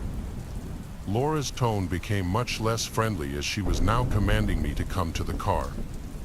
She tried to tug my jacket sleeve, but I swatted her hand away and yelled at her to stop. She looked furious, and for a second, I thought Daniel was about to step out of the car. Thankfully, we all heard my mom and aunt loudly yelling my name. Laura jumped in the car, and she and Daniel both took off. I ran through the back door and met my mom and aunt halfway inside. I immediately told them what happened. My mom hugged me and told me she was so sorry and that everything would be okay, while my aunt told the tea room workers. They basically put the tea room into lockdown and had all the kids gather in one room to make sure no one else had gone missing. Thankfully, no one had. The police eventually came to speak to me about what had happened. I told them as much as I could about Laura and Daniel. The police officers I spoke to promised me that they would get back to me and my mom if they found out anything new, but we never heard anything back from the police about Laura or Daniel or whatever their real names were. As far as we know, they've never been caught. I still have no idea how Laura knew my mom's name. I just try to be grateful that I'm okay and avoid thinking about what would have happened to me if I hadn't listened to my gut and had followed Laura to the trunk of her car. Within its hallowed halls, a fraternity known as the Order held sway, a group shrouded in mystery and power. They were notorious for their wild parties, events that often blurred the line between revelry and chaos. But it was their initiation rituals that truly set them apart, rituals whispered about in hushed tones across campus. Tonight's story focuses on Ben, a freshman eager to join the Order, unaware of the dark path that lay ahead. The first few weeks of pledging were tame, almost deceptively so, filled with menial tasks that seemed harmless. Pranks and chores were the order of the day, designed to test their patience and resolve. But as the weeks turned into months, the atmosphere began to change, growing darker and more foreboding. The hazing took a sinister turn, with shadows creeping into every corner of their lives. One fateful night, the pledges were summoned to the fraternity house's basement, a damp, cavernous space that seemed to swallow light. Blindfolded, they were led down creaking wooden stairs, each step echoing ominously in the darkness. When the blindfolds were removed, they found themselves in a dimly lit room, the flickering candles casting eerie shadows on the walls. The air was thick with tension, and the room seemed to pulse with a life of its own. In the center stood a makeshift altar, draped in black cloth and adorned with strange, unsettling symbols. The symbols seemed to writhe and twist in the candlelight, adding to the room's malevolent aura.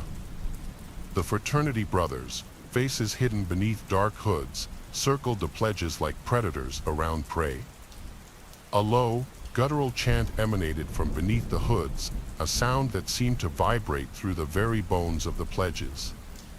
The chant sent chills down Ven's spine, a primal fear taking hold of him. One by one, the pledges were subjected to bizarre and disturbing tasks, each more horrifying than the last. They were forced to consume unknown substances, endure physical challenges, and confront their deepest fears. Ven watched in horror as the pledges before him broke down, their spirits crushed by the relentless torment. When his turn came, Ven was forced to kneel before the altar, the weight of the moment pressing down on him. He felt a sharp pain in his hand and realized they were branding him. The searing pain was excruciating, but the feeling of being marked like an animal terrified him even more. Days turned into weeks, and the hazing rituals grew more disturbing, each new ordeal pushing the pledges closer to their breaking points. One night, Ven reached his breaking point. In a desperate bid for freedom, he escaped, running through the dark corridors of the fraternity house.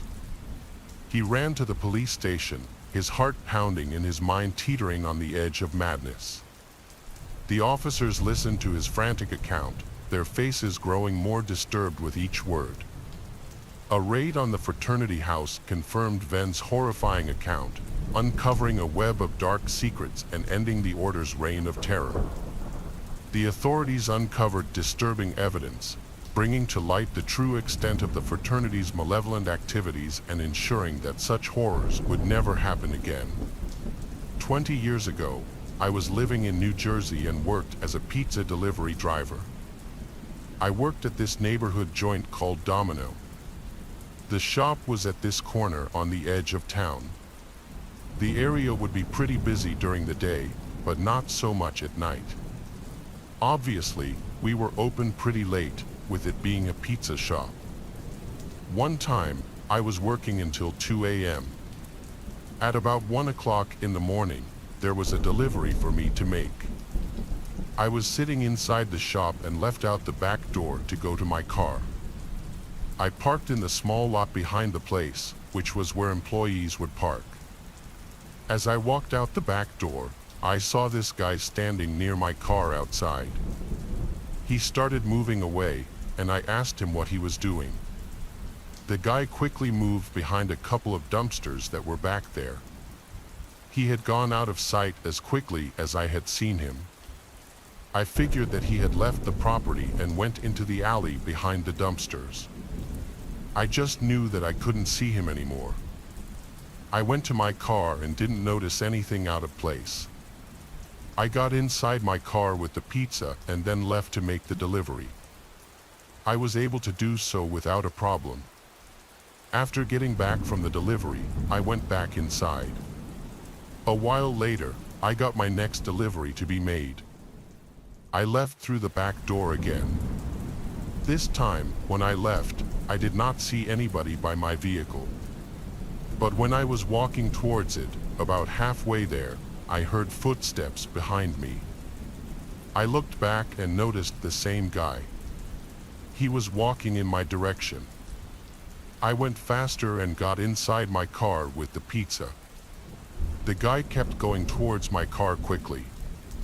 I thought that he was either going to try to get in my car or talk to me, and the way he had been at my car earlier made him seem really suspicious. He got within a couple of feet of me but did not try opening my door or knocking on my window. He just kind of stood there. I didn't wait around to see what he wanted, and I started up my engine and quickly left. I went out and made the next delivery. I was gone for probably about 15 minutes or so. Then I went back to work again and parked in my usual spot. After getting out of my car, I was starting to walk back to the back door, but I quickly noticed that the man was still there. He came out from behind a nearby vehicle of a coworker. He was then standing near the back door to the place. I didn't know what he wanted, and I decided to walk away instead of going to the back door like I usually did. I went around on the edge of the parking lot. I then walked around to the front door, which was locked by now. I rang the bell, and a coworker saw me and unlocked the door. I quickly went inside and told them about the sketchy guy. We ended up calling the police to report him, and nobody left the store until they arrived. They checked out the area, but the man had gone by then, I guess, because they couldn't find him. After a while, they left. I got another delivery that night and didn't see him at all. That was the creepiest thing that ever happened when I worked there. Our next story takes us from the desolate expanse of the desert to the claustrophobic darkness of a dense forest. Imagine the towering trees, their branches intertwined overhead, creating a canopy that blots out the moon and stars. The air is thick with the scent of pine and damp earth, a symphony of rustling leaves and the snapping of twigs. It's a place of eerie beauty, but also one that can hide unspeakable horrors. A young woman driving home from a late-night shift found herself lost on a deserted road cutting through the heart of such a forest. She had taken a wrong turn, lured off the main highway by a faulty GPS signal. Now she was hopelessly lost, her phone showing no bars, and her car sputtering its last breaths as it ran out of gas. The engine died, plunging her into an oppressive silence broken only by the sound of her own ragged breathing. Fear, cold and sharp, gripped her heart. The forest, once beautiful, now loomed around her, menacing and alive. Every rustle of leaves, every snapping twig sounded like approaching footsteps. She knew staying in her car was her safest bet, but the silence of the forest was unbearable, a suffocating blanket of darkness pressing in on her. She turned on her hazard lights, their blinking a beacon of hope in the vast darkness, but the battery quickly drained, leaving her once again in darkness. Time crawled by, each minute an eternity. She dozed off, only to be jolted awake by nightmares fueled by her isolation and fear. The forest came alive with every gust of wind, the shadows seeming to dance and writhe, taking on menacing shapes in the darkness. Then she heard it, a low growl, deep and guttural, coming from the woods surrounding her car. Her blood ran cold, her heart pounding against her ribs like a drum. She strained to listen, her senses on high alert, every muscle in her body tense with fear. The growl came again, closer this time, followed by the distinct sound of heavy footsteps crunching on leaves. Something was out there, something big and dangerous, circling her car like a predator stalking its prey. She locked the doors, her fingers trembling as she fumbled with the lock. She huddled in the back seat, her eyes wide with terror, her breath catching in her throat. The growls continued throughout the night, each one sending shivers down her spine. She was trapped, hunted by an unseen terror in the heart of the forest. As dawn broke, the growls finally ceased, replaced by the chirping of birds, a jarring contrast to the nightmare she had just endured. She cautiously got out of the car, her legs shaking, her body trembling with exhaustion and terror. She didn't waste any time. With a desperate prayer, she started walking, her eyes scanning the dense undergrowth and her ears straining for any sound that might signal the return of her unseen tormentor. After what felt like an eternity, she stumbled out of the woods and onto a dirt road. A pickup truck soon approached, its driver stopping to help. She had escaped the clutches of the forest, but the terror of that night, the memory of the unseen growls, would forever haunt her dreams. Back when I was younger, we had our prom in an old hall in central Idaho. It was a rural area, not much in the surrounding area. You could probably say the middle of nowhere if that wasn't extremely cliché. There was, however, an old, abandoned house about a 5-minute walk away from the venue where the prom was being held. The night progressed as intended. There was awkward dancing, secret drinking, people embarrassing themselves, and some getting lucky. Some winners, some losers. I was one of the losers who none of the girls wanted to dance with. At one point near the end of the night, a few buddies and I decided to go check out the old abandoned house we heard was nearby. It seemed more fun than sitting around in the hall feeling sorry for ourselves. As we approached the abandoned house, we noticed something strange. A flickering light in one of the ground floor rooms was on. It looked like candlelight. We guessed this place wasn't so abandoned after all, we figured. Still, we got closer just to check the place out. We'd come this far. Right? We got close enough to get a relatively decent view of the inside of the living room where the light was coming from. Strange. There was no furniture inside at all, and the place looked like it hadn't been cleaned in years. We shrugged it off and started to head back to the prom hall. We didn't want to trespass or anything. As we turned to leave, we heard a noise coming from the back of the property. It was a truck's engine, roaring. In no time at all, it came screaming around from the back of the house, its headlights lighting us up, and sped off past us over the fields. There wasn't even a road or anything. Soon, it disappeared into the darkness. What the heck was that about? We walked back to the prom hall and didn't bother mentioning the story to anybody. After all, what was there to tell, really? At the end of the night, we realized we should have spoken up sooner. 4 of our fellow students, 3 females and 1 male, had gone missing. It was a group of friends who always hung out together.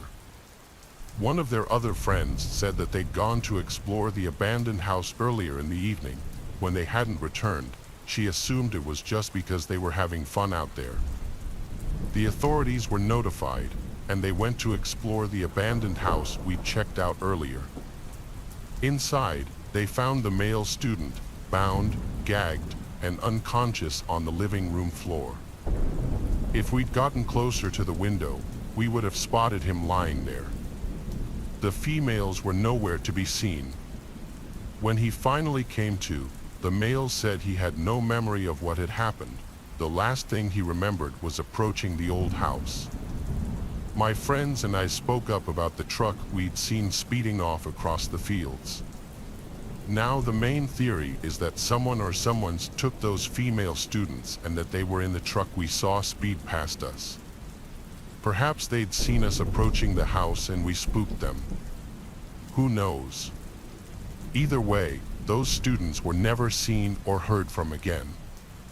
We still don't know where they were taken, or what happened to them.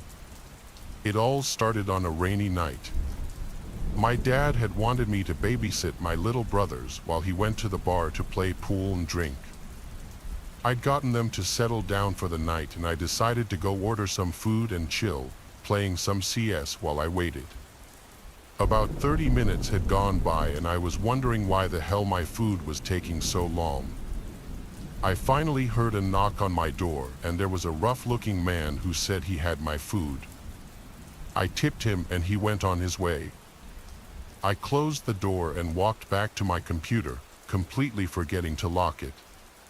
If one of my protective friends hadn't said something while we were gaming, things might have gone a lot worse. Them asking to make sure I locked the door was a potential life-saving question, because in fact, I had completely forgotten to lock the door. To me, it wasn't the biggest deal at the time, but I'm glad they said something and you'll see why here in a minute.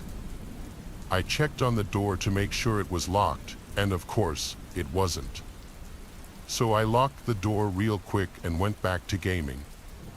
My computer, by the way, was in my living room, and to the right of me was my kitchen. In the kitchen, there was a giant bay window facing directly into where I was sitting and gaming. I started eating my food while gaming, and I heard my front door knob jiggle. I thought maybe I was just scared and hallucinating it since I was home alone and my brothers were asleep in bed, until my dog started barking at the front door. That was the exact moment I realized that something bad was happening. Whoever was there started banging and rattling the door handle. Freaked out, I ducked under the counter beside me, called my dad, and then called 911. While I was on the phone, my little brothers ran out of their room screaming that someone was standing outside their bedroom window, pointing towards the lock, and smiling and waving at them, trying to get them to open it for him. I completely lost it and started crying, but I had to hide my brothers in my room, in my closet, and I told them to not come out at all. I thought he was going to try the back door next, which was a glass door that he could have easily rocked back and forth to get the lock loose or even just shattered the door completely. All it would really take to break it was an object to swing at it, like a metal bat or something. So I was freaking out. I grabbed a knife and waited for my dad and the police to show up for what felt like forever. I was scared that I was going to have to defend my little brothers and myself in a life or death scenario. I was only 13 at the time, so I was really scared. The cops finally showed up and the person had disappeared. But every night after that, I was scared he would come back and we would finally meet. I have no idea if it was someone random or the Chinese food delivery driver from earlier. I just hoped he would never come back. Luckily, he never did, but that didn't stop me from being scared shitless every night, especially when I was home alone. It's especially creepy when you think about how us kids were alone. I think he knew that and he was trying to prey on us, but luckily he gave up. Hopefully, he heard me calling the police or something, and that's why he ran. I guess we'll never really know for sure. When I was 16, my mom had a job that required her to be out of town a lot. Because of this, my dad would often take me out to eat for a good part of my teen years. I remember one night we both decided to go to KFC for dinner. It was around 6 p.m., and my dad had just finished up his shift at work. Back then, my dad worked as a police officer and, at least at the time, would work pretty normal hours. Anyways, we went to KFC and got our usual. On our way back home, I remember we were pretty deep into a conversation, though I don't remember what it was about. After a while, I noticed my dad wasn't really responding anymore. We were fairly close to our house, but still on main roads before we needed to turn into our neighborhood. At first, I thought he just lost interest, but I glanced across and noticed he was permanently looking in the rearview mirror. I asked him what was up, and he mentioned how the car behind us had been following us ever since we left the KFC parking lot. I remember glancing behind us, and sure enough, some blacked-out SUV was tailgating us. My dad mentioned how we needed to verify if this car was actually following us. He proceeded to pull into the next street and do a few turns just to get back onto the main road. I will never forget that feeling, that sinking feeling, as I watched the car sharply turn back behind ours. Now, it was around 9 p.m. on a weekday, so there weren't that many cars on the road. The car behind us then put its high beams on, and at that point, my dad was completely focused. He had fully shut me out, putting all his attention into losing whoever was following us. A few minutes of this went by when he told me to grab his phone from his pocket, call someone in his contacts, and put it on speaker. My hands were shaking at this point. I could barely press the buttons. I remember a cheerful voice answered, but before the guy could say anything else, my dad quickly summarized the situation. There was a pause, and I could hear voices speaking in the background along with radio beeping sounds. My dad was yelling at me to keep naming the streets we were on to the guy on the phone, as at that point my dad was still randomly turning down different streets trying to lose the car behind us. Okay, turn into the Tesco car park. It's coming up on your left. We've got 3 response vehicles coming in from the other direction, the guy on the phone said. My dad responded, and, as we swung into the near-empty car park with the car behind us still in close pursuit, blue and red lights quickly surrounded us in what felt like all directions. The sound of sirens was deafening. My dad bolted out of the car and ran in some direction. After a few minutes of shouting, the driver's side door swung open. My dad got in and calmly started driving away. As we turned around in the car park back towards the entrance, I could see the police surrounding the vehicle that had been following us, and 3 men in what looked like their late 20s were handcuffed, leaning over the car. On our way home, my dad told me everything. He explained that he was on a drugs team that dealt with the interception of large shipments of drugs that were being transferred across the country, something I hadn't known until that point. He continued by saying people would lose a lot of money when they were caught, and some didn't like that, which sometimes resulted in specific officers being targeted. My dad would quit his job as a police officer a few years later, though he admits this was by far his most disturbing experience, especially considering I was along to witness it. Another strange thing happened in 2013, when I was 17. My family was looking at a house, and the owner showed up to talk with my parents. He seemed like a nice older man and mentioned that he had built the house himself. It was a pretty nice 2-story house overlooking a river.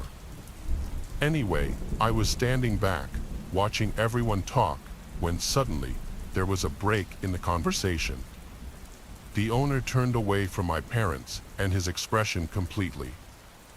And instantly, he changes from a kind of happy expression to the most sinister and hateful scowl I've ever seen. I don't think he noticed me watching, and I probably appeared to be on my phone as my head was down. As soon as he turned back, he instantly went back to smiling. It was so creepy to me and honestly made me feel sick. I told my mom, who also said it was kind of weird, but maybe he's just awkward. So, we got the house, moved in, and the next weekend, my family was going to church. I didn't feel like going, so they all left me at home. It was Sunday morning, about 11 a.m., when I heard really loud banging outside. It was rhythmic, and it was coming from the side of the house. I was on the other side of the house, on the second floor. Honestly, my dumbass thought it was maybe the wind. It was stormy that day, and I didn't think much of it. It stopped after about 5 minutes. 10 minutes later, I heard walking around downstairs, chairs moving, kitchen cabinets opening, and the fridge opening. I immediately, quietly locked my door, grabbed my baseball bat, and called 911. While telling them my address, I texted my mom, telling her that someone was in the house and that I had called 911. At that point, the operator said someone was 10 minutes out. I told her I heard steps walking toward the stairs. Basically, the house is so thin, I could track where he was in the house. At this time, my mom responded that she was on her way, but she was 30 minutes away. Here's a 17-year-old, 5 feet 2 inches, 100 pounds girl, hunkered in her room, full well knowing that if he came in, he'd overpower me and take the bat. I was terrified. I heard him walk down the hallway toward my door, and I saw the handle turn and stop. It was locked. I heard him standing there, not moving. I could even hear his breathing. It felt like forever, but really it was about 10 seconds. I heard him turn, go back down, and I heard the back door open and shut. About 3 minutes later, the police pulled up.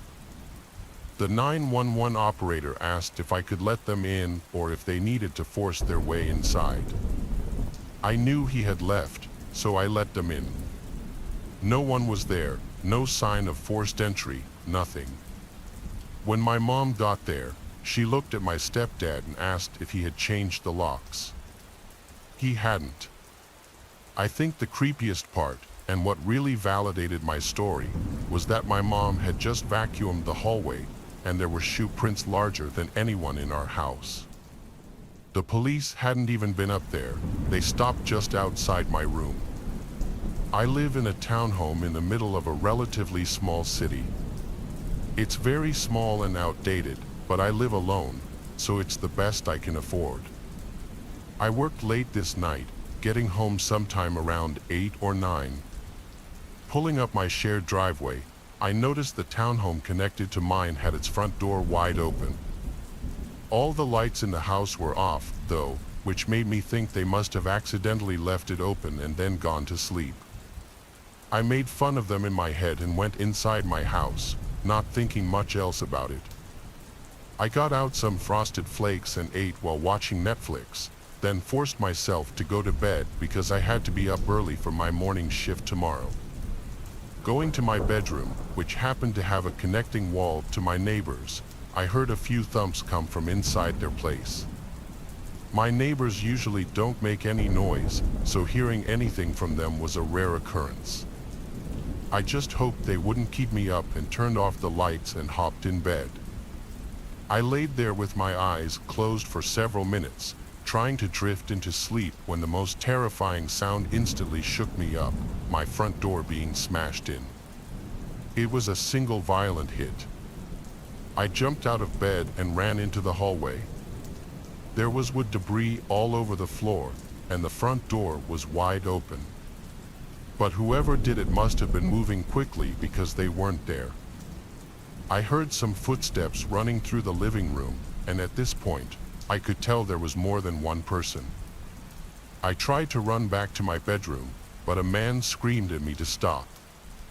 I turned to face 2 large men, both wearing masks and hoodies. One was holding a baseball bat, and the other held some sort of metal ramming tool, which must have been used to bust open the door. This next part was chaotic as they yelled commands at me and forced me to the ground. I didn't even try to fight back because I knew it would only put me in more danger. One of them held me down aggressively, pressing my head on the floor, while the other went around the house and shoved stuff in his backpack. I was panicking, breathing heavily, and trying to convince them to get off me and just let me stay out of their way. I probably should have just shut up and stayed quiet, but it was hard to think straight. Somewhere around 2 to 3 minutes in, the man that was grabbing stuff came running back to the hallway, yelling at me and the other guy about something outside. The man got off me and ran over to the window. Then they both came running back and pushed me down as I was trying to get up. They looked full of rage as they started attacking and threatening me before trying to run out the back door, but they were too late. For cops had surrounded the house, and seconds later, they forced the men to give up. As it turns out, the men broke into my neighbor's townhome too. They weren't home at the time, but when they pulled in, they immediately called the cops, which was how they were able to help me. The two men turned out to be just regular guys trying to make some quick money. Aside from the smashed front door and a few bruises, I was all right. I still think it was stupid of them to attack me instead of just making a run for it at the end, but I'm sure either way they were screwed. It was by far the most terrifying thing I'd ever been through, but I'm extremely lucky to have had it end up the way it did, with them in prison. So this happened when I was about 17 years old. For context, I'm now a 21-year-old girl, and at the time, I was working at a failing seafood restaurant. I was a bus girl, so I had to deal with touching people's old half-eaten seafood all day long. I'm a vegetarian, and I have never ever liked anything that comes from out of the water, not even shrimp. I assure you, working at a restaurant can be a super interesting job. The amount of people you meet through work is immense, and your coworkers can become like family. You're all suffering together, so to speak, and you can become pretty close pretty quick. The chefs at this restaurant were pretty strange, though. One was super chill, one was always drunk and angry, and the last, well, he was something else altogether. To make things easier, I'll call the creepy chef Creep. So Creep starts working.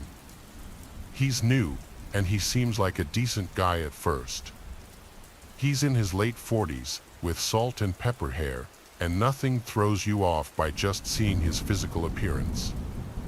I deeply love everything 60s and 70s, so Creep and I would sometimes talk about music, especially rock and roll. He seemed like a cool guy, someone who claimed he saw so many of the bands that I drool over daily.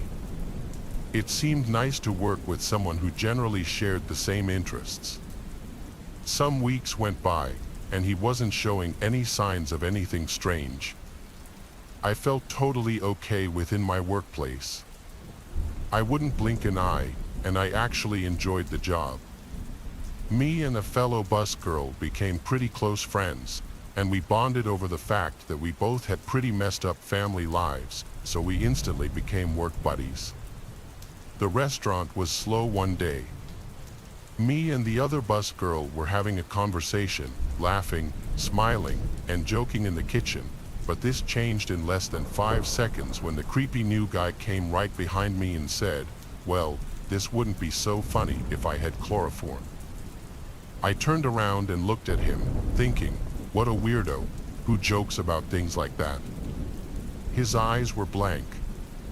He was staring at me, but it felt as though his eyes were burning an imprint on my face. The staring lasted a couple of seconds, but eventually, I just turned and walked away. I really didn't know how to react. Throughout the next week, he would stare at me through the kitchen window while I was working. I tried to avoid going to the kitchen as much as possible, but that was nearly impossible when it was my job to transport dishes from the tables back to the kitchen. Twice more while in the kitchen, the situation repeated itself. I was talking to a fellow coworker, and Creep would drop whatever he was doing and interrupt the conversation with, "Well, it wouldn't be so fun if I had chloroform on me." At this point, he had mentioned chloroform to me 3 times. I was completely freaked out. Luckily, I stopped working there a few weeks later because I was leaving to travel Europe for the summer. When I returned, the restaurant was shut down, so I didn't see him ever again after this. I wish I would have told my manager at least. I don't know what I was thinking. I clearly wasn't. No one should have to feel threatened in their own workplace. My dad served in the Vietnam War from 1965 to 1967. For the longest time, he didn't tell anyone outside of the family this story. But he's in his mid-80s now, and he doesn't care about me sharing it with anyone. Not that I intend to release any of our names. I've heard this story told by him 5 times now, and each time I learn about new details he hadn't mentioned the time before. He didn't like to tell this story for obvious reasons. I think not only is thinking back to any of those events probably traumatizing, but also he would always say he felt it would be an inappropriate family gathering discussion. My dad did a lot of things in the war. At one point, he was what was known as a tunnel rat, which was a soldier who performed underground search and destroy missions, usually in underground tunnels. My dad and 2 of his comrades were crawling through a deep tunnel, expecting to hit a booby trap or run into an ambush, but the tunnels were surprisingly empty and silent. My dad describes the experience of crawling through the silent dark tunnels as bone-chilling and adrenaline-pumping, as the fear of instant death at any moment would linger. My dad and his comrades heard a faint yelling and crying sound further down the tunnels. It was of a woman. As they crawled deeper into the tunnels, the cries and screams became more clear. It was obvious there was a woman screaming for help. The 3 picked up their pace, worried about a potential hostage or prisoner situation. As they continued to crawl through the tunnels, the cries for help got a little louder and clearer. They arrived at a small room that they could slightly get off their knees in. The ceiling was just high enough to half stand, half crouch. There was a small table with a lantern on it that was still lit. There were also 2 broken chairs and a locked safe box with some metallic objects that would rattle around inside the box when shaken. Aside from that, this small room was empty. However, the tunnel continued past this room, so they continued deeper into the tunnel, but the screams for help had stopped at this point. My dad described this horrible, familiar stench of death that soon became overwhelming in the tunnels. They entered one final room with no further tunnels. My dad still refuses to describe everything that was